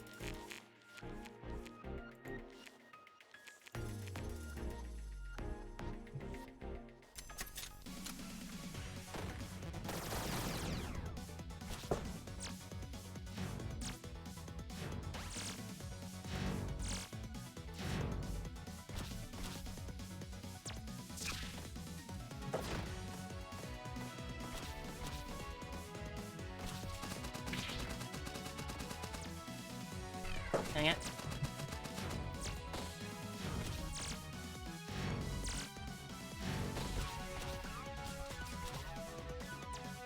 I hope I can get some decent relics, or geez, artifacts for a jam build. I'm painfully bad at predicting where bouncies are gonna land, is what I'm learning. Ow, ow, ow, ow, ow.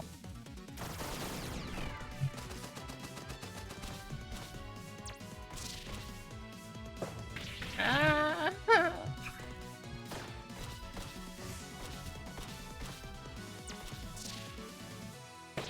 Ow. Oh, no.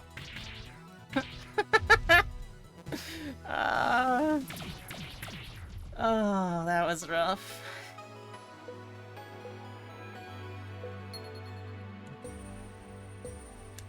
The circus zone?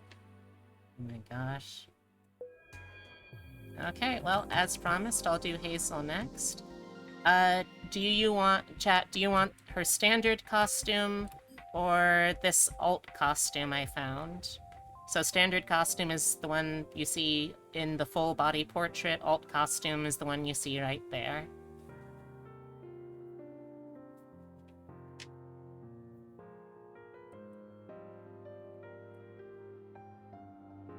Queen from Quantum Protocol.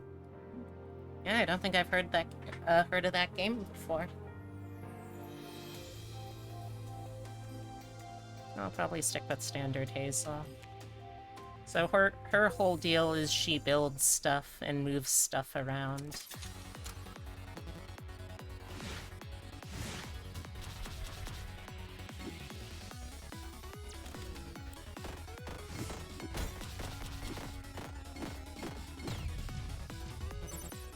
The action card game Quantum Protocol has a One Step from Eden themed deck to play. Oh, that's cool. I'm glad that they've got that kind of interconnectivity. Okay, so I got Hexalon already. I don't really want those, I think.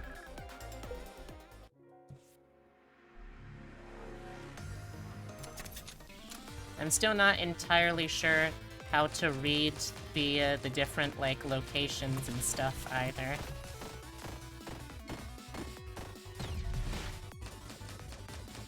Ow.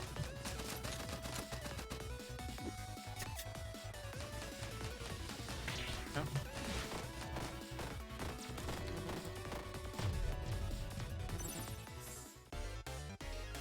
I'll have to check out the mods, though, because that does sound really fun. Yeah, just for variety's sake, sure, let's get that. Oh, yep. Anything that works with shuffle is nice. Yeah, I'm still learning a little bit of, okay, what enemies are actually enemies and what enemies are actually just structures.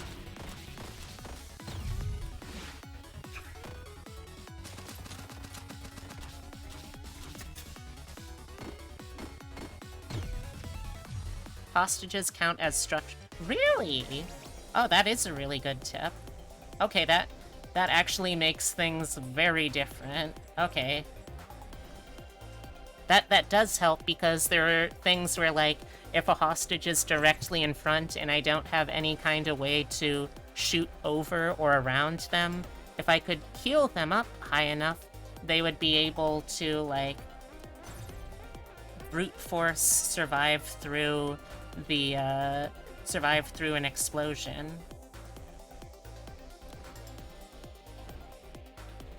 Yeah, sure. Might as well. A structure's a structure, no matter how rupture.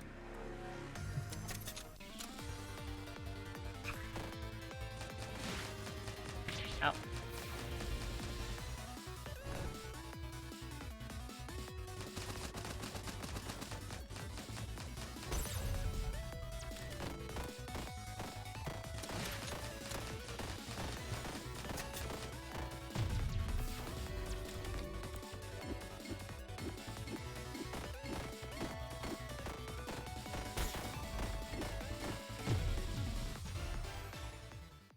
So I can just hit a civilian with my wrench, and that makes them less likely to die.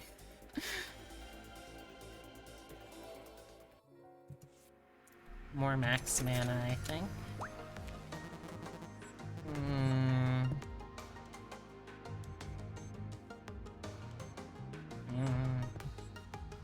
And I guess I can do that, because that's always useful to have more. Sounds like a spiteful cleric. Yeah, I could see that. Oh, shit, that's right, that's a structure. Ow.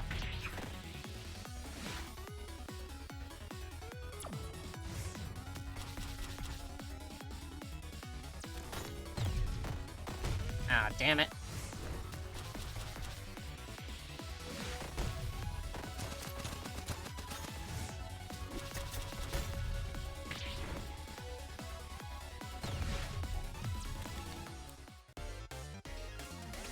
Well, she definitely feels like a goofy artificer to me, yeah.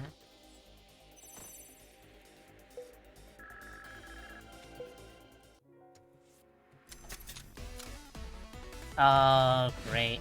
She gets a revive, which is a real pain in the butt.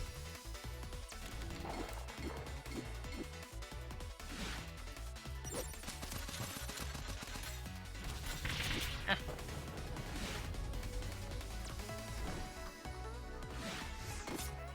Oh.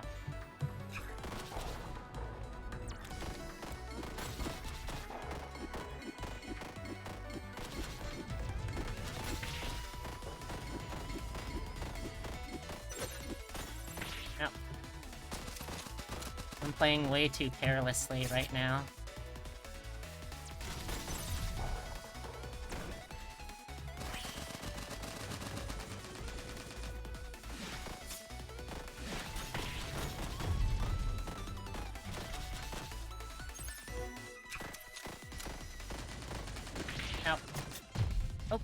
There we go.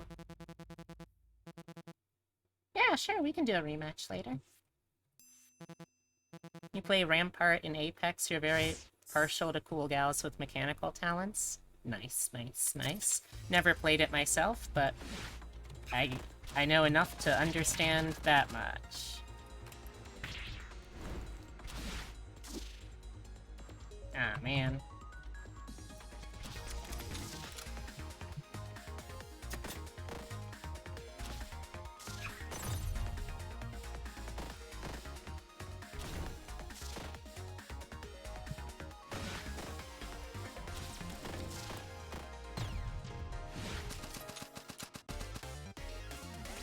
I don't think I've ever actually played Apex either.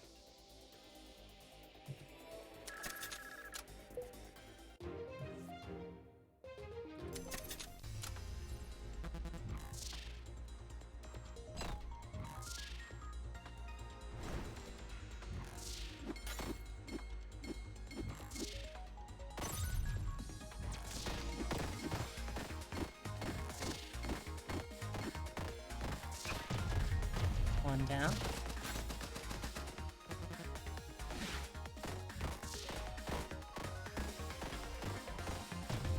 Yeah. She was so thankful that I hit her with a wrench several times that she healed me.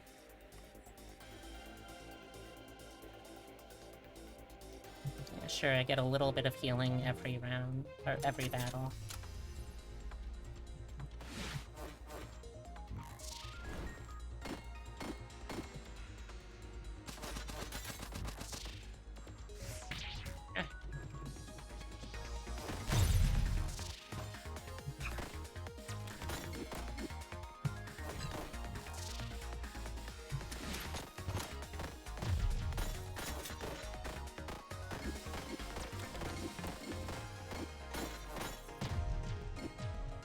Basil's deck has push up and... Yeah.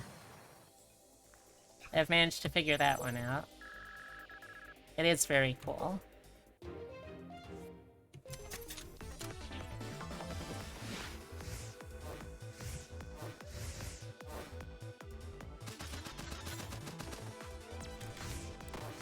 Oh. Ow. Rude. Uh-oh.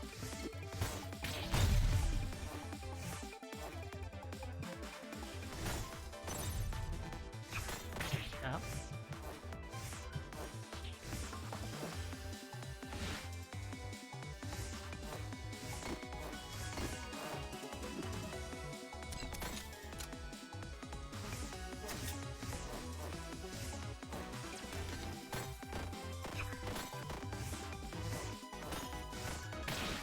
Oh.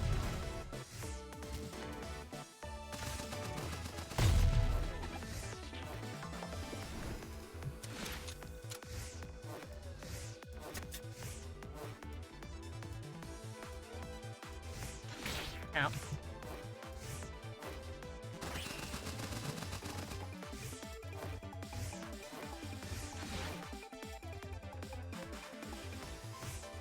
Ow. Ow.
See, here's the thing. I am not particularly good at fighting smart or hard.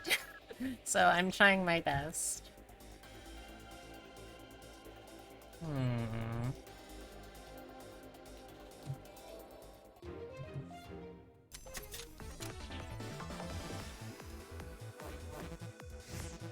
Damn it!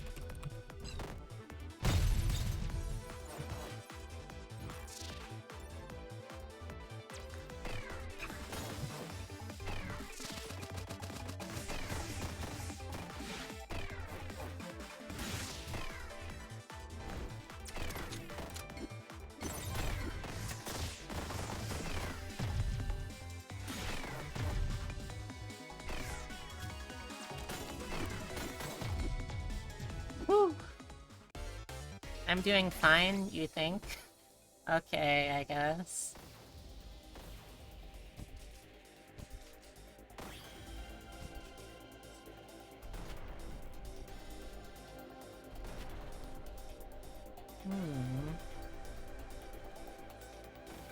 Never seen this before in, well, in combat. Well, not in combat, but you know what I mean.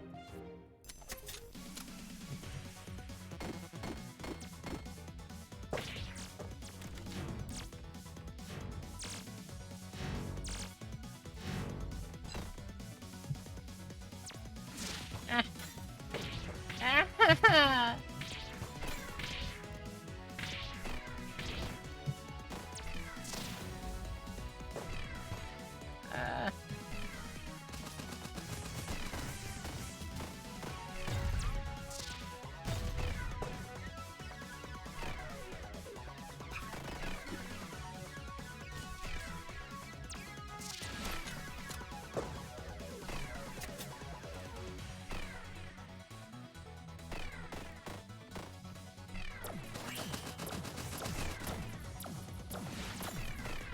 Uh-oh.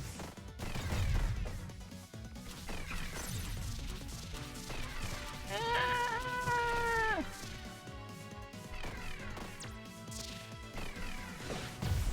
Whew. Whew. That was scary. Give me health, please. Thank you. Friendship!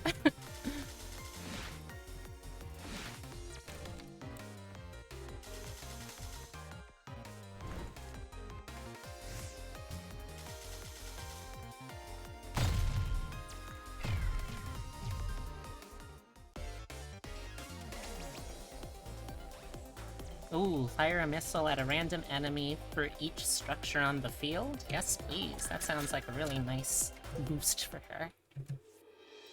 Okay. And I'd like to be able to go to the shop, so I guess we're going this way.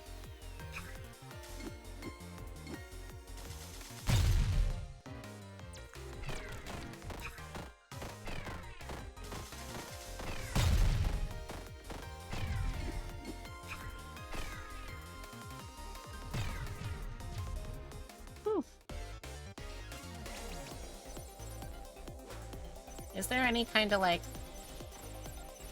Oh, dang.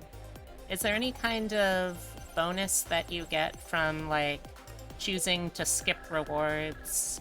Or, like, if you flawless something as opposed to just getting hit? I mean, other than the obvious reward of not getting hit.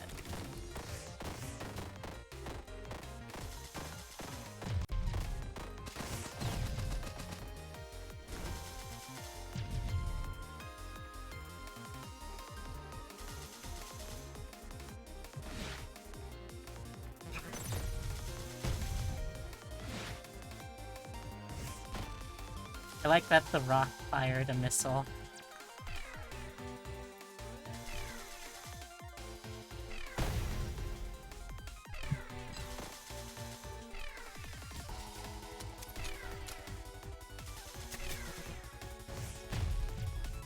Getting a flawless victory gives you a little bit more money. I see. Alright, well that's good to know.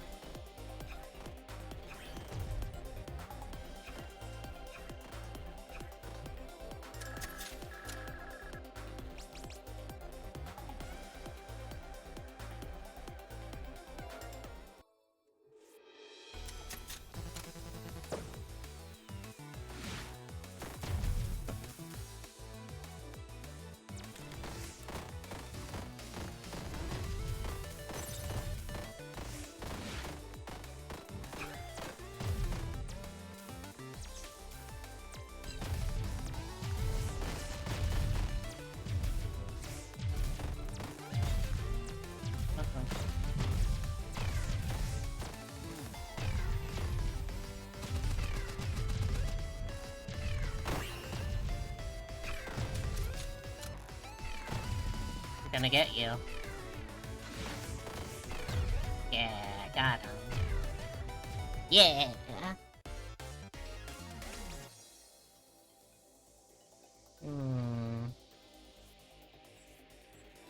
Just money.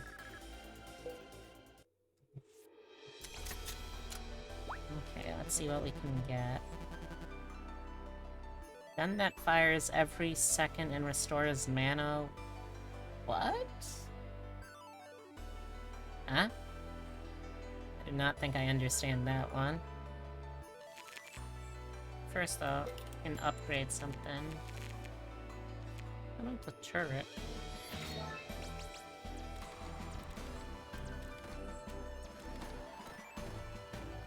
Soul Gun is super strong?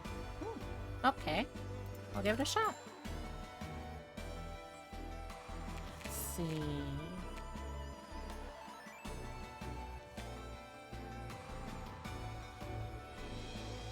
Oh, cool! That sounds fun.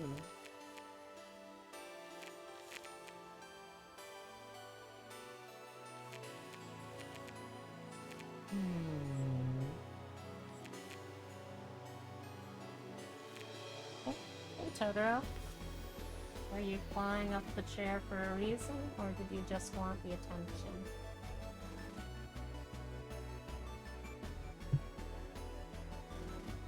Thank you for the rug, baby. I love you too. I feel you down there.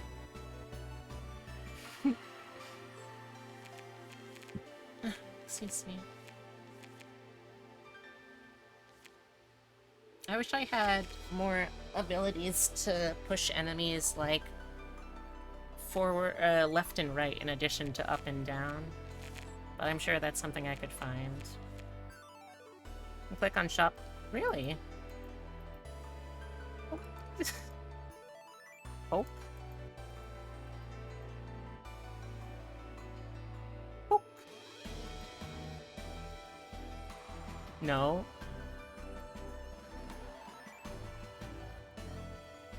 Sure you aren't. Hey, baby. Let's see... Let's do another upgrade, maybe.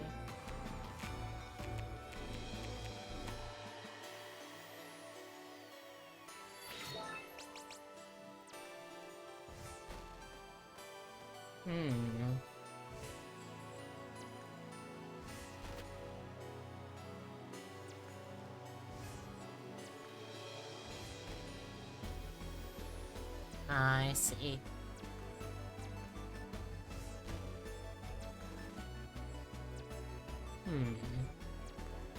Let's go.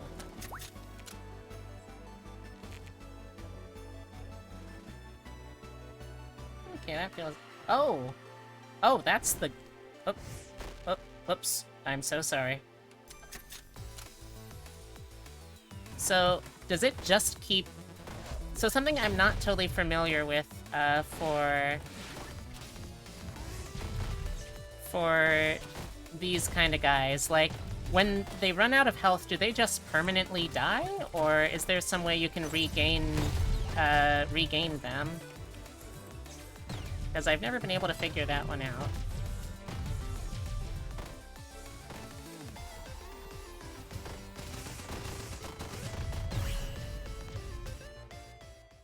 Oh. Oh, that's unfortunate. And those guys count as pets, huh?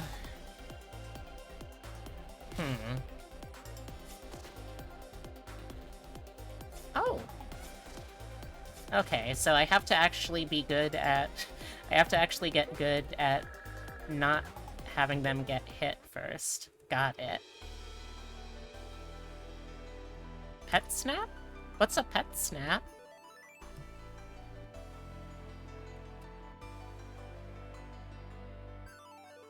Oh. That will probably be a lot easier to dodge with. Again, thank you. I would not have figured this out on my own.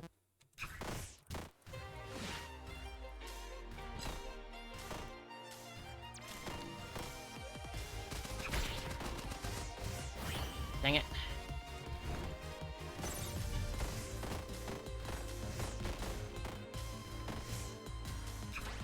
Oh. I'm not sure. How do you dodge those big sweeping energy thingies? Like, after she does all of that build-up.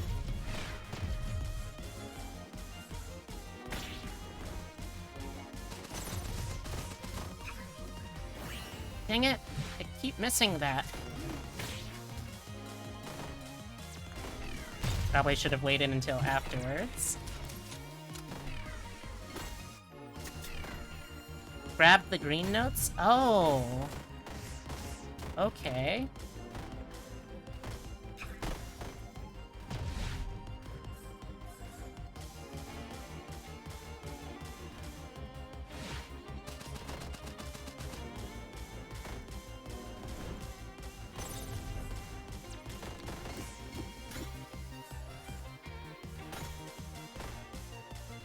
Oh. Oh. Oh. Oh my gosh, that makes so much more sense now.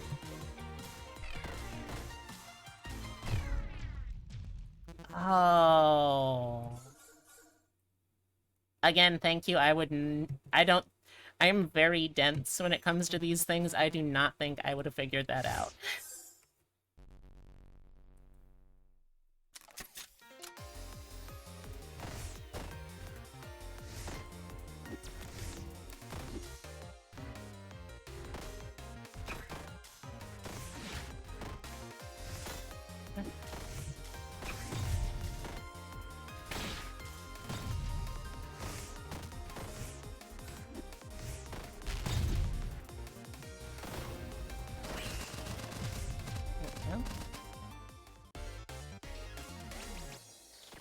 I mean, I guess to be fair, I didn't even realize that I should grab the green notes when I was playing as Violet, so...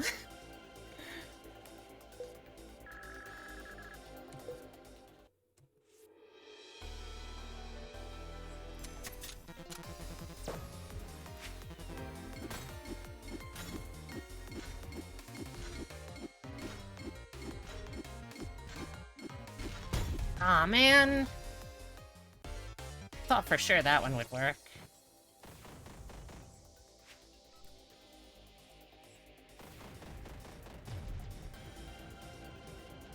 Oh, right. Because the gun was... yeah... Dang it, gun. Okay, well, I'll hopefully know next time.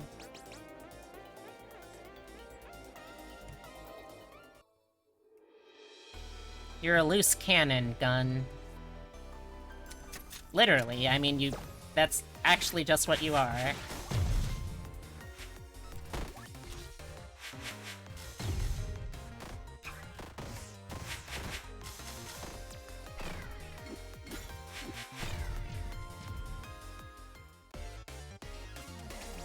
Speaking of the remove button, what about it? Ooh, can be used to remove cells, yes, but you can also use it to remove artifacts, and even the downside of... Wait. Yeah, the G button, when I'm, like, when I have my deck open, lets me remove something. I didn't know that you could use it to remove artifacts, too, though. Huh. Fascinating. Or the pact downside. So do I have to... I assume I have to, like, get the pact first, and then I can do it?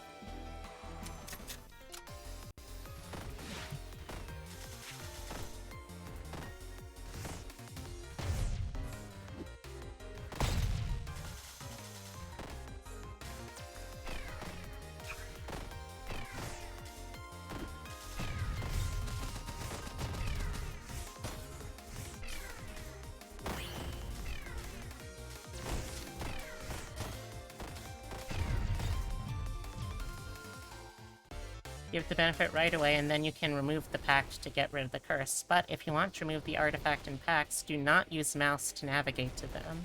Manually move it over with the arrow keys. I see. Hmm.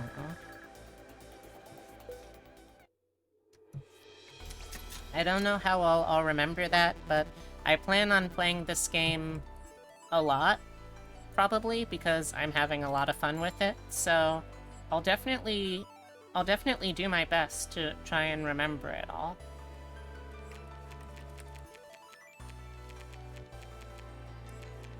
Because this does sound very useful.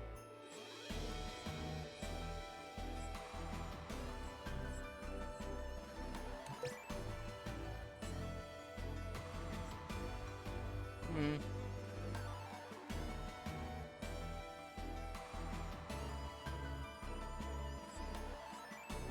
Not a lot of great options here. Guess I'll upgrade.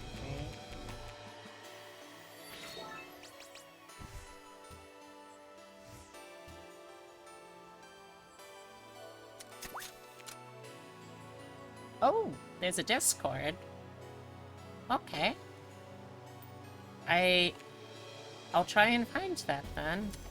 Well, I mean, it's probably in the game, I have to imagine, but... Nope, nope. That's right, I cannot be in the same the same space, or row. Ah, dang it! This is really not my day.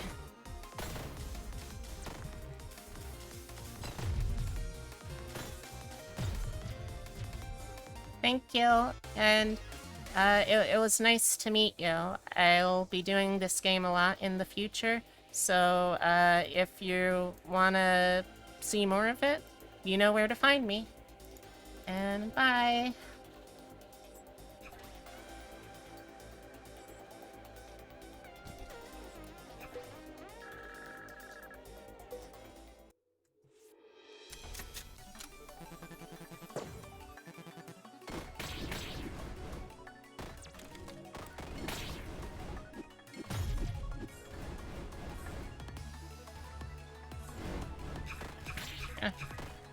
Oh geez, that's right. This is the double hit now.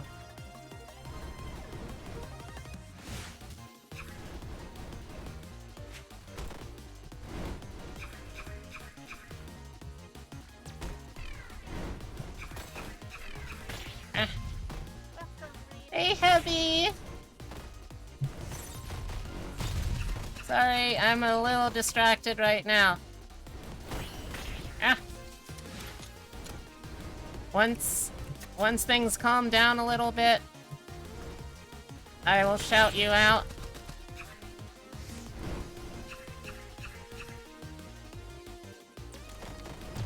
Oh, I think my gun has died. Okay.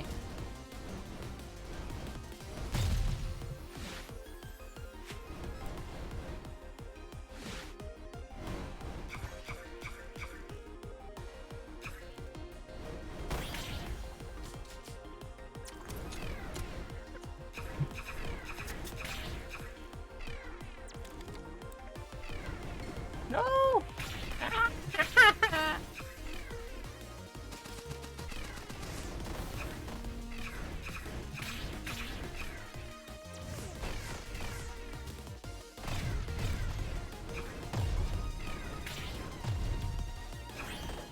Oh, you little sucker. You moved at just the right time to avoid that.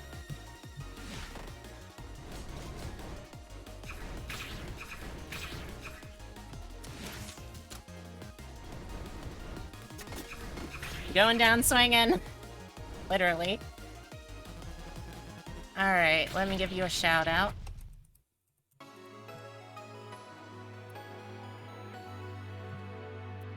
Alright, so welcome, Raiders. My name's Beatrix Bunny. I am a taxidermy jackalope brought to life by the power of love and slightly mad science. I do variety streams with a focus on roguelikes and digital artwork. So if you're interested, then I hope you'll stick around. Although I do a whole lot of other stuff too, but you'll have to stick around to see that. Also joining me, as usual, is my co-host, channel mascot Francisco. Say hi, Francisco. And Chat Moth, who doesn't really do anything other than kind of ominously repeat anything people say sometimes. Also, thank you, Quark, for joining the Fluffle. I hope you enjoy it here. Is it just me, or am I the only one who gets happy when Beatrix is streaming? Oh, I don't think it's just you. I know I get happy when I'm streaming.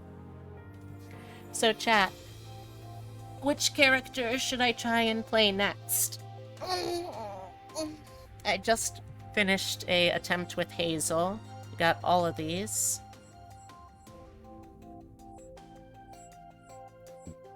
Excuse me.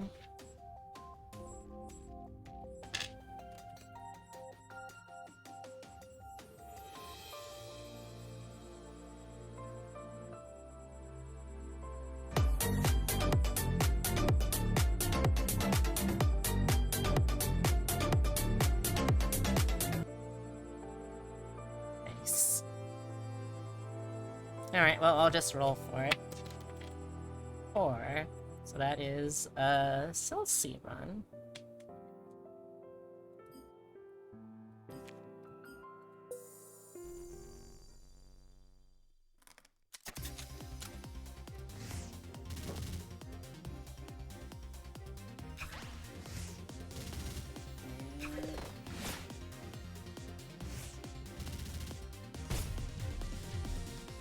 Oh, where's that cow?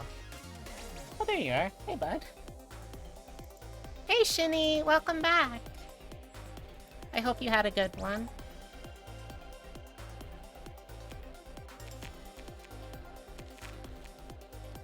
So I want some fragile, and I want anima.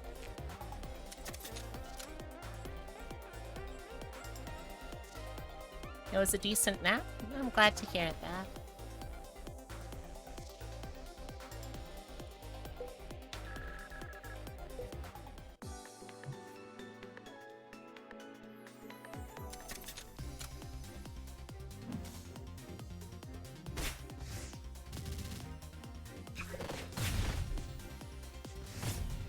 Nice, nice.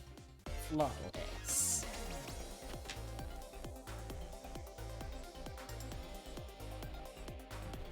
Again, none of those I really want, so...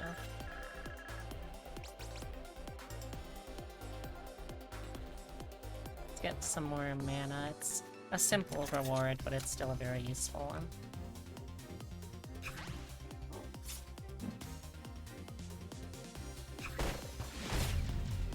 Nice, nice.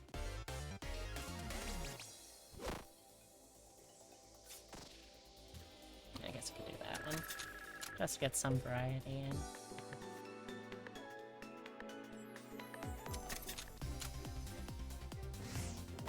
Oh, jeez Louise.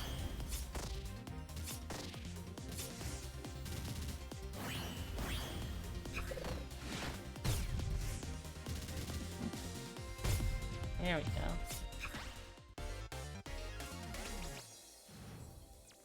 Yeah, nothing I want there, so let's skip that. Still at full health though, so we can go to the shop at least. Hey, congrats on having a church, I guess?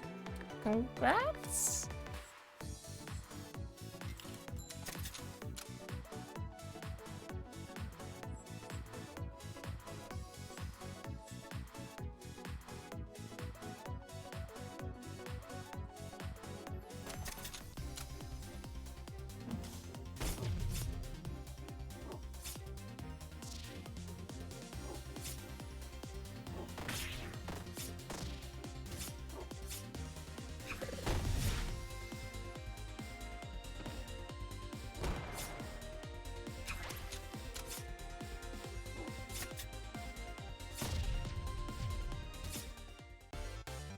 It's a pretty good roguelike building sim? I'll have to keep that in mind then. I was planning on trying it out soon anyway, but now I know even more to try it out.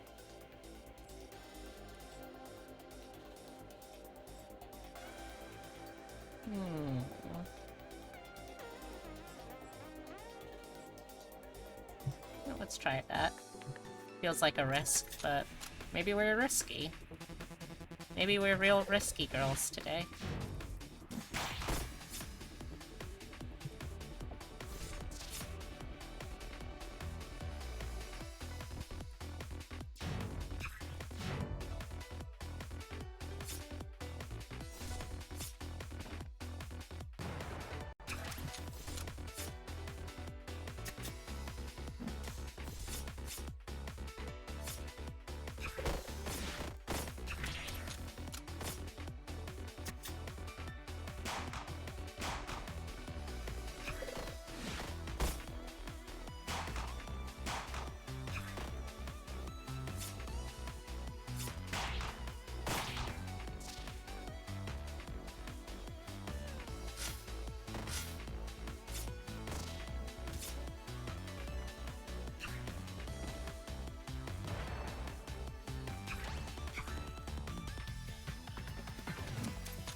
Yeah, I finally got him.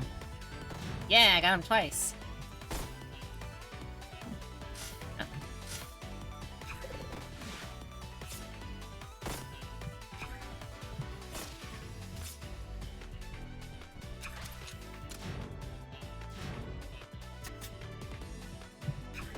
Yeah, got him.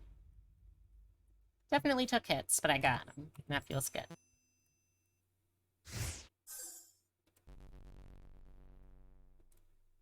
Ooh, you have Twitch integration. That's pretty cool.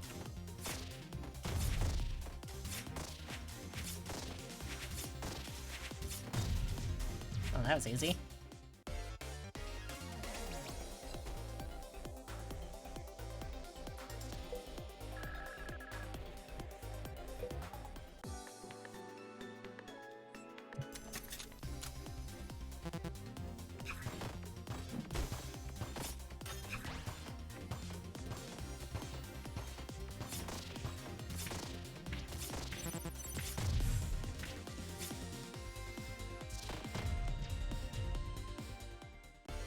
I'll have to... once again, just another reason that I'm gonna need to have to check it out.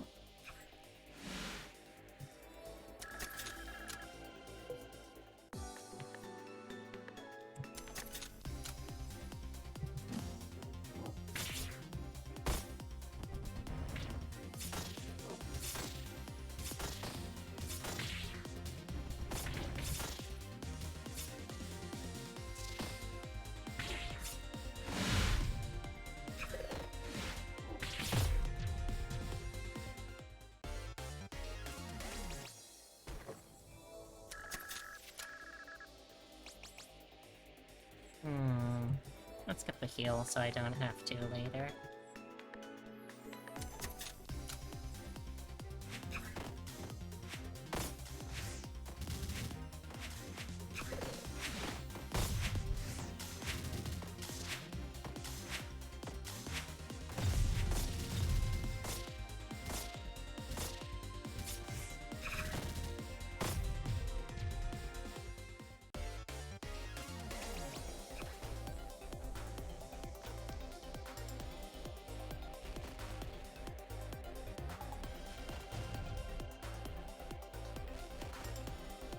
If anyone has questions about anything in the game, I'm very, very new at this game, but I will still do my best to answer.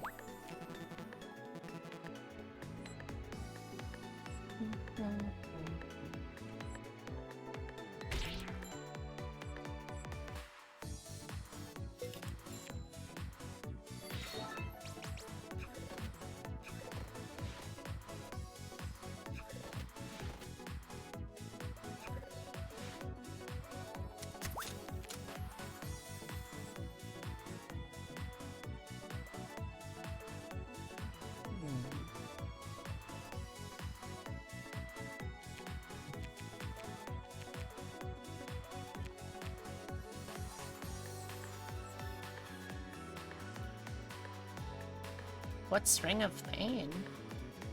I mean, it sounds painful, which I assume is the point, but what is that?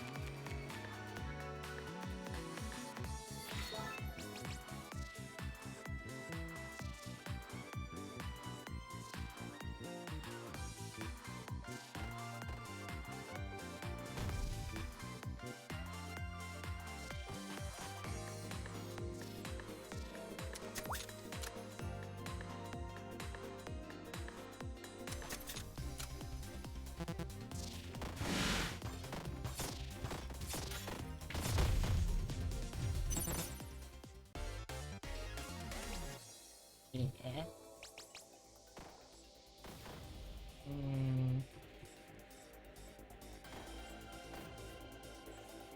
What do I have defensively? Oh, just that. Yeah, sure, we can take that then.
please. Ah, that one was a good. That fight felt good. More health, please. Thank you.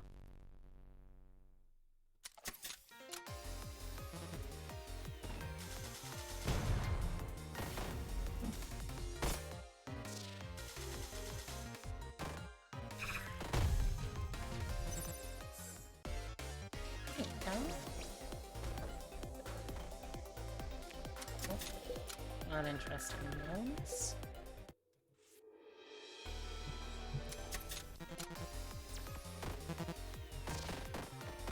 Uh-oh. Uh-oh. Uh-oh.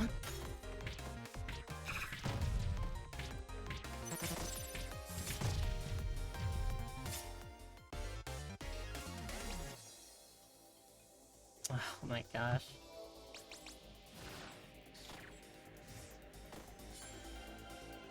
Hmm.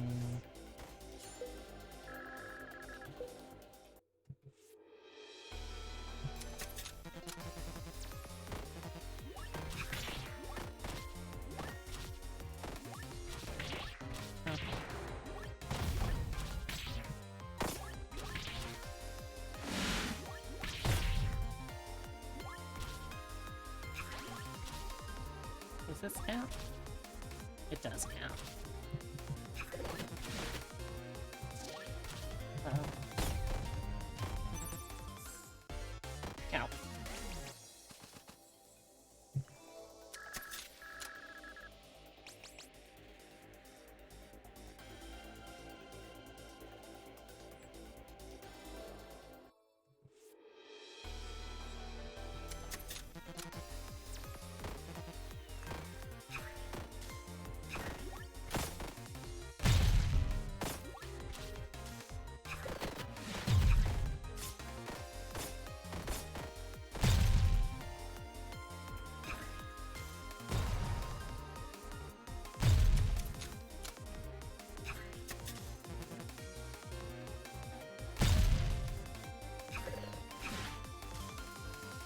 Oh man.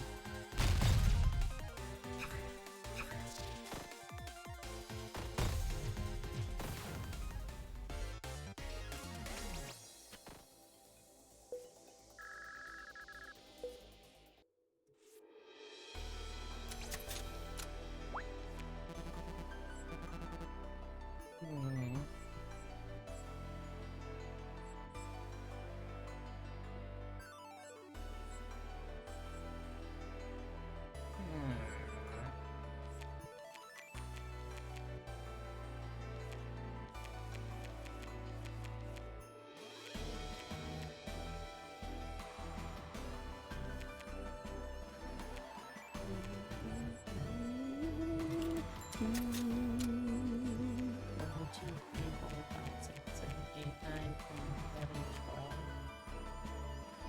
Okay, so that's not great, but maybe we can make it a little better.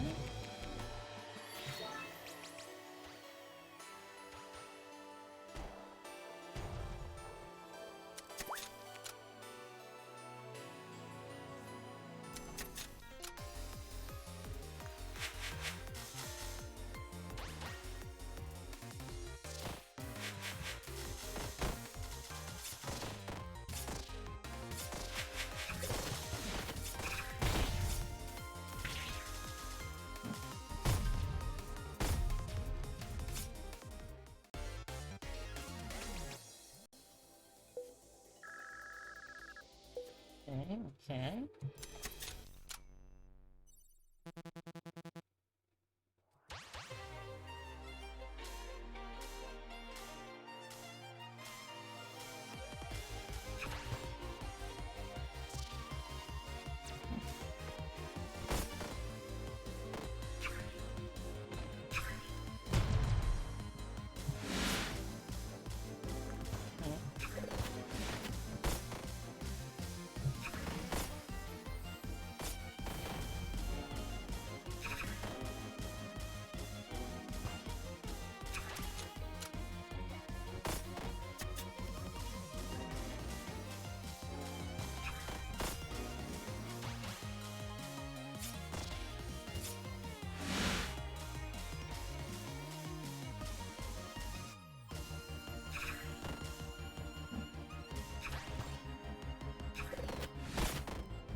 Oof!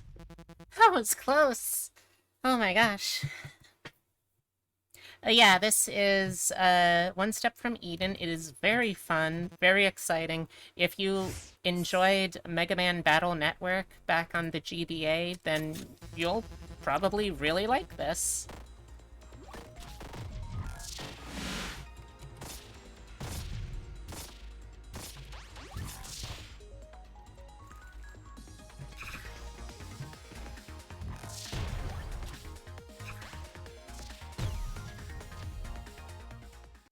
Oh, you've never met Violet. I see.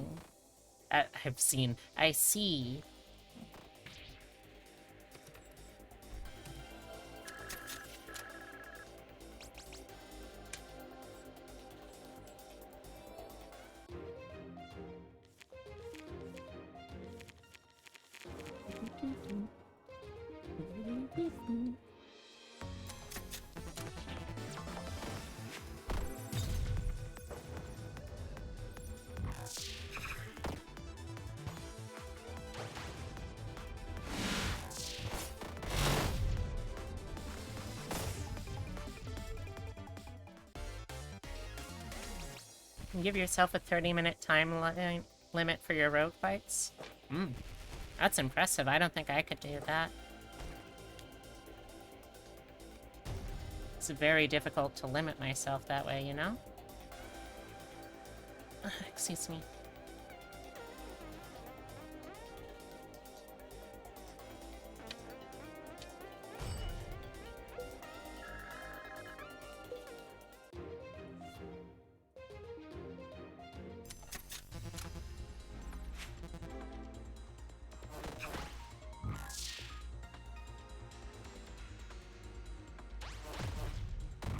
You little shit.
Do you have anything that functions with Trinity again?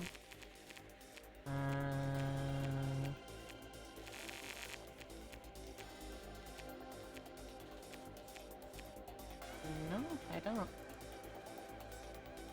I guess I'll do level ups. Oh, thank you for the hydrate, Lilith. And the yeet. Ah.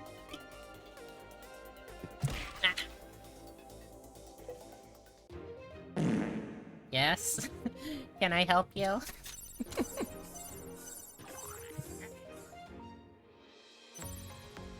Hey, thanks for the money.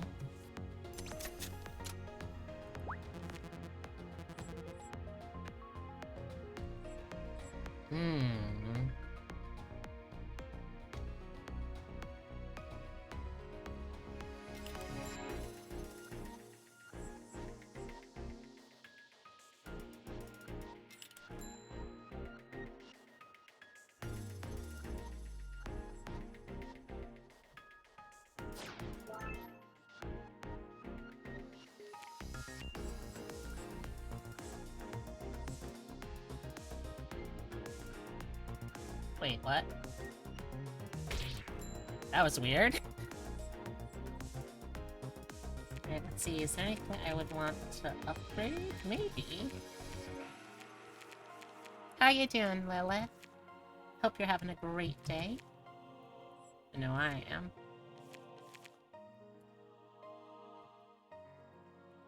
Oh. Oh.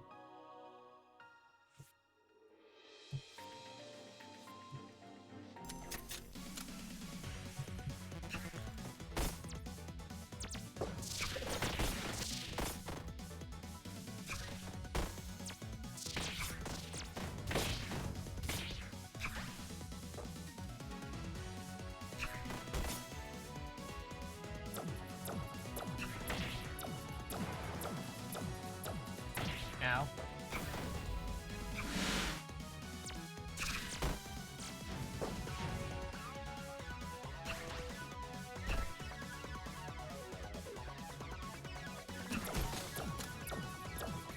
Ah!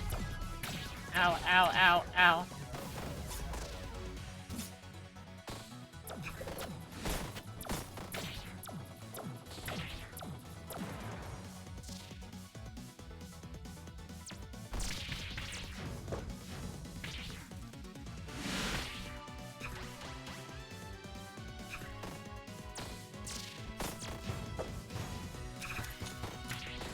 Ah, dang. You're fine, but you've been waiting for your mail. It's gonna come today, but considering how late... Aw, man. That's a bummer.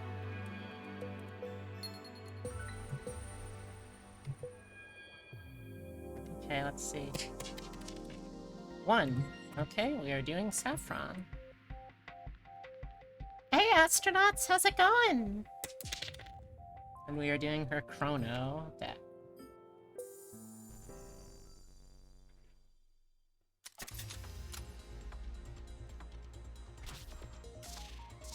Ah, dang it, I missed.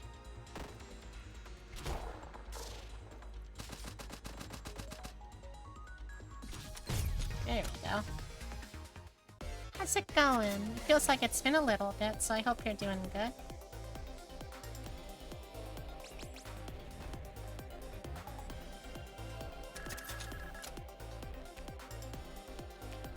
Let's try and get Trinity, and let's try and get Anna.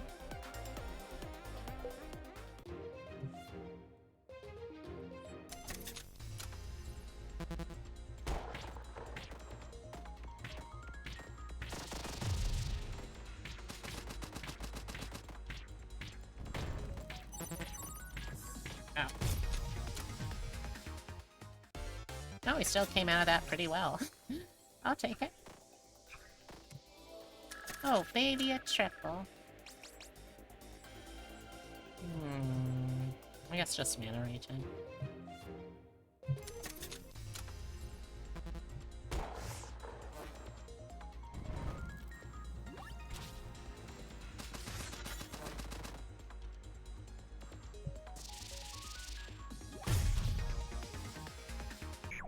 Oh, oops, wrong one.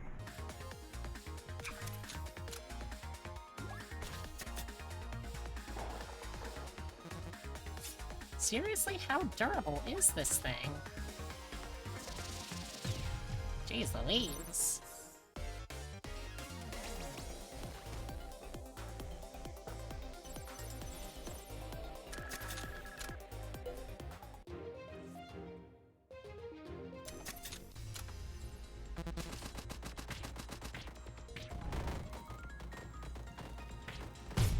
There we go.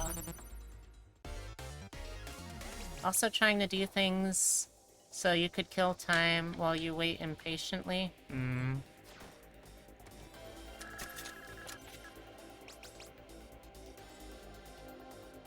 If it's okay for me to ask, and if it's not, feel free to ignore it. But what's the important thing you're waiting for?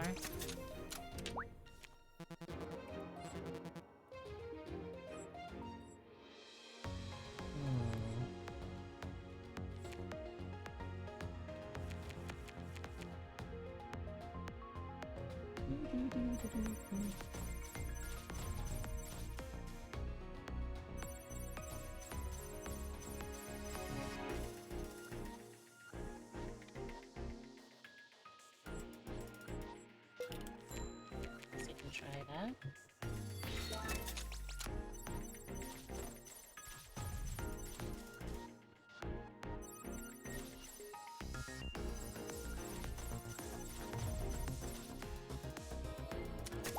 Plastic red car game piece. That sounds fun, though. That sounds like it will be a lot of fun. I don't know specifics, but it does sound like it will be fun. I think it will.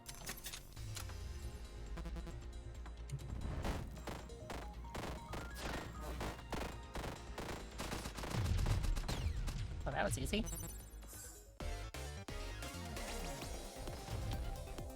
Finally, I got Frost. That's gonna be useful. This one you had with it got stuck in the wooden drawer. Oh.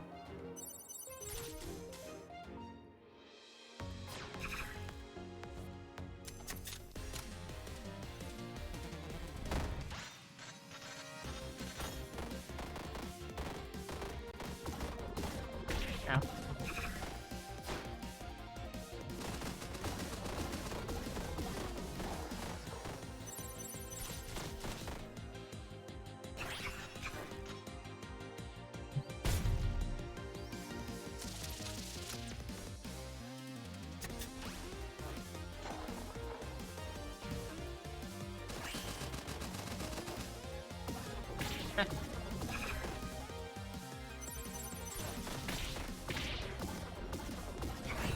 Oh wow, that was fast.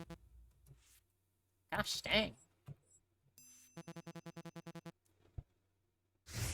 Ew.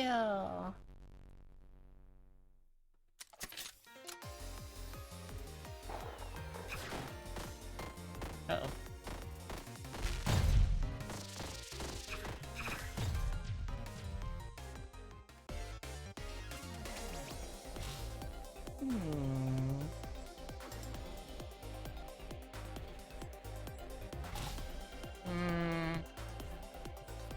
I don't think I even have anything that uses flow right now. Yeah, I don't.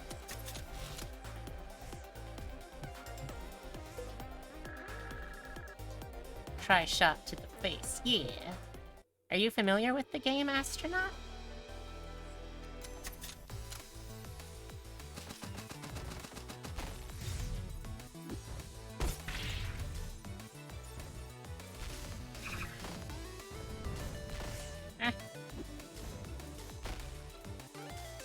Dang it.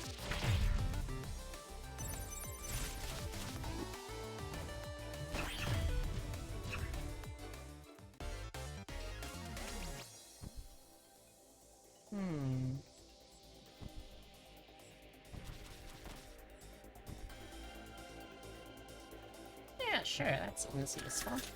Just give myself a ton of spell power.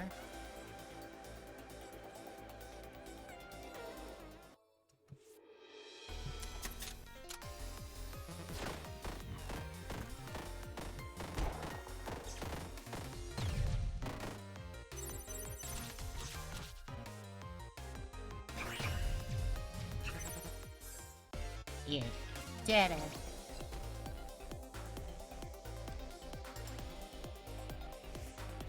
What do I have for shield right now? Anything? Nothing. Sure, let's get some shield then.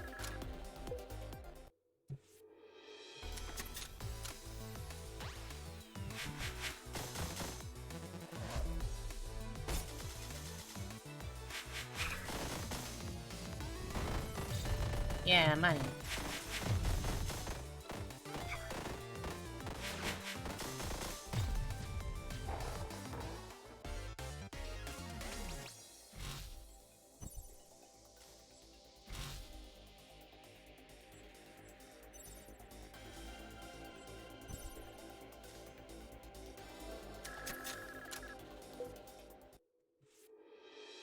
Gotta just love burn over time. You really do. It's a great thing. I enjoy it. It's good.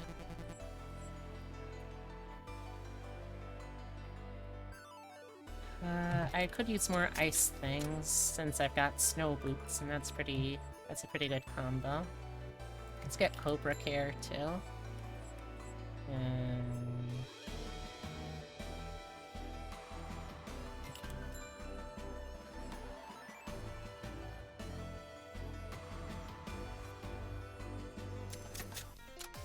Yeah, it's no problem.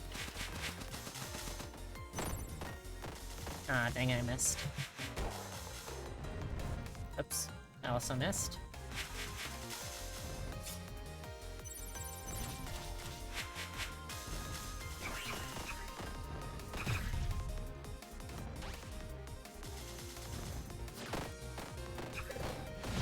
Yeah.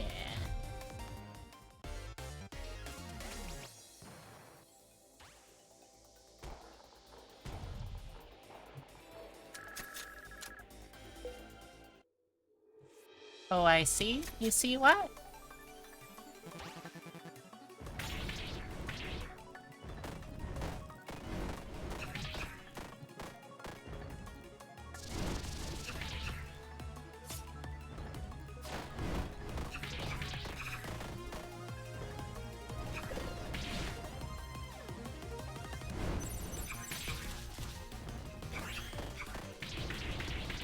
Ah, ah, you're so fast!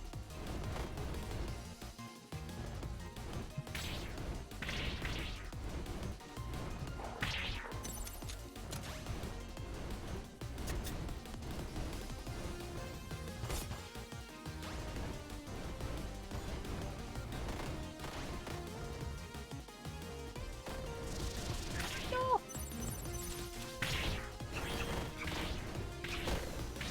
Ah. Ooh, that was close.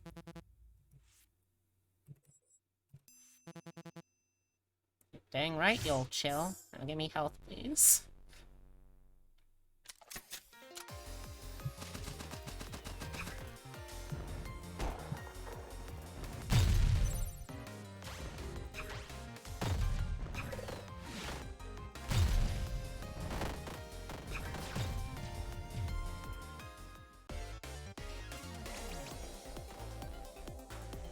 Hmm.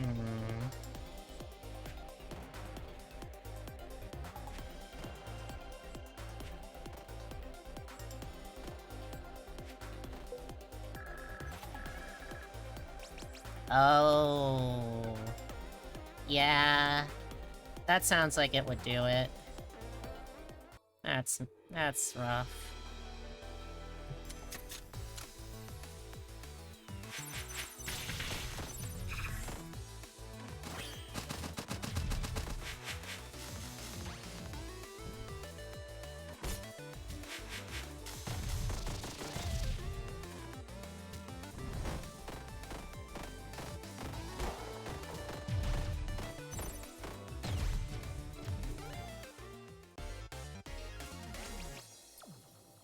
Hmm.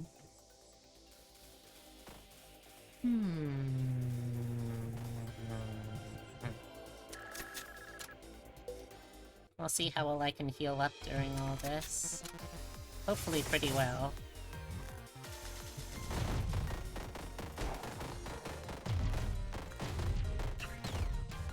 Oh, that was really well, actually, dang. Okay.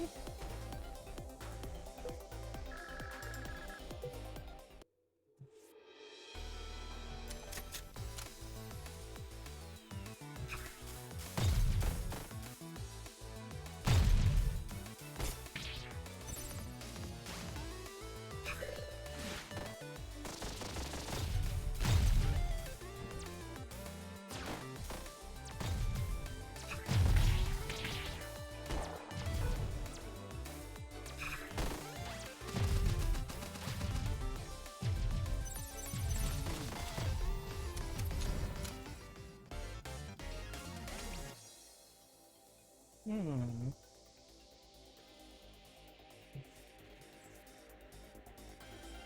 Yeah, you know what? I think we can afford to lose a max one at this point.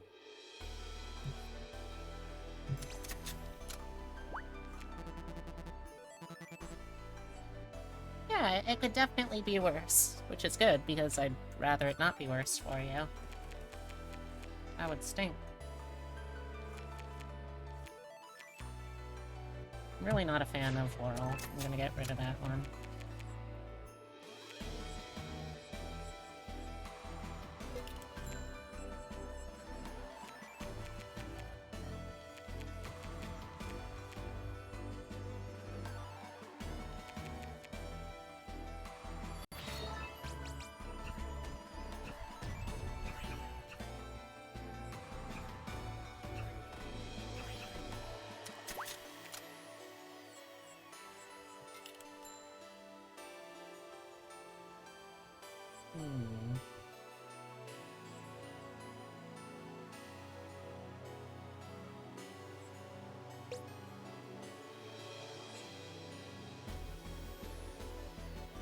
If I do that, it would put me at 2, which would stop me from using that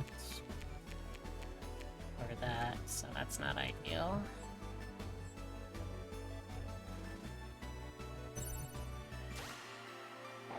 God, that's so fast of a regain, though.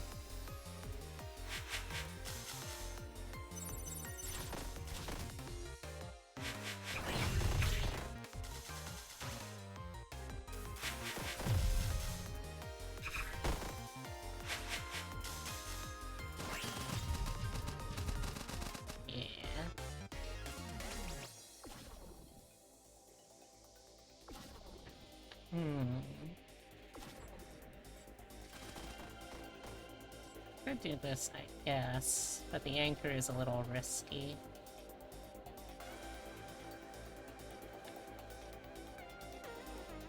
Plus, I already regain mana so quickly now.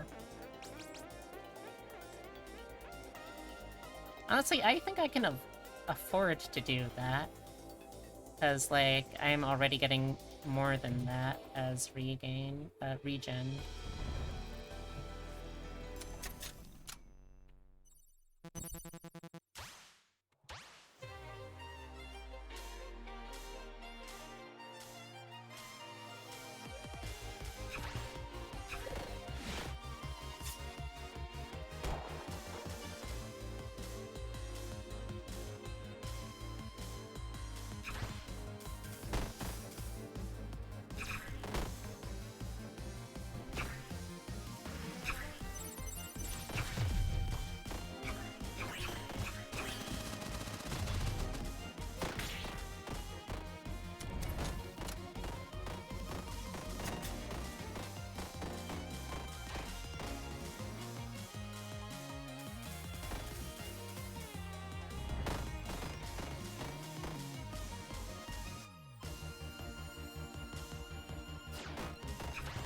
Yeah.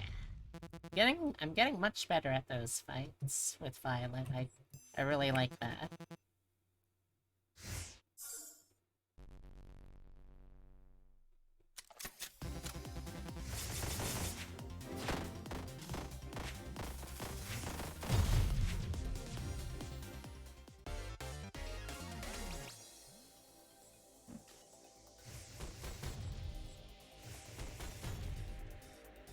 How many do I have now? 1, 2, 7, 8, 9, 10, 11. Nah.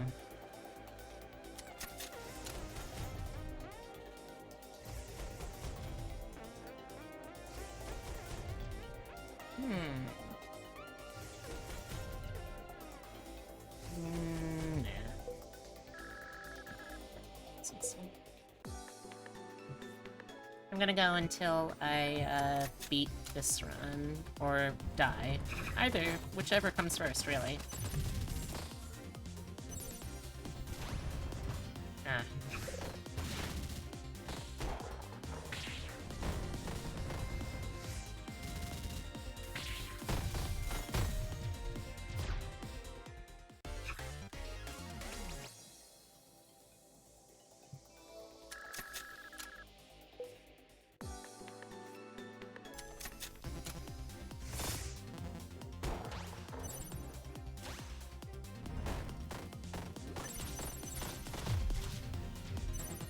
Nice.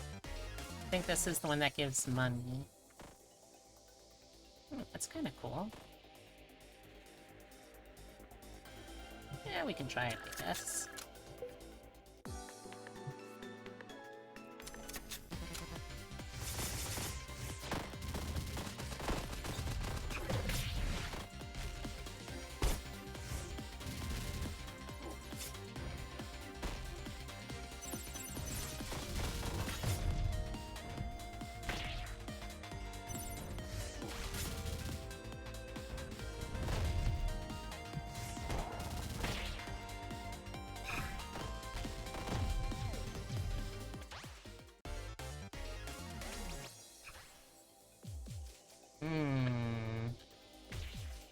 Gain 140 shield.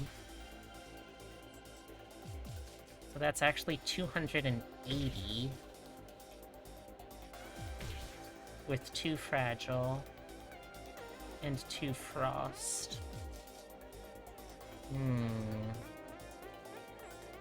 Don't know, because, like, when frost damage is dealt, it also roots them, so that means I would be frozen in position if I took that. That isn't... It's really tempting with that much shield, but it just doesn't feel worth it.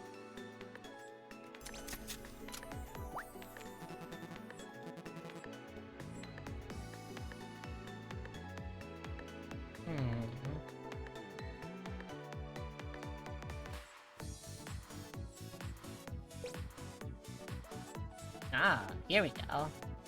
All that frost slowing enemies when I hit with it, that's really nice. That's a really nice.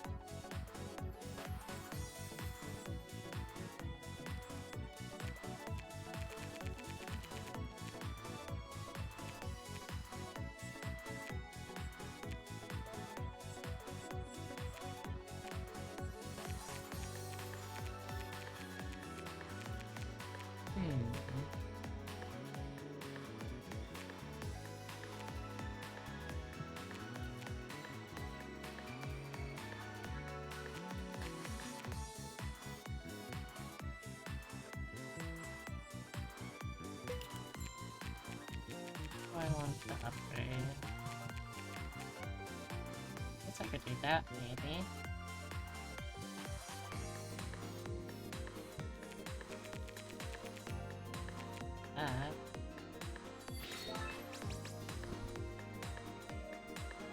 I guess I'll just go with the bonus damage. None of those were super exciting, unfortunately.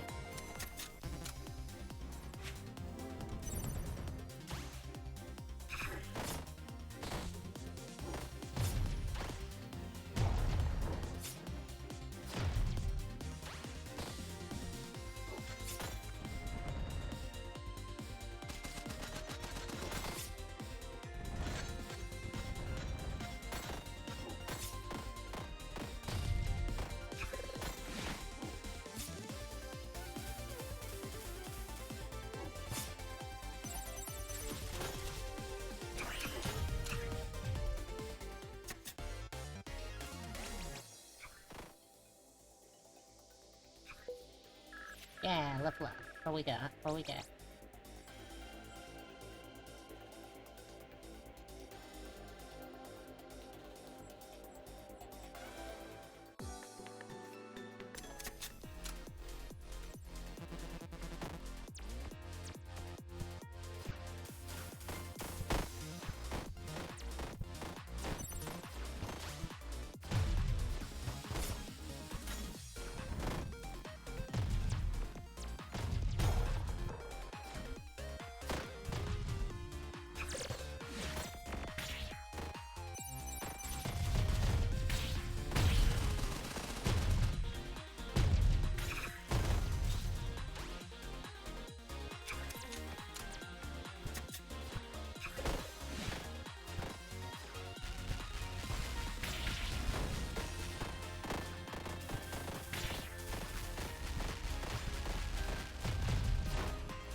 Wow, that was a fast one. Awesome.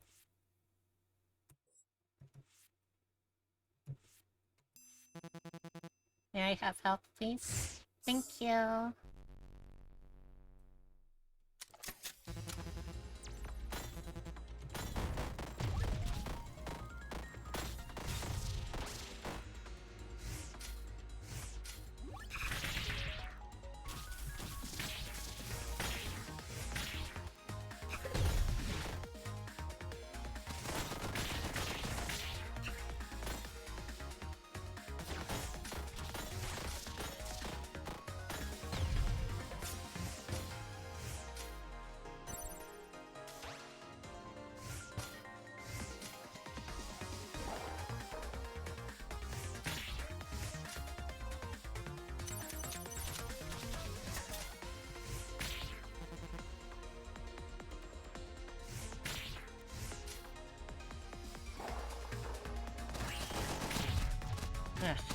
Had to take some hits there, but at least I finished it.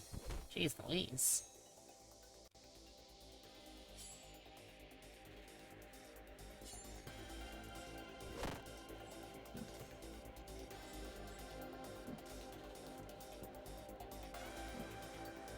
Yeah, it was very annoying. I hate those kind of enemies. I'm gonna be streaming until the end of this run at this point, because I do still need to make dinner for Firmi and me too.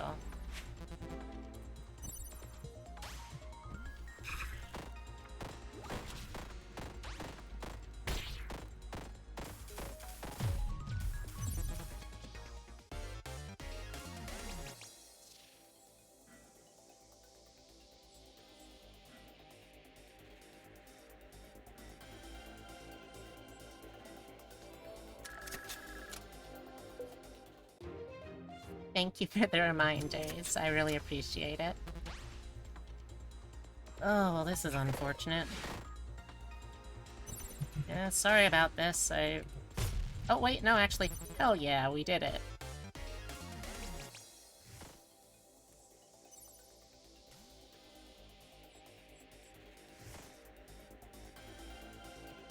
One, two, three, four, five, six, 17. Let's skip this then. Yeah, there's some pictures that I wanted to upload because of how ridiculous they were.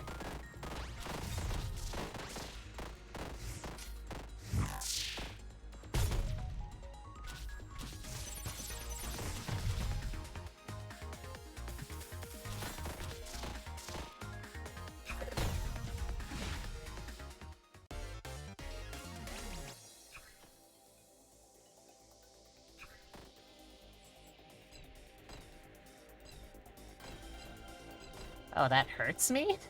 Huh. That's weird.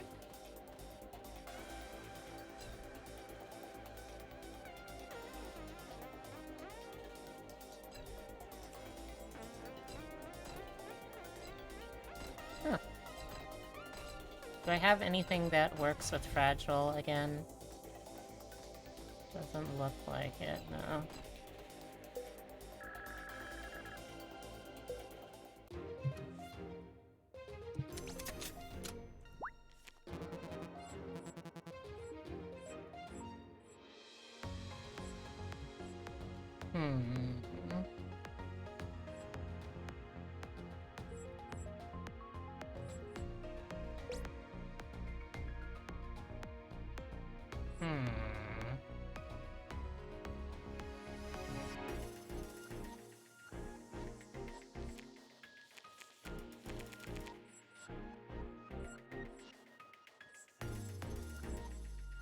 Sure, now I'm getting things that would be good with flow. Figures.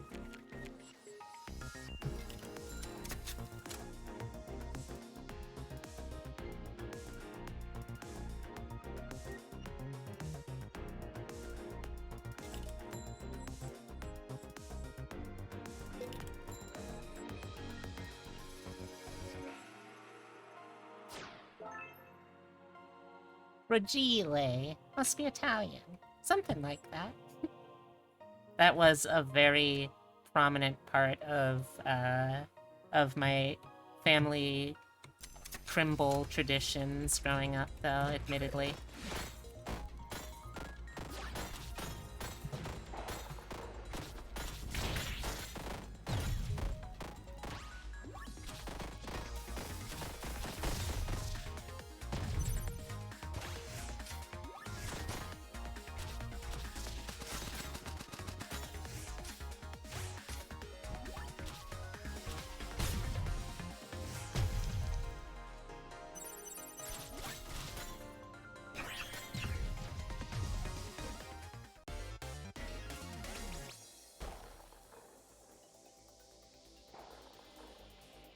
Kinda neat.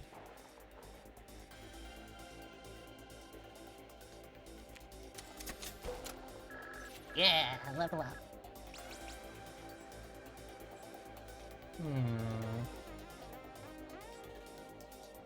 Maybe at this point I should just consider getting some flow as a side hustle, I guess. I don't know.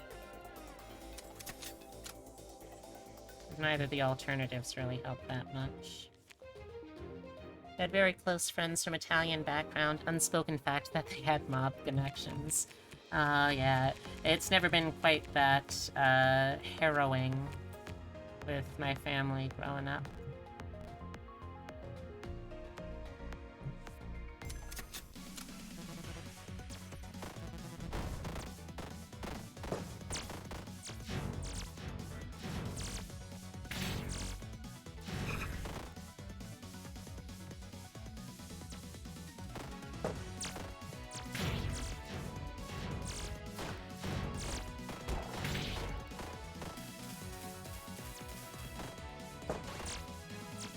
Dang it.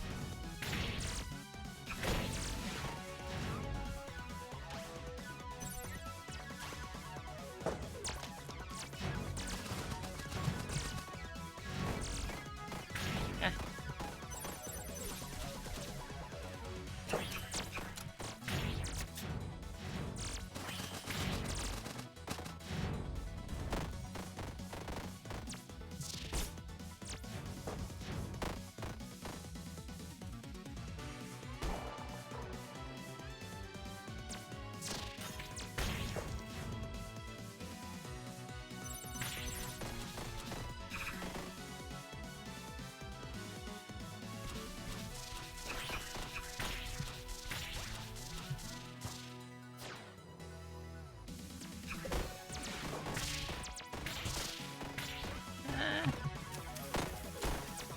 Oh. There we go. Woo! Woo, woo, woo. We did it, though. Give me health. Thank you.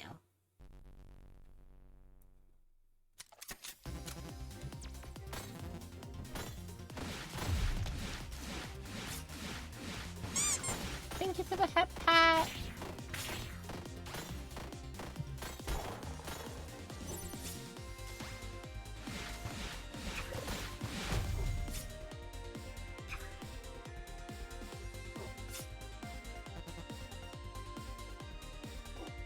Come on up.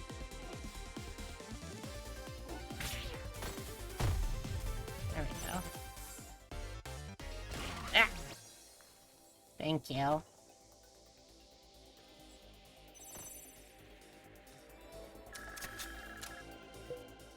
Ah, ah.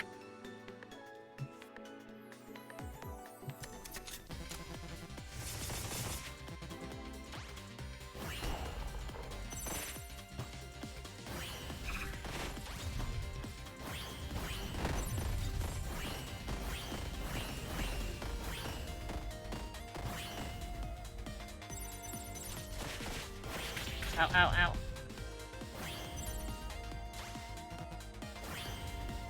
There we go. Yeah. Wow, we're really actually somehow coming back from that, huh? Whoa, this is just kinda everything, huh?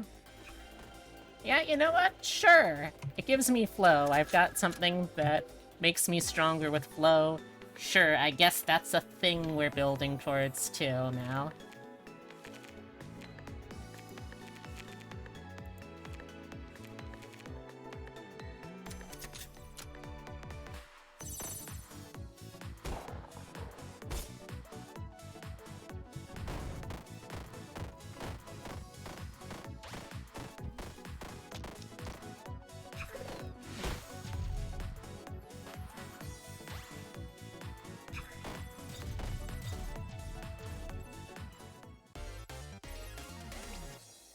Create a flame when frost damage is dealt? Hello?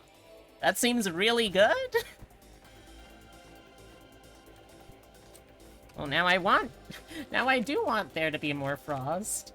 Aw, jeez.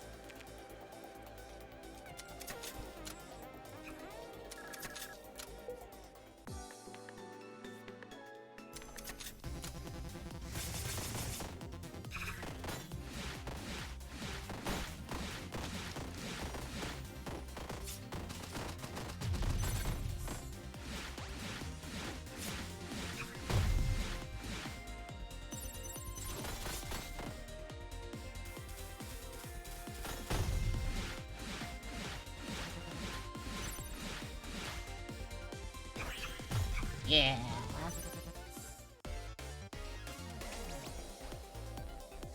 Fire homing missiles for every 10 shield you have.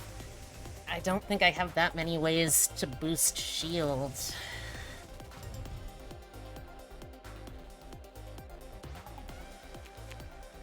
Well, I mean, actually, no, I've got some shield. But do I really... Also, wait, no, I can't even cast that spell. What am I talking about? I don't have enough energy.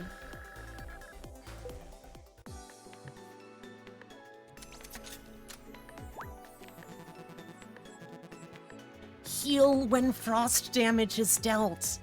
Oh, that's so good! Oh my gosh, that's gonna be so good.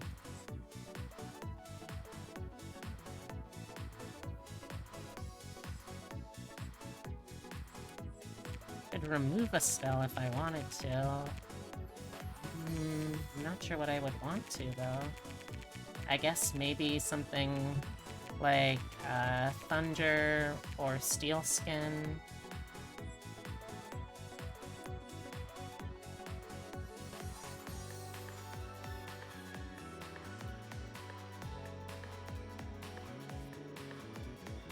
We've got one more world after this before the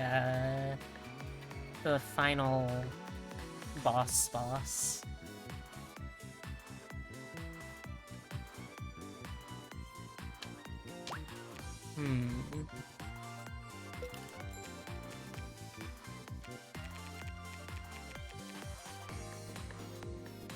Don't think I really need Thunder right now.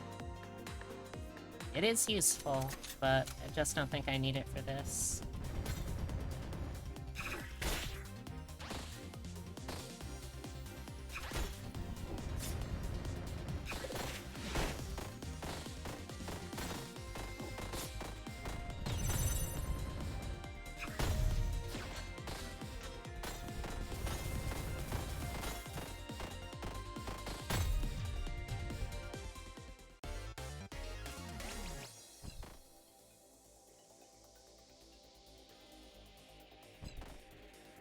Ooh, that's tempting, but I gotta pass.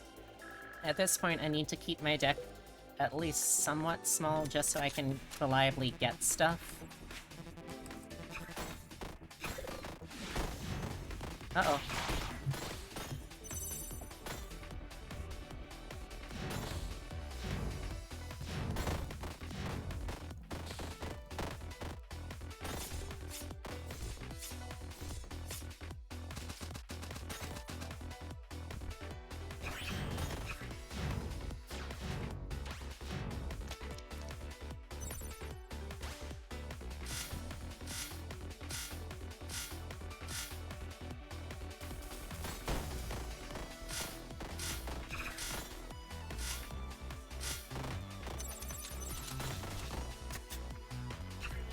Ah, jeez. I hate when he gets me with that shot, because it always removes all of my, my deck and forces me to shuffle.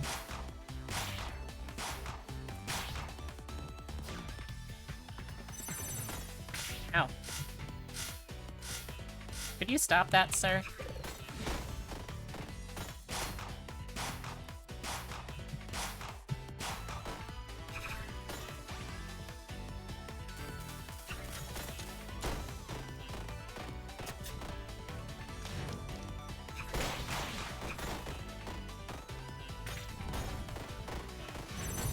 Nice. Got him. And we didn't even lose that much health. Awesome. Give me health. Thank you.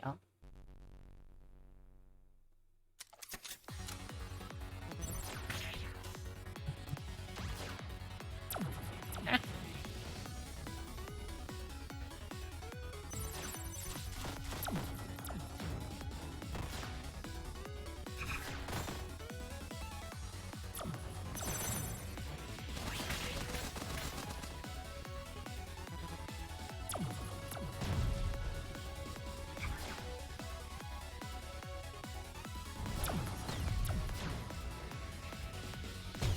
Nice, we got him.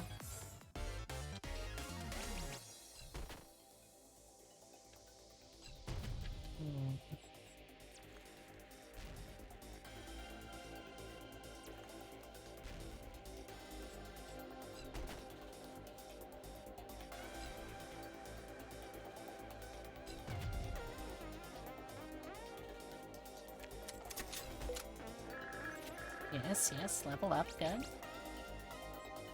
Flame damage deals poison. Yes! Oh, we are getting so many good elemental synergies. Oh, I love this.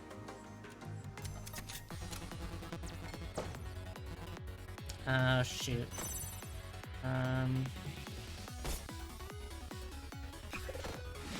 Hey, we did it! Awesome! I don't know how I gave her that much shield, but I'll take it. Gain shield whenever poison damage is dealt. Oh, this is so good. So now when we do fire damage, it deals poison, and when the poison does damage, we get shield. That's so good! It's so good!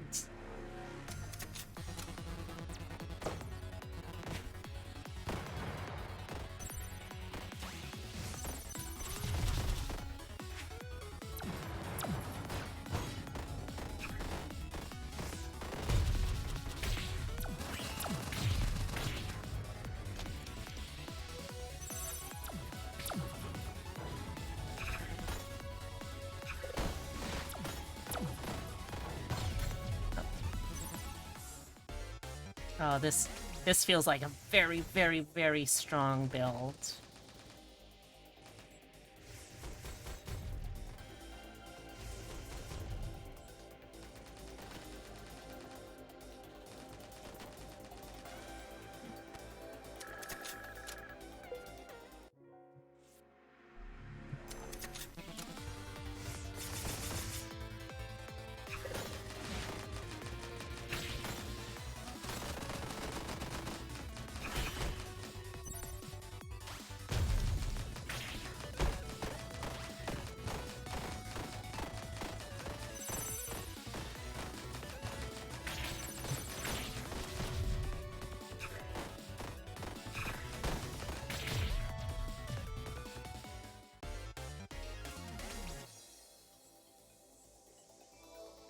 Get some defense for raw damage absorption.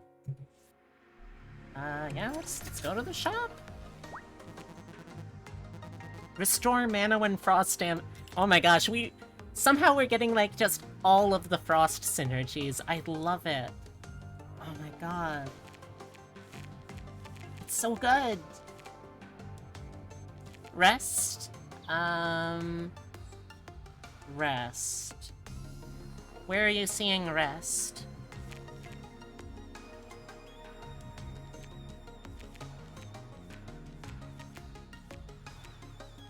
There's restore.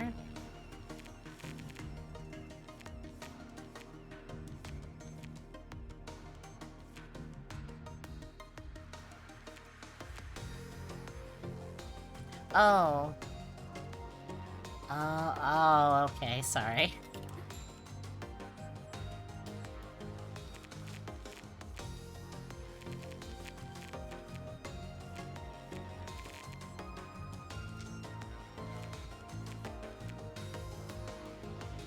And that's the final boss, I think, after that. For the last area, anyway.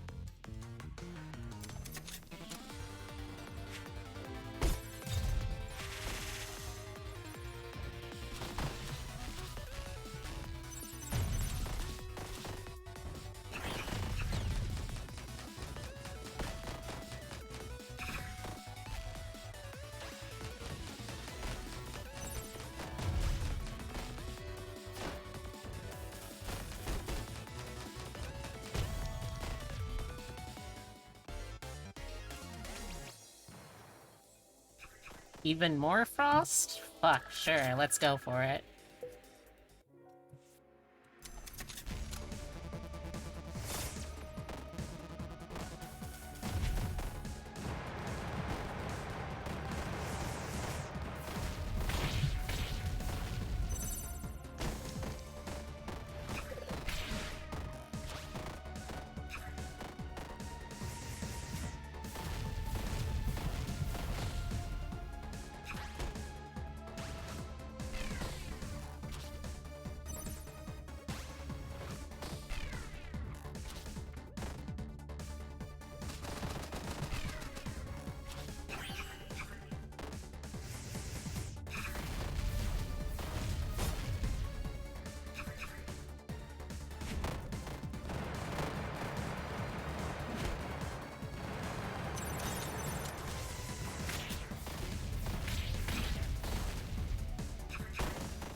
Oh, that's right. I forgot that I can just do that myself, too.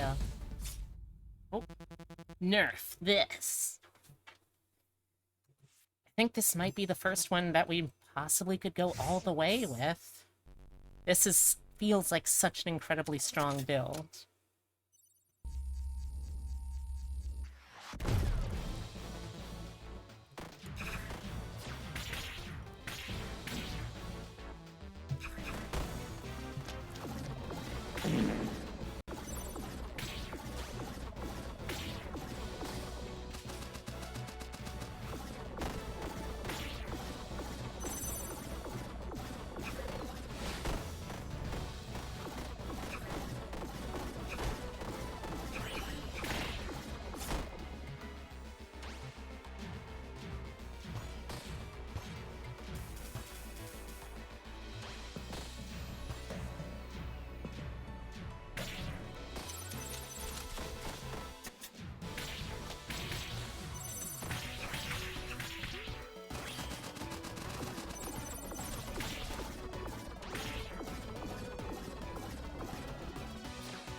I'm so new to this fight because I've never gotten this far.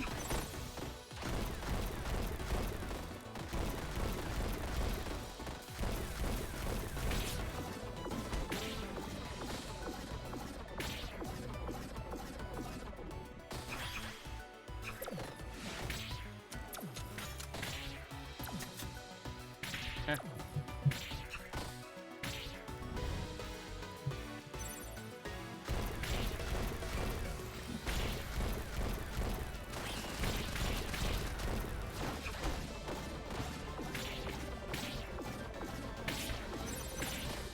Ah, dang it. Ah, bless be.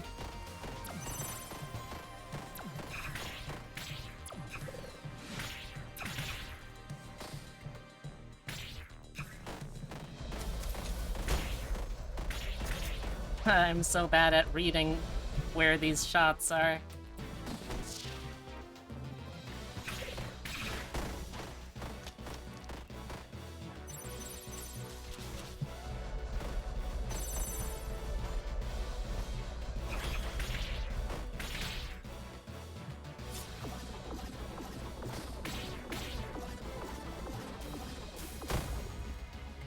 Yo, what? Oh, fuck off! Oh, what? What? Yo, what? What is happening?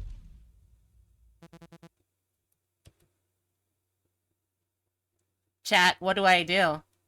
What do you want me to do, chat? Yeah, the gang is all frickin' here! Do I show mercy like I did with all the others?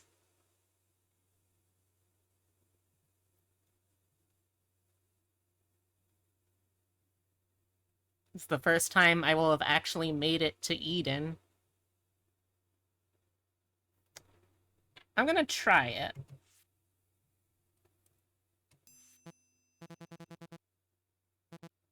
Again? What? What does that mean? Happily ever after? Oh, cutscene!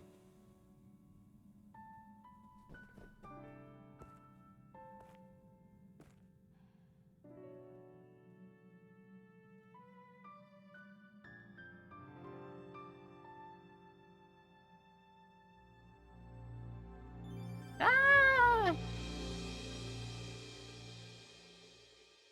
Oh, that's so cool!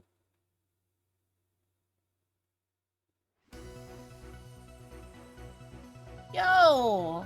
Oh, that was so good! Oh.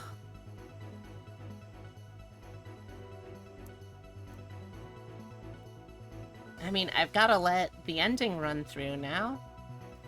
I'm honestly not sure what the in-game benefits of not letting them live are.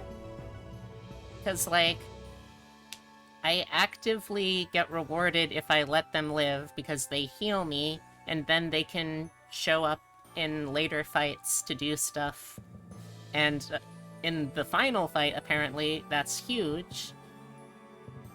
I don't know what you would get if you didn't mercy them. I'm kind of curious now, but I am really happy with how it turned out.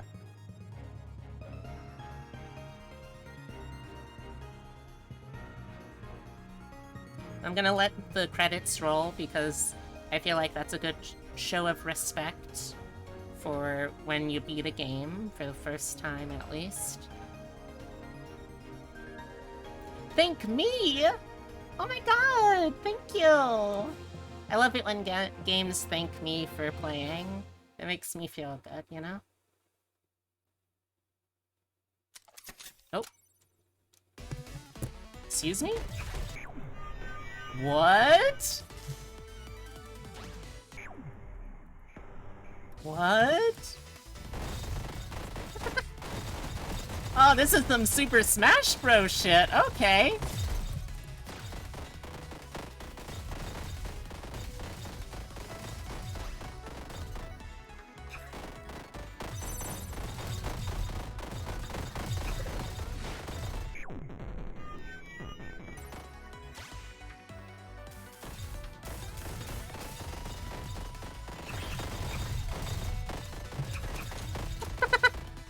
Oh, this is fun!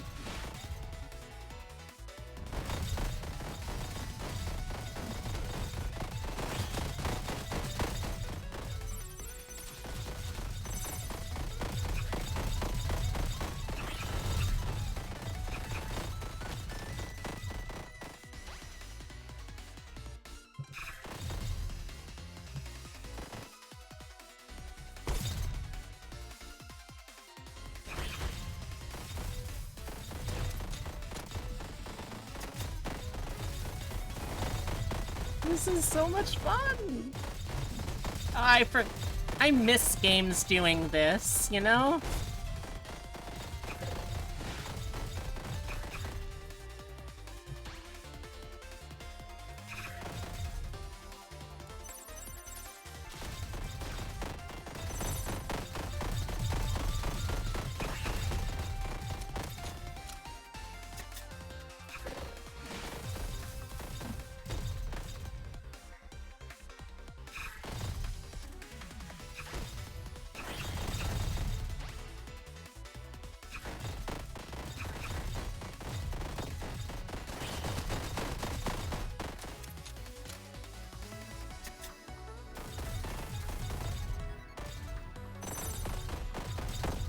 I wonder what happens after this.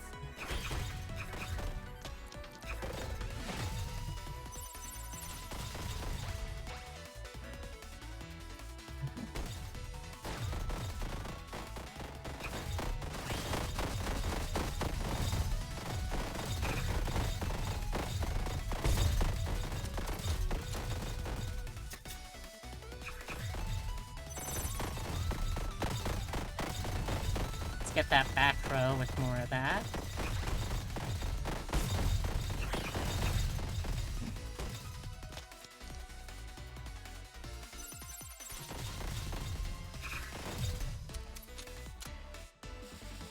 Sometimes it definitely feels faster just to... Oh, and that's it. That was so much fun! Oh. Made it to Eden. Hell yeah. Look at all those enemies, sweepy. Oh. Oh! We got a new costume for Saffron! Look at that! She's a cute fucking little witch! Gain 2 upgraders for 300 max HP. Gain 2 removals for 200 max HP. Interesting. Oh, that is cute. Oh, look, she's a little witch! Alright, okay.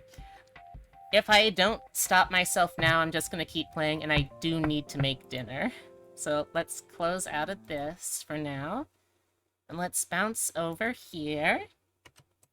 Oh my gosh, thank you all so much for keeping me company. I had an absolute blast today. I loved being able to share all of the cool things that happened yesterday. I loved making the goblin model with you. I loved playing One Step from Eden. Oh my gosh, I'm having a fantastic time, and I hope you did too.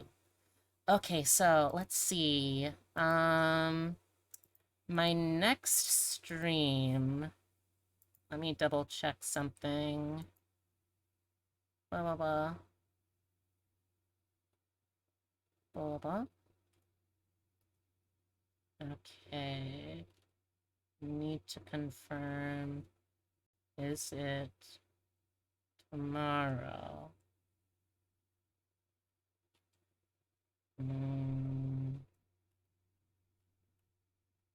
Yes. Yes. I think.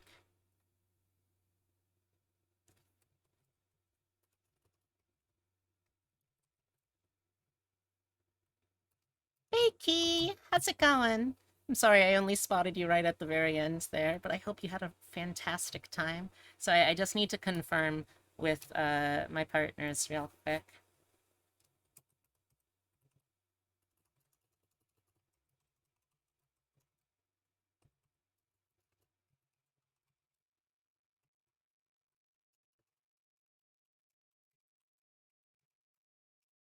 Mostly Lurkins? Hey, mostly Lurkins can be totally good. And very good, actually, if you need a break.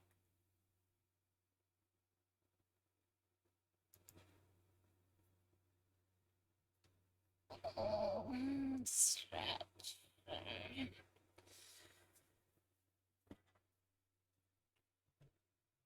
Okay, so I think that I think that unfortunately I'm probably not going to be able to stream excuse me, the Wheel of Roguelikes tomorrow. I'm I'm making sure.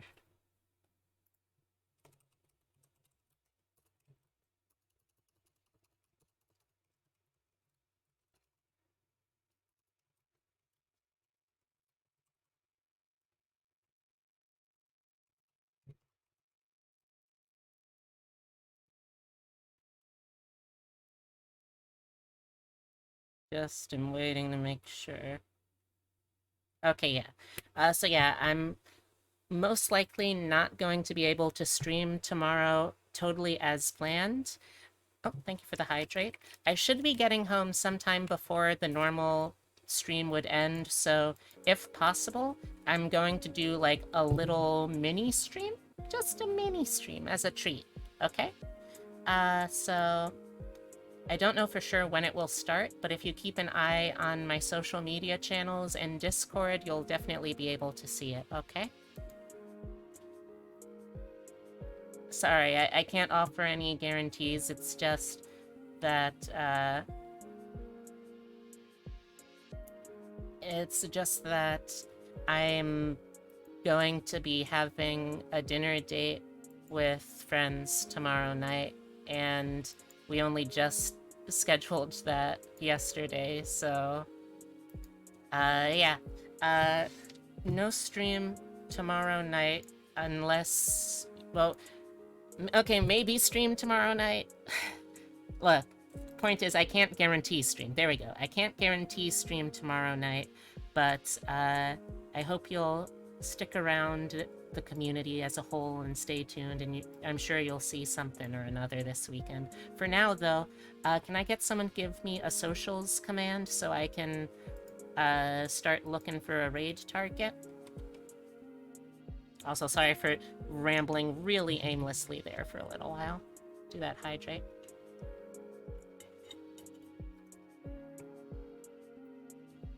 Thank you.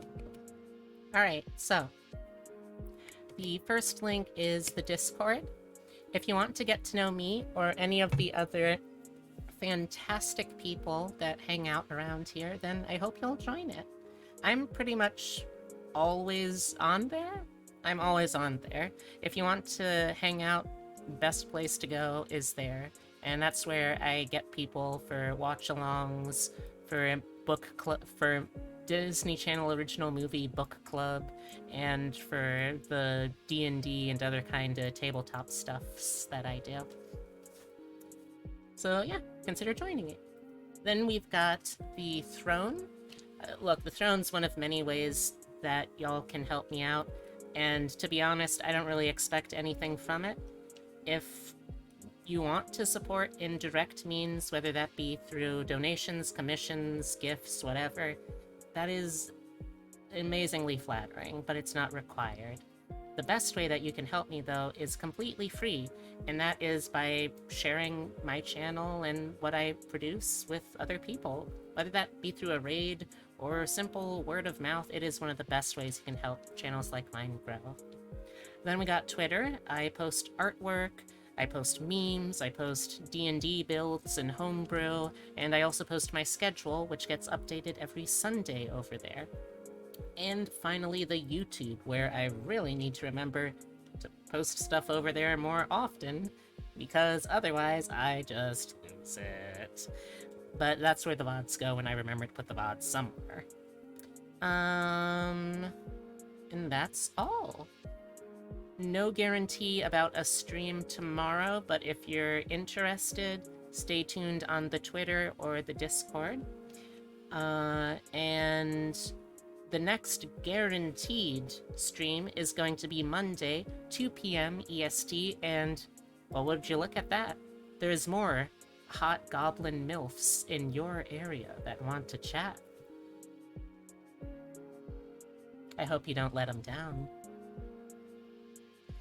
Alright, so, with all that taken care of, if I don't see you tomorrow, I'll see you Monday, 2 p.m. EST. For now, though, let's try and find someone we can raid, huh? Let's see...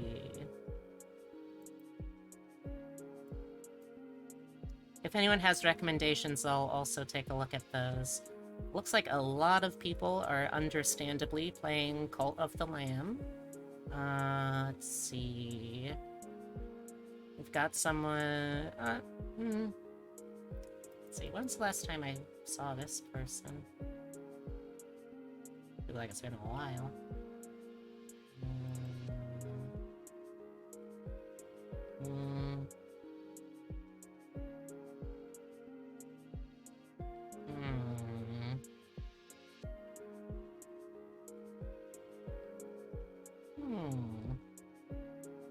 Alright, chat. Do you want Cult of the Lamb? Multiversus?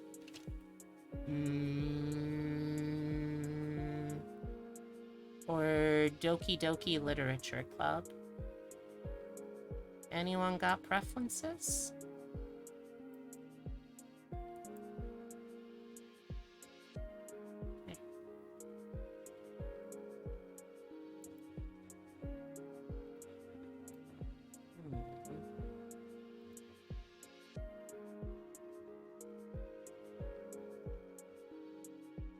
Alright, well, it looks like Multiversus doesn't really need any more help with it. But... Alright, you know what? I have not seen this person live in a dog's age. We're gonna be rating Pastel Madness. Let me... Hey, Pastel, what's your pronouns again? She, they, okay. So, Pastel Madness is a ram demon. Appropriately enough, she's trying out Cult of the Lamb, so let's go say hi to them, huh? Copy that. Raid message. Alright, so if you're coming along for the raid, here are some raid messages you can use. Take the first one if you're a follower or just hanging out. Take the second one if you want to show off a channel emote. And yeah, just to reiterate again, if I don't see you tomorrow, and I probably won't be streaming at the normal time, if I do stream, you'll know about it through a Twitch or a Twitter or a Discord announcement. Let me give you all a hug. smooch. And if I don't see you tomorrow, I hope to see you all Monday, 2 p.m. EST for some more work on our goblin model and some more hot goblins in your area that want to talk. For now, though, take care. I hope you have a wonderful rest of your weekend. Got you confused. I hope you have a wonderful rest of your weekend. See you Monday, 2 p.m. EST, if not tomorrow. And remember, some bunny really cares about you. It's me. I'm the bunny. All right. Goodbye. Goodbye. Goodbye. Goodbye. Goodbye. Goodbye. Goodbye. Goodbye. I love you. Goodbye.